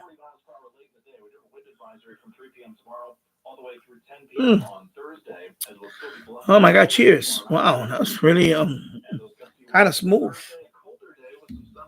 Peach Bellini. So let me put this over here, and I'm just gonna shut a few minutes while I fix myself up over here. Because I got my Grinch. Let me put my Grinch over here. Let me put the Grinch over here. Right here. I show the camera, but I'm gonna show the Grinch. And the polar bear with the Coca-Cola, I'm gonna put him up here somewhere. Let me see. Polar bear. I'm gonna put you right here, polar bear, just for today. You know what? Coca-Cola bear. Okay, let me flip it around now. So let me go pan up here. So you can see the Coca-Cola bear right there. The Coca-Cola polar bear, and you see the Grinch right here. And Grinch. I had it over there. I put it right here just now. So that's the Grinch. You watch those? You ever seen those TikTok video where somebody dressed up as the Grinch to scare the kids? Oh my God, they're the funniest videos. Somebody dresses up as the Grinch and they scare the kids because kids think that's the Grinch, and somebody beat up the Grinch. Oh my God, the funniest videos. And then they play that music in the background, you know, the Grinch song. Glenn, have a great new year, everyone. I'm too old to stay up any longer, 73. All right. Take care, my friend. And happy new year to you too, my friend. And let me have my peach Bellini. Cheers. Balloons are held to the ceiling and they're attached to large Lego structures on either side of the lobby. Now, according to Peabody Fire, the balloons would not come down. They pulled a string harder to get those balloons down, and then these big Lego. Let me play Ted. What's Ted? Where's Ted? Oh, Ted is right here. That story from correspondent Louisa Mahler. Somebody asked me to play Ted the other day. So this is Ted. Hey Johnny, how about a beer, huh? Couple of Bruce Dostoevskis? Perhaps a... Let me turn up the radio for Let me play Ted again, sorry. Come here, you bastard. Although Ted looks very raggedy here. That's not Ted. Because it's old. This actually was my brother's. My brother Harry, and he gave it to me. Yeah, see, that's Ted. You know Ted. You know Ted. Everybody knows Ted. So this is old. This is, oh my God, look at he looks all raggedy. Anyway, he still got the sound thing. Hey Johnny, how about a beer, huh? Couple of Bruce Dostoevskis? Perhaps a Teddy Bruschi?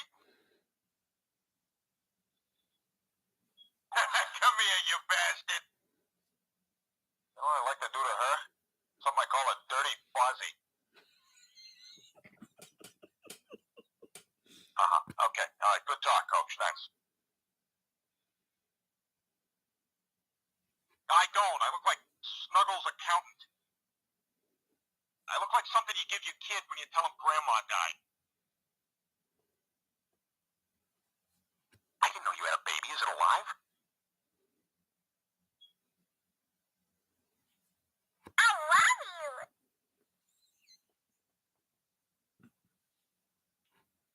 Okay, all right, so that's where we'll draw the line.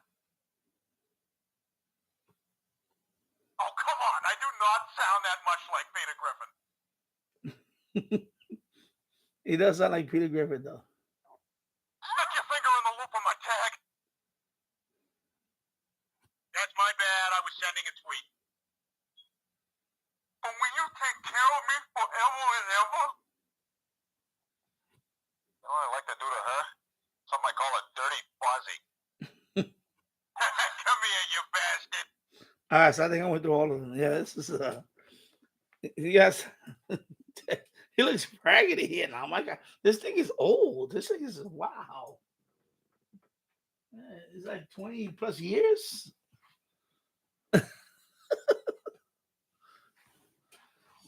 Anyway, here goes the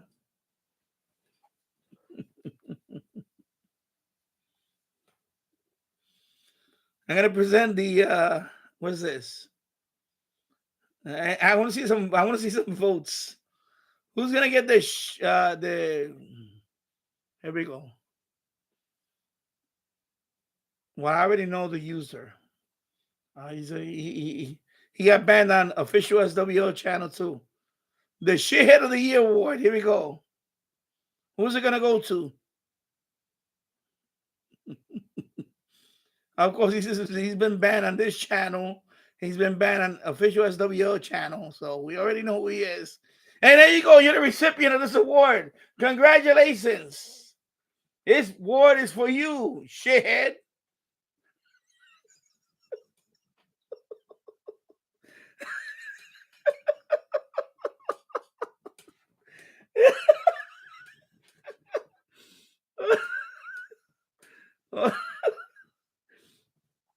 I just triggered him on that one. Like, I don't know whoever did this 3D printed. Oh my God, this is awesome. My wife got this from her job. Somebody 3D printed this. The Shithead of the Year award. And get it, the shithead. You know, get it poop with the crown. Well, he's a king shit. The king of the shitheads. There you go. You win, baby.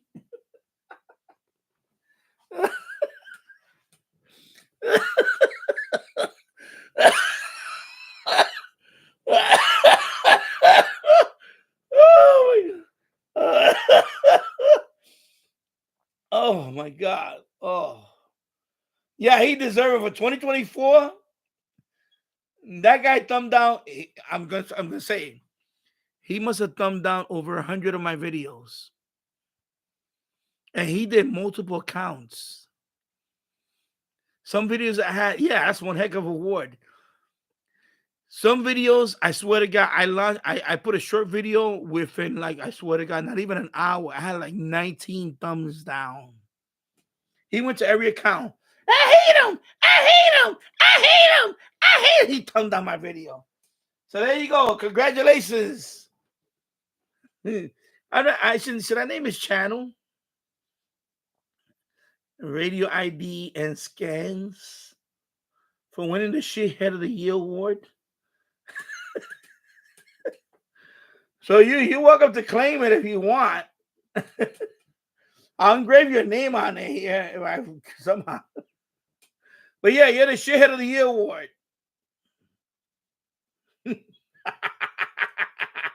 You're the winner.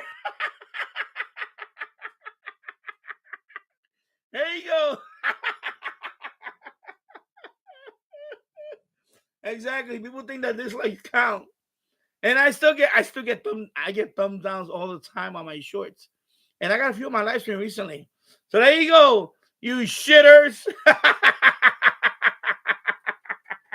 So you can keep thumbing down my videos. There you go. This award is for you, shitheads. There you go. Oh my God. Oh. Yo, the guy literally camped out on my page. When I would look at my stats, I would see, Danny Shortwave, Radio DX. Of course, I sent myself the most. And then he was up there. He was like number 2. Excuse me. The guy literally camped out on my page, on my YouTube channel, and started going through all my videos. I hate him. Thumb down. Thumb down. Yeah, he camped out on my page. You can't say no other way. He camped out on my page. The guy was like 400, 200 views. And I'm like, how this guy sending me 200 views? Because he's camping out on my page. So he goes to one video, that's one view. And then right there, he thumb it down. He goes to another video, one view, he thumb it down. That's what he's doing. That's it. That's the only way you could equate that, because my views, my dislikes went up when his views to me was going up. So that's him. He's hanging out on my page. And he says, down. Oh, let me switch to my other account. I'm going to thumb it down. Oh, it works. Oh, but they don't know that YouTube removes that in a few hours, because they already know that it's from the same IP address. Right? So he remember he came in with different accounts and I banned them all. So he would come in with different accounts. So that's what he did. He used the same accounts to come in, Radio ID Scan, whatever brand, or Zach. He had another account called Zach and a whole bunch of other ones. So he would come in and thumb it down. I'm going to thumb it down a whole bunch. And then I go to my other account. I'm going to thumb it down. And next thing you know, I have double-digit thumb down on a whole bunch of videos. But YouTube, what they do is they delete the thumb down after a few hours, because they recognize that it's from the same guy. So it could be a bot, or it's just you know what I mean? Yeah, same IP, same internet IP address. So YouTube, after a few hours, they delete all the thumb downs. So there was one video that I had. There was one video I had like 22 thumb downs. And then like 48 hours later, it went down to like 3. So basically 19 of them were him on different accounts. I mean, fucking jerk off. Stupid idiot. Fucking kid. Like, bro, I'm the grandmaster of fucking in webmastering, bro. I've been running websites since 1994. Okay? I ran many fucking sites. Like all types of sites, bro. You name it, I fucking ran that shit. Okay? You don't know nothing about the fucking internet protocol addressing, DNS, and all this shit. Okay? I'm a fucking genius when it comes to that shit. I could teach fucking classes on that shit. Okay? Fucking guys like 15 years. I run around circles in your fucking ass. You dumb fuck. That's why I fucking exposed them. Stupid fucking silly rabbit tricks are for kids. Don't you know that shit? Dumbass. That's what happened. Silly rabbit tricks are for kids. That's what happened, but we got cold busted. Because the IP address says it all. Unless he's not smart enough to know that if he would have used a VPN, I'm telling you, I'm dropping gems on you, bro. If you would have used a VPN, maybe you can hide a little bit better. But even then, YouTube would have detected the pattern of the same VPN. So say, I open up a VPN, I say, yeah, I'm coming from I don't know, instead of located in whatever state he was in, I don't want to name the state he's in because I don't want to shout him out like that. He's coming from Wyoming. Say to Wyoming, whatever. They just call it Wyoming. And then you even though YouTube sees a lot of Wyoming, they still, unless you're really clever with the VPN, you might have got away with it. But other than that, no, you didn't get away with it. You failed. Sorry, I didn't mean to scream. I just want to. That's just what happened. You're not clever, bro. You know why? Because, like I said, bro, you're talking about a 35-year-old grandmaster, and you just a fucking a pissant that just a early teenager. Are you fucking kidding me, bro?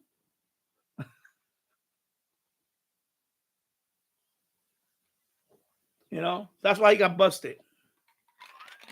Dumbass. Trust me, bro. I people try to, back in the day, people try to hack my servers. Hack. I'm talking about hack. Take over your server completely and put their shit on your server. I done that shit to other people. I don't mean to brag, but I'm gonna brag. I fucking shut down a few servers in my fucking lifetime. Okay. A lot of it was social engineering. If you don't know what social engineering is, look it up. 99% of all hacking is social engineering hacking. It has nothing to do with brute force hacking, algorithm, cracking password. It's social engineering. Social engineering happens all around us all the time. You know what social engineering is? It's, for example, I knock on your door and I have a reflective vest. You know what social engineering is? Is I go to somebody's house, I go knock on your door and I say, yeah, I'm from Con Ed. Why? Because I have a fucking reflective vest and I got a hard hat. So I can walk into your house and check your meter. And you're stupid enough to let them in. And then that's when you get fucking home invaded. That's social engineering. Okay? That's social engineering. You don't have to be a fucking zeros and one guy to fucking, hack shit and steal shit. You don't have to do that. Social engineering. Look at that movie. What's that movie? Catch Me If You Can. That guy was the greatest fucking guy that made social engineering famous.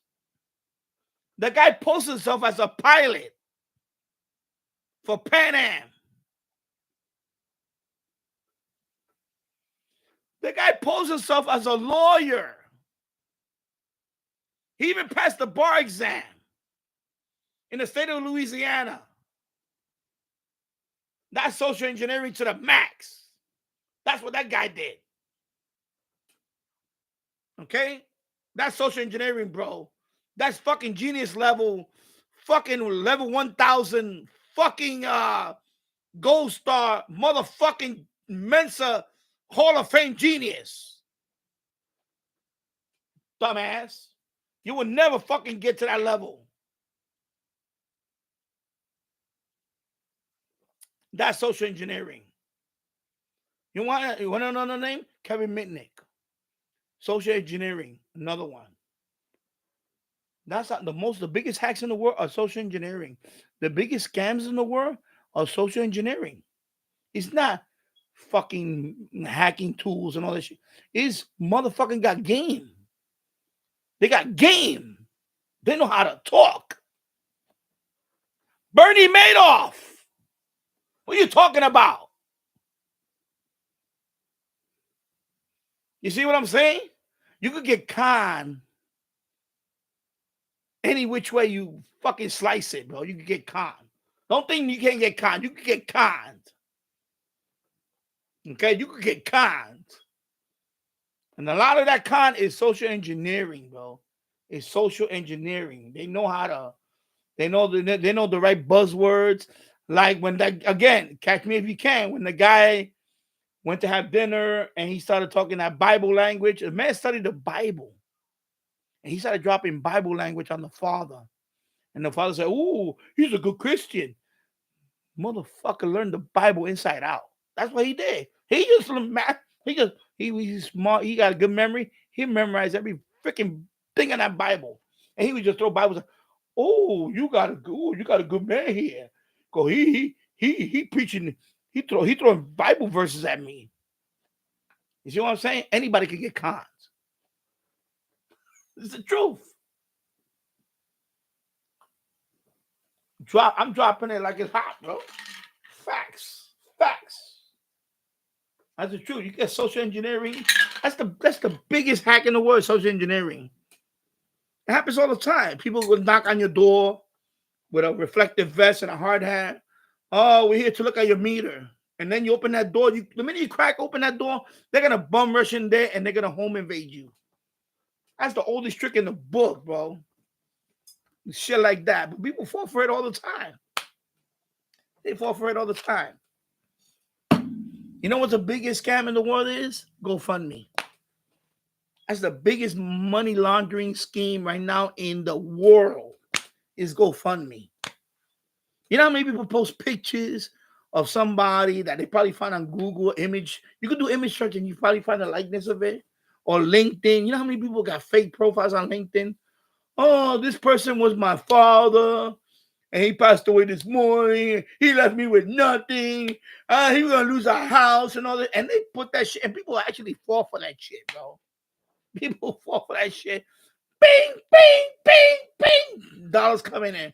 You know how many scams? Go look it up on Google it. How many GoFundMe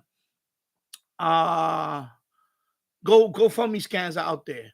There was a famous one not too long ago about a homeless guy. There was a couple. There was a couple that they said they were raising money for a homeless guy. They wanted to help out this homeless guy. And they turned out that they all worked together. The homeless guy was in on it. The couple was in on it. What happened was one of the three finally got greedy and they all turned themselves in. That's what messed up the whole scam. Is that the homeless guy was like, yo, bro, I want more money because I'm actually the center of the attention. And the couple said, no. So he turned it on them and they blowed on each other. And that's a big scam. When you watch CNBC, you know, Greed, what is it? American Greed. Watch that series. When you watch American Greed, you see all the shit that happens of those scammers. The GoFundMe shit, oh my God, bro. That's the biggest one of all. The GoFundMe. That shit is crazy, yo. It's crazy. And that one got exposed because that one got a lot of attention. The homeless guy. It was a homeless guy that a couple was, it was a couple. It was trying to take them under the wing, let alone that the couple made money off of him, and then they actually tried to cut him out. They said, and the homeless guy was like, "Yo, where's my money, bro? You gave me, you gave me but the homeless guy, the problem with the homeless guy is that the homeless guy was a drug addict, so he blew through 100,000 like nothing. So they were like, "Nah, we can't keep giving you our cut because you fucking blow that shit in a month or whatever, in a week, whatever, a year, whatever the fuck it was that he did." But he finally flipped on them and he exposed them, and then that's when, well, he took them to court. The homeless guy actually took them to court, and then that's when the whole fucking shit got exposed.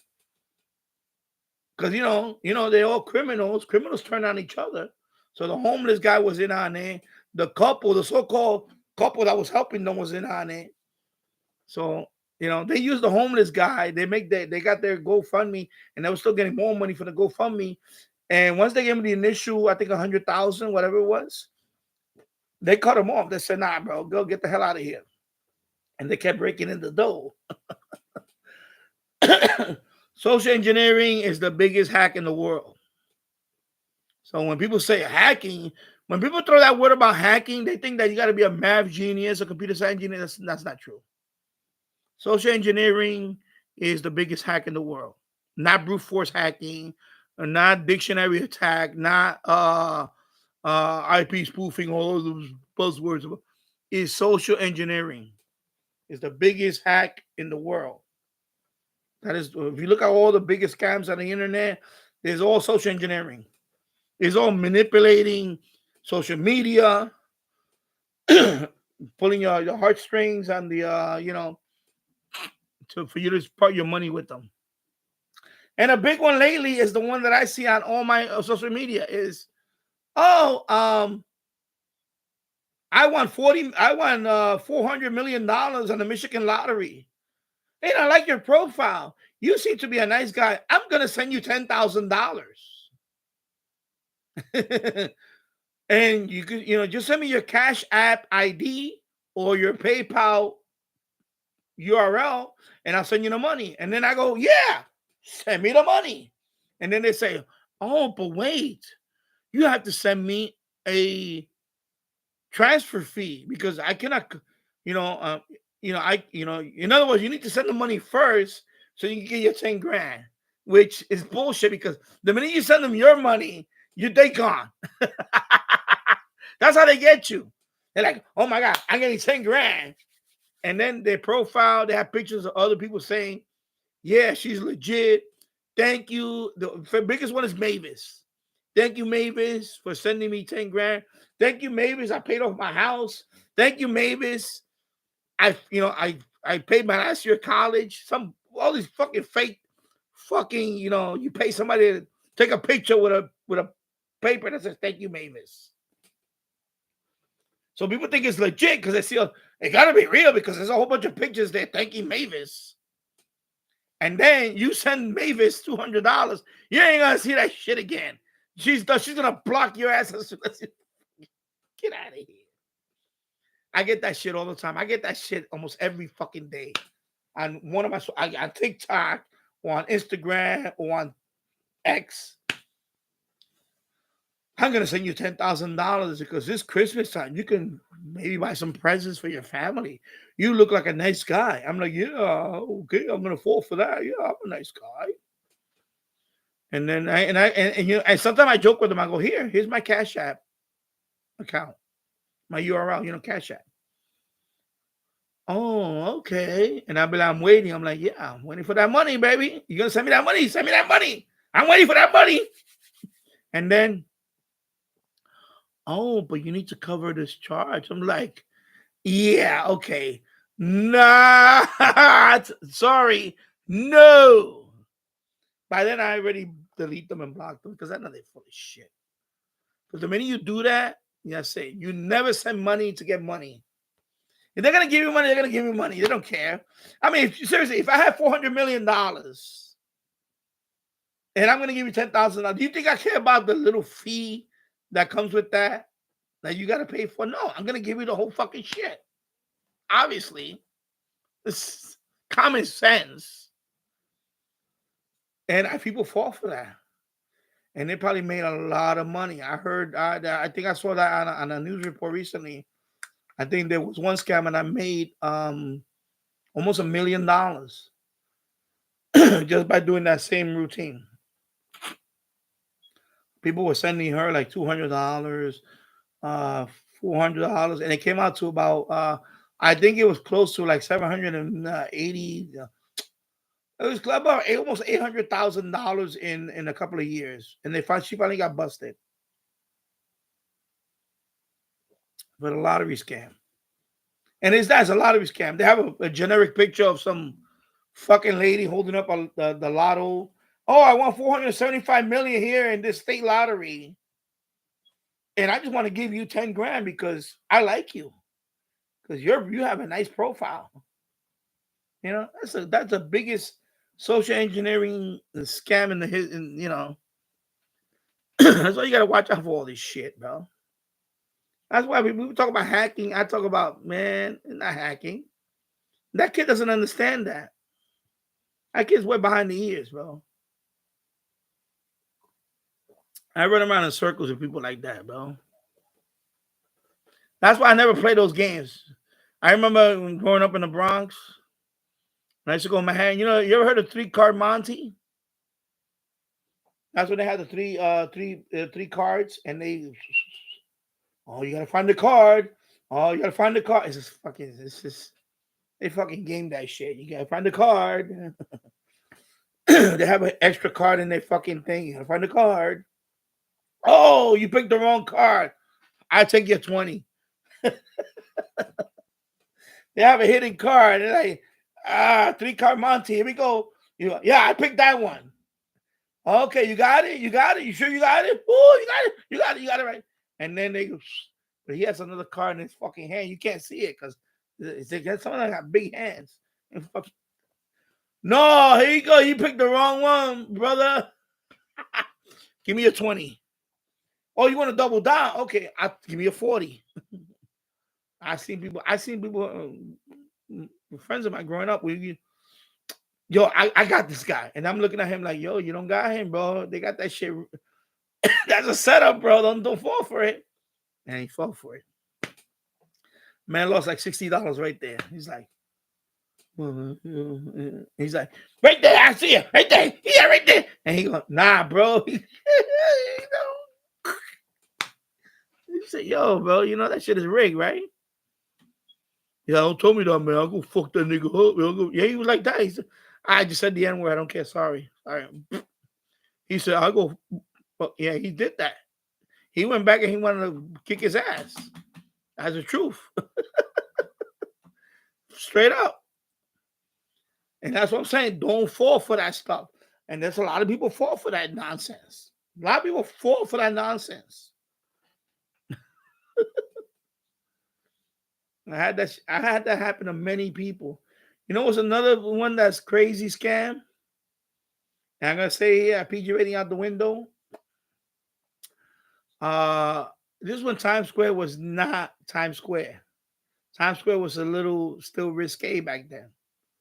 So a friend of mine was like, you know, and he's kind of like, you know, to this day, you know, he's always been a dorky kind of guy, you know. So he had some money in his pocket that day. I forgot how much he probably had a couple of grand in his pocket. You know, uncle gave him some money, whatever. Because, you know, they were dealing shit, whatever. So he says these peep shows.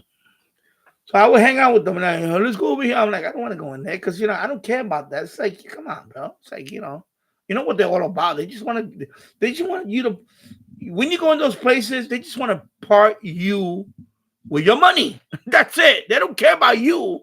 You think they can, even if they look at you dead in the eye and they, it's not about you. They want to part you with your wallet, with your money. So he's loving, oh, yo, she's checking me out. And I'm like, I'm looking at the other guy, like, I'm looking at the other guy, and I'm like, bro, is he really good? Yo, I want a lap dance from her. He's actually said, I want to lap dance. What I say, are you serious? Yeah, I want to lap dance. I don't care. I want to lap dance. He had a stuttering problem. I want to lap dance. And I'm telling him, don't go back. If you let him go back, because there's an area where you cannot go beyond. They had like these. I'm gonna be more descriptive here. There's an area where it's public, where you do have to pay a cover charge. I believe at that time it was like $10, $15. I forgot. Just to walk in there, and then you order at the bar. You have your drinks, and she's dancing right there. You know they're all dancing in poles or whatever. I know this live stream is going south really fast. They're all pole dancing there, whatever. Okay, that's fine. And you could just be like, you can throw your dollar bills or stuff it down her thing, whatever. I never did any of that shit. I swear to God, I never did it. Never did it. I just fucking sit there and just have whatever, fuck you. You know, I'm didn't fucking care. Just stupid, you know. Like you know what they're all about. You already know that. Like I already knew that shit. And this guy's like, she's giving him attention because he keeps flipping bills at her. Of course, she's gonna give you the attention. That's what they do. They get the weakest guy. They go, "Ooh, this guy's flipping me money. I'm gonna keep eyeing on this guy." And she's eyeing on him, and she's splitting open on him. You know what I mean? Like you get a little preview, and he's like, "Oh my god, oh my god!" And then he said, I wanna do. I kept telling you, like, don't do it. Don't let, if he goes beyond those doors, we have no control of him. And he had like $2,000 in his pocket. He had like $2,000 in his fucking pocket. But he told me, he said, nah, I got to, because we were gonna go to like we were gonna eat dinner and all that. He wanted to treat us. I said, okay, I'm going along with him. I said, don't let him go through that door by himself. And what happened? They let him go through that door by himself. When he came out, I believe he dropped like $600 in there. Six bills he dropped in there. He came out and then we laughing at him. We're like, what were you? I don't know. He's just one thing. I say, what? 600? What the fuck? What the fuck? Did you? And of course, you know what I said. I said, did you actually, at least I don't know why I said, of course, I'm talking about I'm in my 20s. And he's like, no. I'm like, 600 fucking, what the fuck? We went up, and that whole night he was dejected. Like, oh my God. And I think it totaled to about $800 he dropped. So almost half of his money he dropped on that one single woman, the entertainer, out of $2,000. Because remember, he was flipping money on her, and then of course he bought a few drinks for us. That's fine. I was like, oh cool, I bought me a drink. And when he went through that door, he dropped another 600 in that door. And then he was there for a while. I had to go outside and wait for him. He was in there for like an hour. That's a long time. That's a long time in Guccieville. That's a lot of money. That's 1 hour just to, what's a 1 hour lap dance? That's a lot of money. That's what he did. He probably was up there with the Sultan of Brunei getting lap dances back there. But the problem with the Sultan of Brunei and him, the Sultan of Brunei has billions of dollars. He doesn't have billions of dollars. That's a big difference. He came out, he was like, you could see his face. He was like, he realized what happened. He got had. I was like, you have fun? That's the first thing I told him. You have fun? You let it out? I was just being funny on it. Everybody looking at me like, damn, Danny, why you be so mean? I said, nah. I told him, don't go beyond those doors. I told him, if you go, I can't help you if you go beyond. I told him, if you go beyond those doors, I can't help you. Because I can't go in there. They'll fucking throw me out. Because I try to stop them. And they're like, no, you can't go beyond this point. I'm okay. I said, no. I try to stop him. I try to stop him before he went through those doors. He's like a little, not a carousel. He's like a swing door type thing. But it says, you go through these doors, it's because you're getting a private session. And he went through those doors, and they told me, big guy came and said, no, you can't go through that. I said, okay, bro. I said, can I talk to him? He said, no, he gone. He told, he gone. I was like, oh, shit. There goes the money. And he fucking burned through that shit. I'm telling you. We always ripped him after that.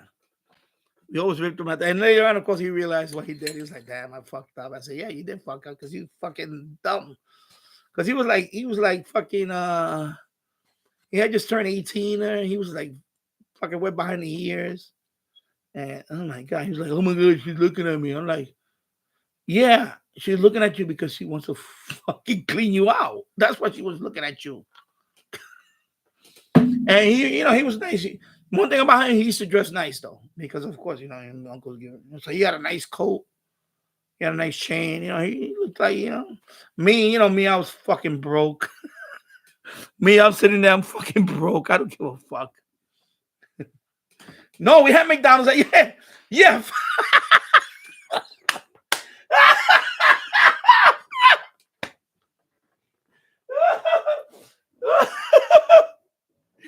Oh my God, funny you say that. Yeah, so we had. After all that shit, we went to the 20. They got a 24-hour McDonald's there. That's what we wind up going.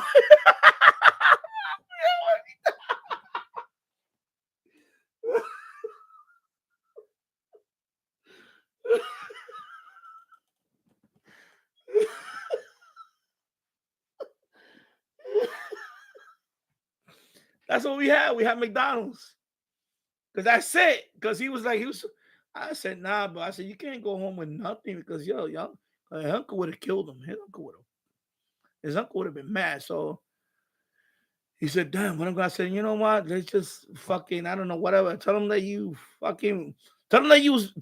playing a lot of video games. Because at that time, they had the Playland. It's called Playland.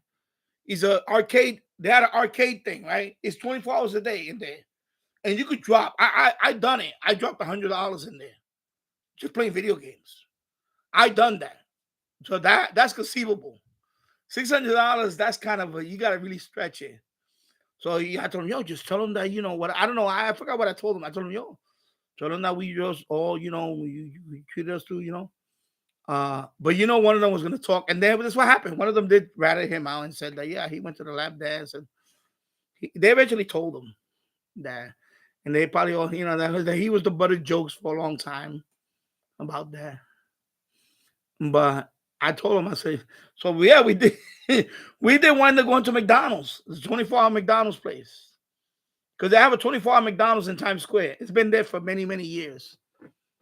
So yeah, that's what we wound up going to. We did have McDonald's. Of course, I had the chicken McNuggets. That's my thing back then. Back then was 20 piece. Yo, you gonna hook me up? Give me a 20 piece. That's my McDonald's 20 piece.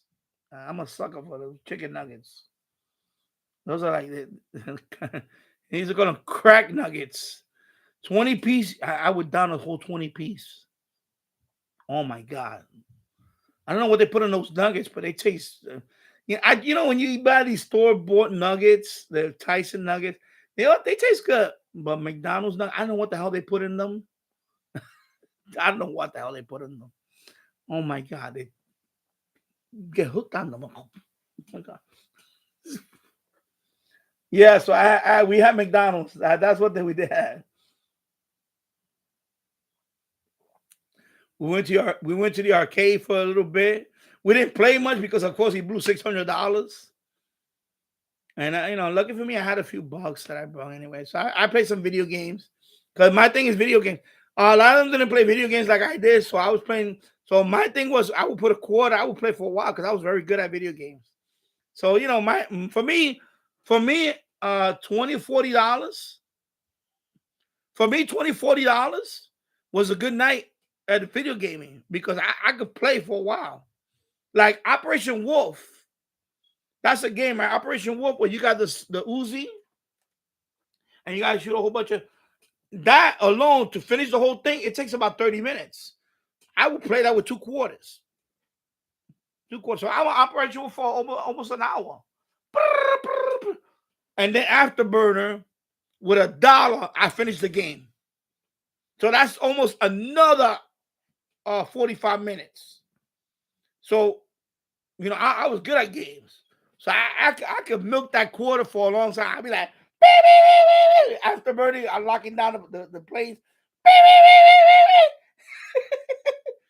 I make it always level 20, level whatever. I finished the game. Boom. Operation Wolf, same thing. I always finish the game. Finish the game, So, but some of these guys, they weren't that good at games, So they would like blow quarters like nothing. I was like, so when he Danny, here you go. I was like, oh, 20, okay, I make that $20 last, bro. Like, that was my game, Operation Wolf. I love that game. I wish I had the arcade console right here. That's one of my all-time favorite games, Operation Wolf. Go look it up on YouTube, Operation Wolf. That was during the whole Rambo thing. Rambo 2. Rambo 2 when he went to no. Rambo 1 was the original one called Rambo. It was just called Rambo. Rambo 2 was when he went to Vietnam, right? So Rambo 3. So Rambo 3 is when he goes to Afghanistan. So that's Operation Wolf. He's like Afghanistan. At the end, you're gonna find at the end of Operation Wolf, you're gonna find that you're gonna find the MIO. What's the name of the helicopter? Code name Hind is the big Russian attack helicopter. Is the one that's on Rambo 3. That's the boss. The helicopter. So you're gonna launch all these missiles at you, and you throwing fucking grenades at him, and you finally beat him, and then you finish the whole game. So yeah, so that's why that was back in those days where Rambo 3 was like the king of all the movies. I used to be good at Zaxxon. ColecoVision. That was my first. That was one of the only games I played on ColecoVision that I was actually very good at. Donkey Kong, I was not that. I didn't care about Donkey Kong at the time, but Zaxxon was my game. I liked the Zaxxon. So there you go, James Farley.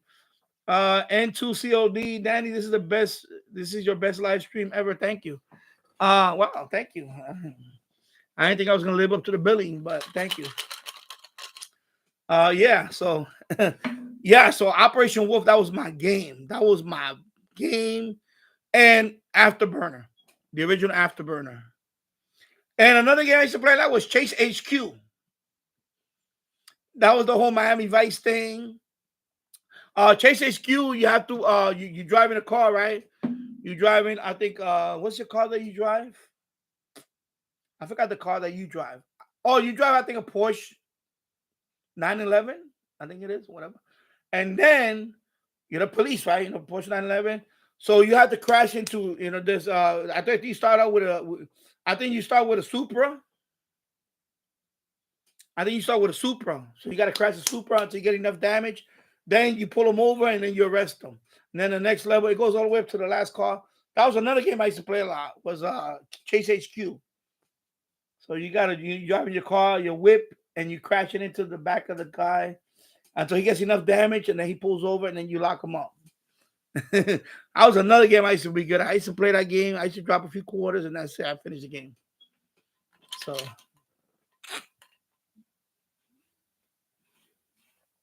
and I'm talking all this crazy stuff. And this is the Peach Bellini. And I'm sorry I said the word a little while ago. It just slipped out. Hey, that's the way we talk in the street. I'm sorry if I offended anybody. Sorry. Cheers. Happy New Year. 4 hours and 59 minutes in the books, approaching 5 hours now. Thank you for watching. And it's 9:19 p.m. here in the East Coast, in Yonkers, New York. So let me see it. Yeah, exposed. Tassel. James Farley. And they always looking for that guy that will win before they took you. Yeah, I'm telling you, I know, because you see, the thing with me was, like, I never fell for that stuff, because I know I watch enough content. I'm gonna leave it at that I know what they're all about.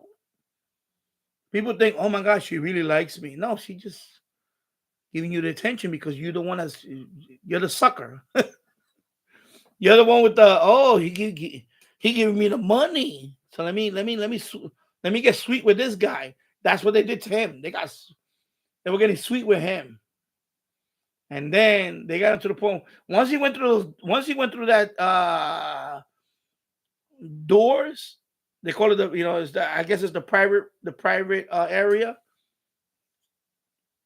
I couldn't stop him, because I kept telling him, don't go through the doors. Oh, you want to go with me? I said, no, I don't want you to. I don't want to lap dance with him, because he was going to pay for somebody else's lap dance. And I said, no, I don't care. I don't want, I was in a relationship, I don't need a lap dance. But, he's like, come on. And then the other guy was like, no, actually, matter of fact, the other guy went with him. He paid him for one lap dance. Then he came out because he was done. And then when he came out, we kept asking him, yo, where's this guy? I'm not going to name names because I don't want to. But I was like, where's, I'm going to call him Jay. Where's Jay? And he's like, nah, he don't want to leave. I was like, what? Oh, forget it. That's when I went outside. We were outside for like an hour. You know what's an hour in lap dance time? You know what's an hour in lap dance time? That's an eternity. That's like you taking a taxi and you stop at the light and the light doesn't change. The meter keeps running. You see what I'm saying? Forget it. I got an ad right now. That's why I noticed a slowdown. I noticed we got slowed down because they're playing an ad right now on the other one, on the Earth Cam. So I noticed it was a little jerky going on here, a little buffering. I hope I didn't get cut off. Okay, so now they're back here. Yeah, so there was an ad that just played on here. Oh my God, I hope I didn't get cut off. Please tell me I didn't get cut off. Please tell me I didn't get cut off.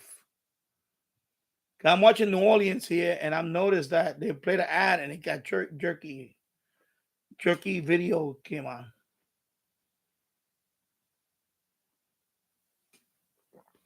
Hope I don't get the buffering of death.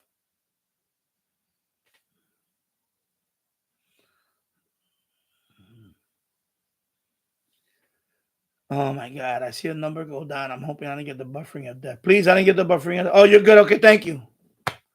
Oh, thank you. Oh, God, thank you. Because they played an ad on EarthCam, and I noticed me talking over here when I'm going like this, it got jerky, and I was like, "Oh my God!" And okay, thank you. 5 hours and 3 minutes. All right. So yeah, I definitely had McDonald's. We had McDonald's after that because forget about any other place to eat. Although at that time there weren't that many places to eat in Times Square. That was this is before bubblegum shrimp and all that. This is back in the late 90s. Actually, the mid 90s. Not late. The mid 90s to the early to mid 90s. So this is before there was still a few remnants of the entertainment stuff in Times Square. Of course, now it's all gone. Now it's all corporate. Times Square now is all family oriented, corporate. When I say family oriented, you know what I mean. There's no more of the that stuff. But when we went, there was still some. That time there was still some. So I got a million stories, bro. Yeah. So James Farley, I used to be good at Zaxxon. James Farley, I was at the Patreon stream for a while. What country are we on now? Yeah, I don't want to open up another tab. Well, right now it's 9:24 here, so let me check. I could check on my phone. Let me check. Let me see. I'm gonna Google it on my phone. Because EarthCam doesn't show all that here. EarthCam is not like it shows all these let me see. Open next country. Next country celebrate New Year. Let me see.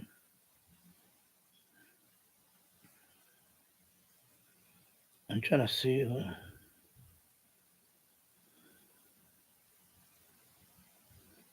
So Kiribati. Was the first country. Remember I made contact with that country a week ago. So remember I told you. Remember Kiribati was in the international date line. So that is the first country that celebrated New Year's Day. Is Kiribati, also known as Christmas Island. Okay. So I see that here. And that I already knew because, I mentioned it when I showed the map of the. Oh, you're talking about the mixes. Okay. I'm still in Italy. I just talking about the actual countries. I'm still in Italy. I'm still using, I'm still drinking peach Bellini. And let me see what it has. Oh, I didn't know it was a. Let me see. I got some water in here. Okay. Peach Bellini. And then I have 2 more left. I'm going to finish it with New York. Next one is going to be Mexico. It's going to be the next one is going to be this one. The Margarita. Right? Margarita. There you go. Margarita. My hand is shaking like crazy right now, so I'm sorry. Anyway. So that's the next one. Margarita. And then it's going to be New York City. Appletini. Cocktail mixer in New York City skyline is in there, so you know that's New York City, Manhattan.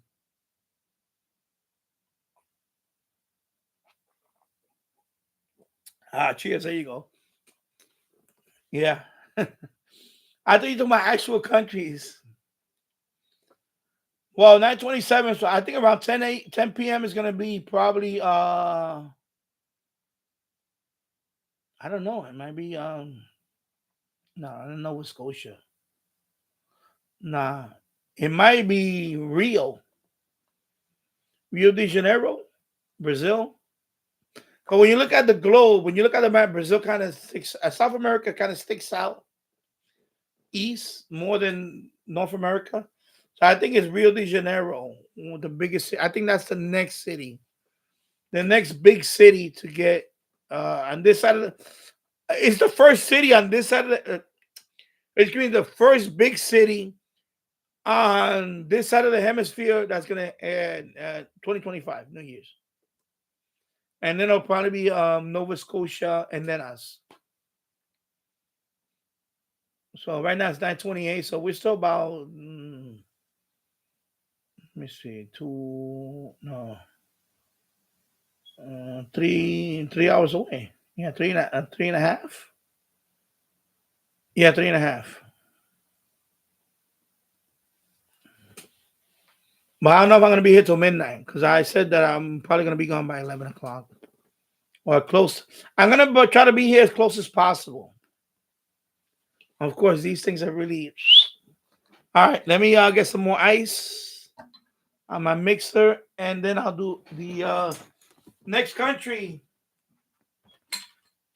Next country will be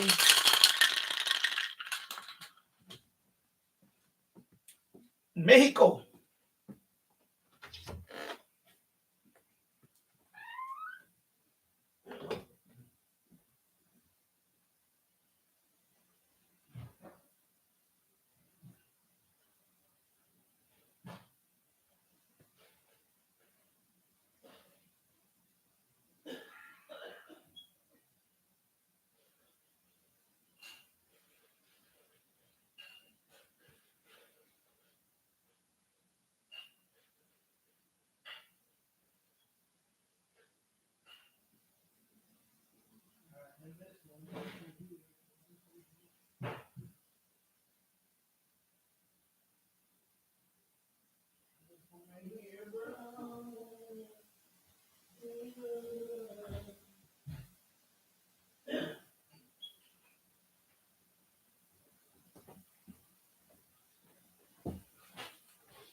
There's a liquor version of the Street Fighter. That's another game I used to play a lot, but I wasn't that good at it in the early days. Street Fighter. You travel all over the world. So you had to fight all these people all over the world, like Birdie. Remember Birdie? He was the Mohawk guy from the UK. Then you had to fight. Of course, Saget was in Thailand. Chung Li in China.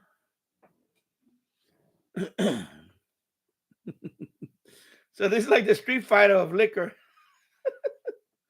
All over the world. I got some more ice. Okay. So now we're gonna open up the Margarita. Margarita. There you go, Margarita with the skull. With the Dia de los Muertos, Day of the Dead skull. That's Day of the Dead. Where the hell is my scissor now? Okay, right here. No, Punch Out. I didn't play much Punch Out. I wasn't a fan.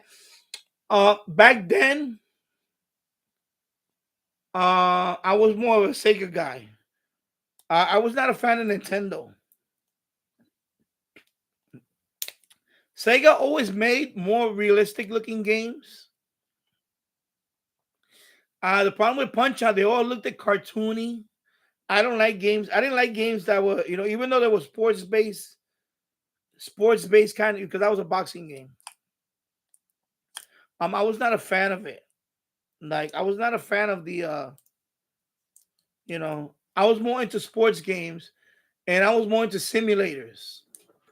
So I when it came to sports, I got into Madden football because that's and like NFL sports and all that. I got into of course the baseball, MLB and all that.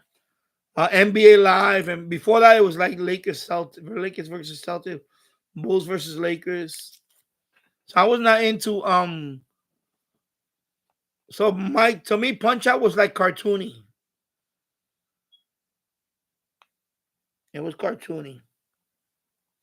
The only boxing game that I actually played on video games that I actually liked it was when it came out with the Genesis. They came out with Evander Holyfield boxing. That was a realistic kind of boxing game. That's the boxing game that I started playing. And I got that on my retro gaming channel. That game. The Evander Holyfield Real Deal Boxing. Tempest, I played a little bit. I was never good at it. That's the one that you go all around. I know that one, Tempest. So this is Margarita. Margarita. Here we go, Margarita.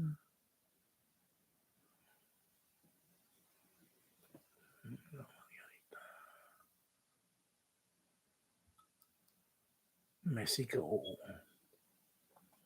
There you go, Día de los Muertos. O sea, Día de los Muertos. Aquí está.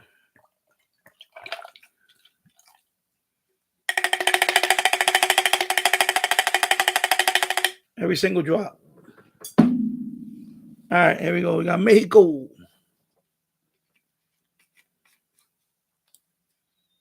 So there you go, Mexico. Let me get this LNA out the way.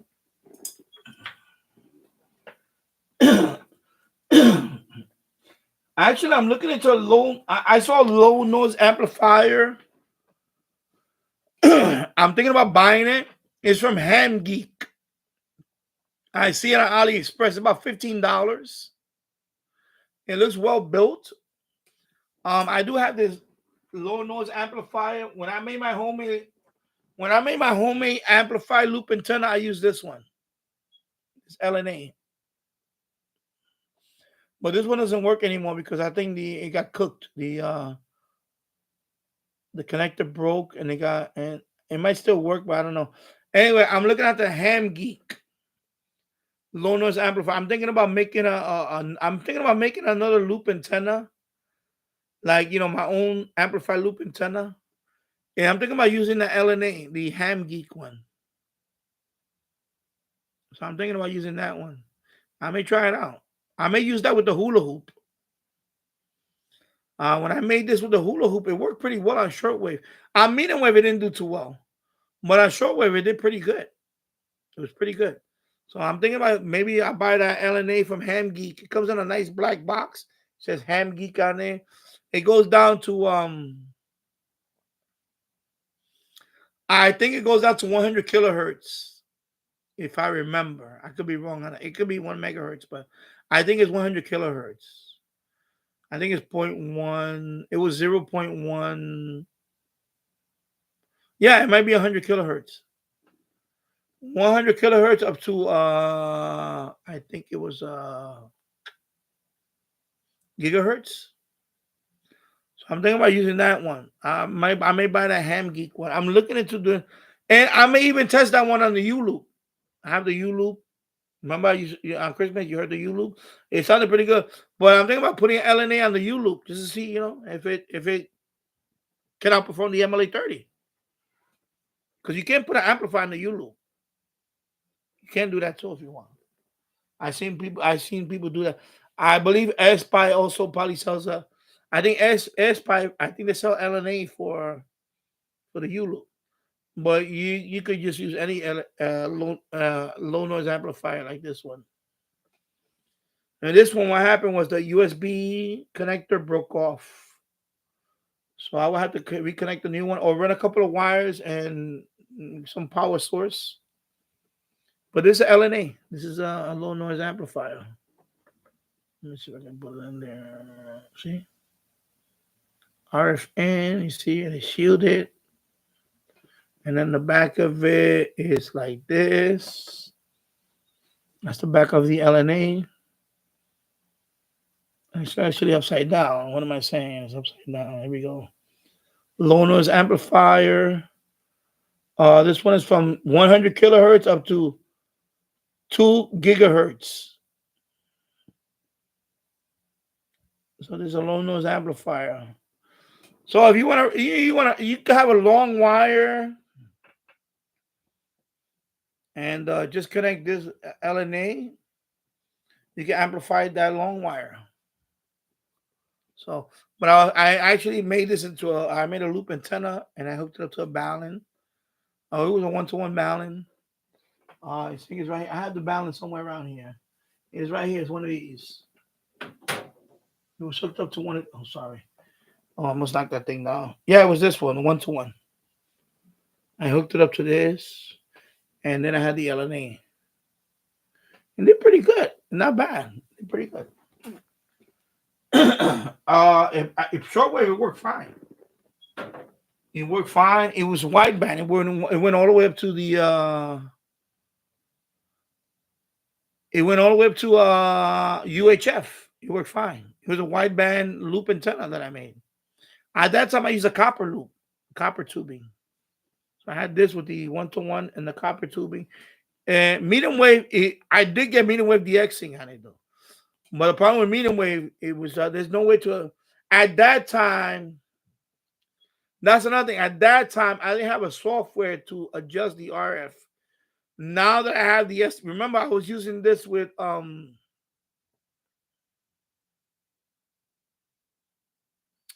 RSP1, not the 1A.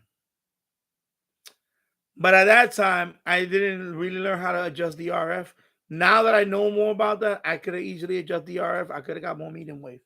And I did pick up medium wave catches with this.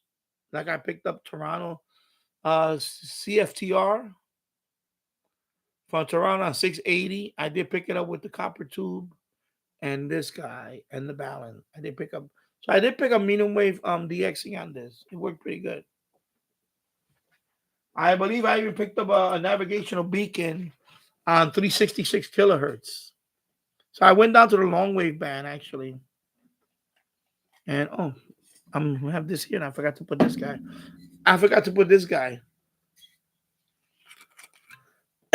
And mix it.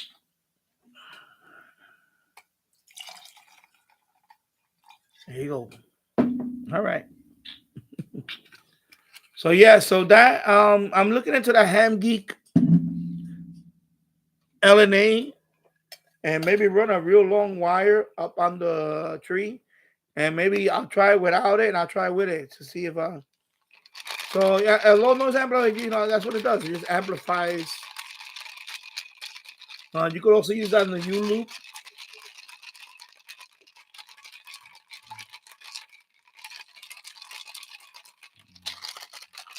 There you go. Mix. So this is the Margarita.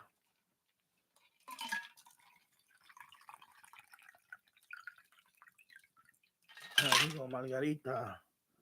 Put that there. Let me put this over here.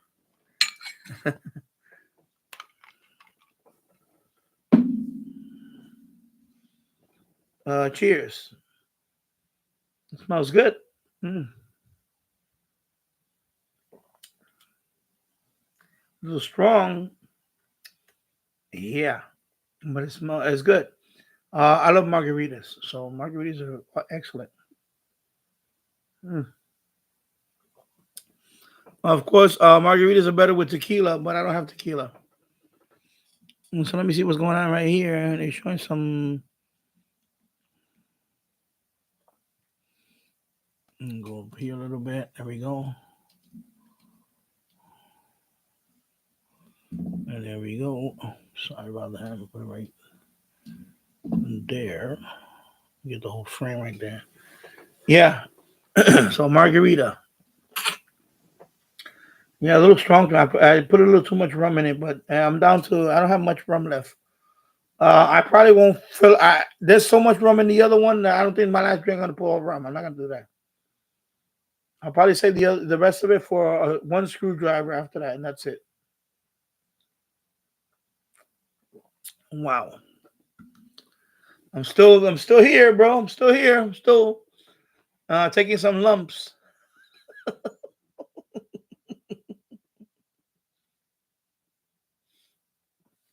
5 hours and 23 minutes in the books.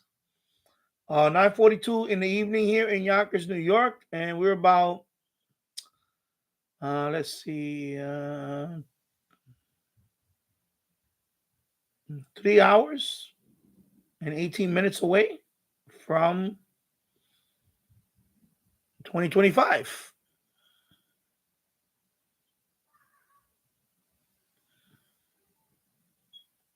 Yeah, 3 hours, right? Yeah, 3 hours. There we go. Or 2 hours and 18. I don't know. Oh my God, my math is off.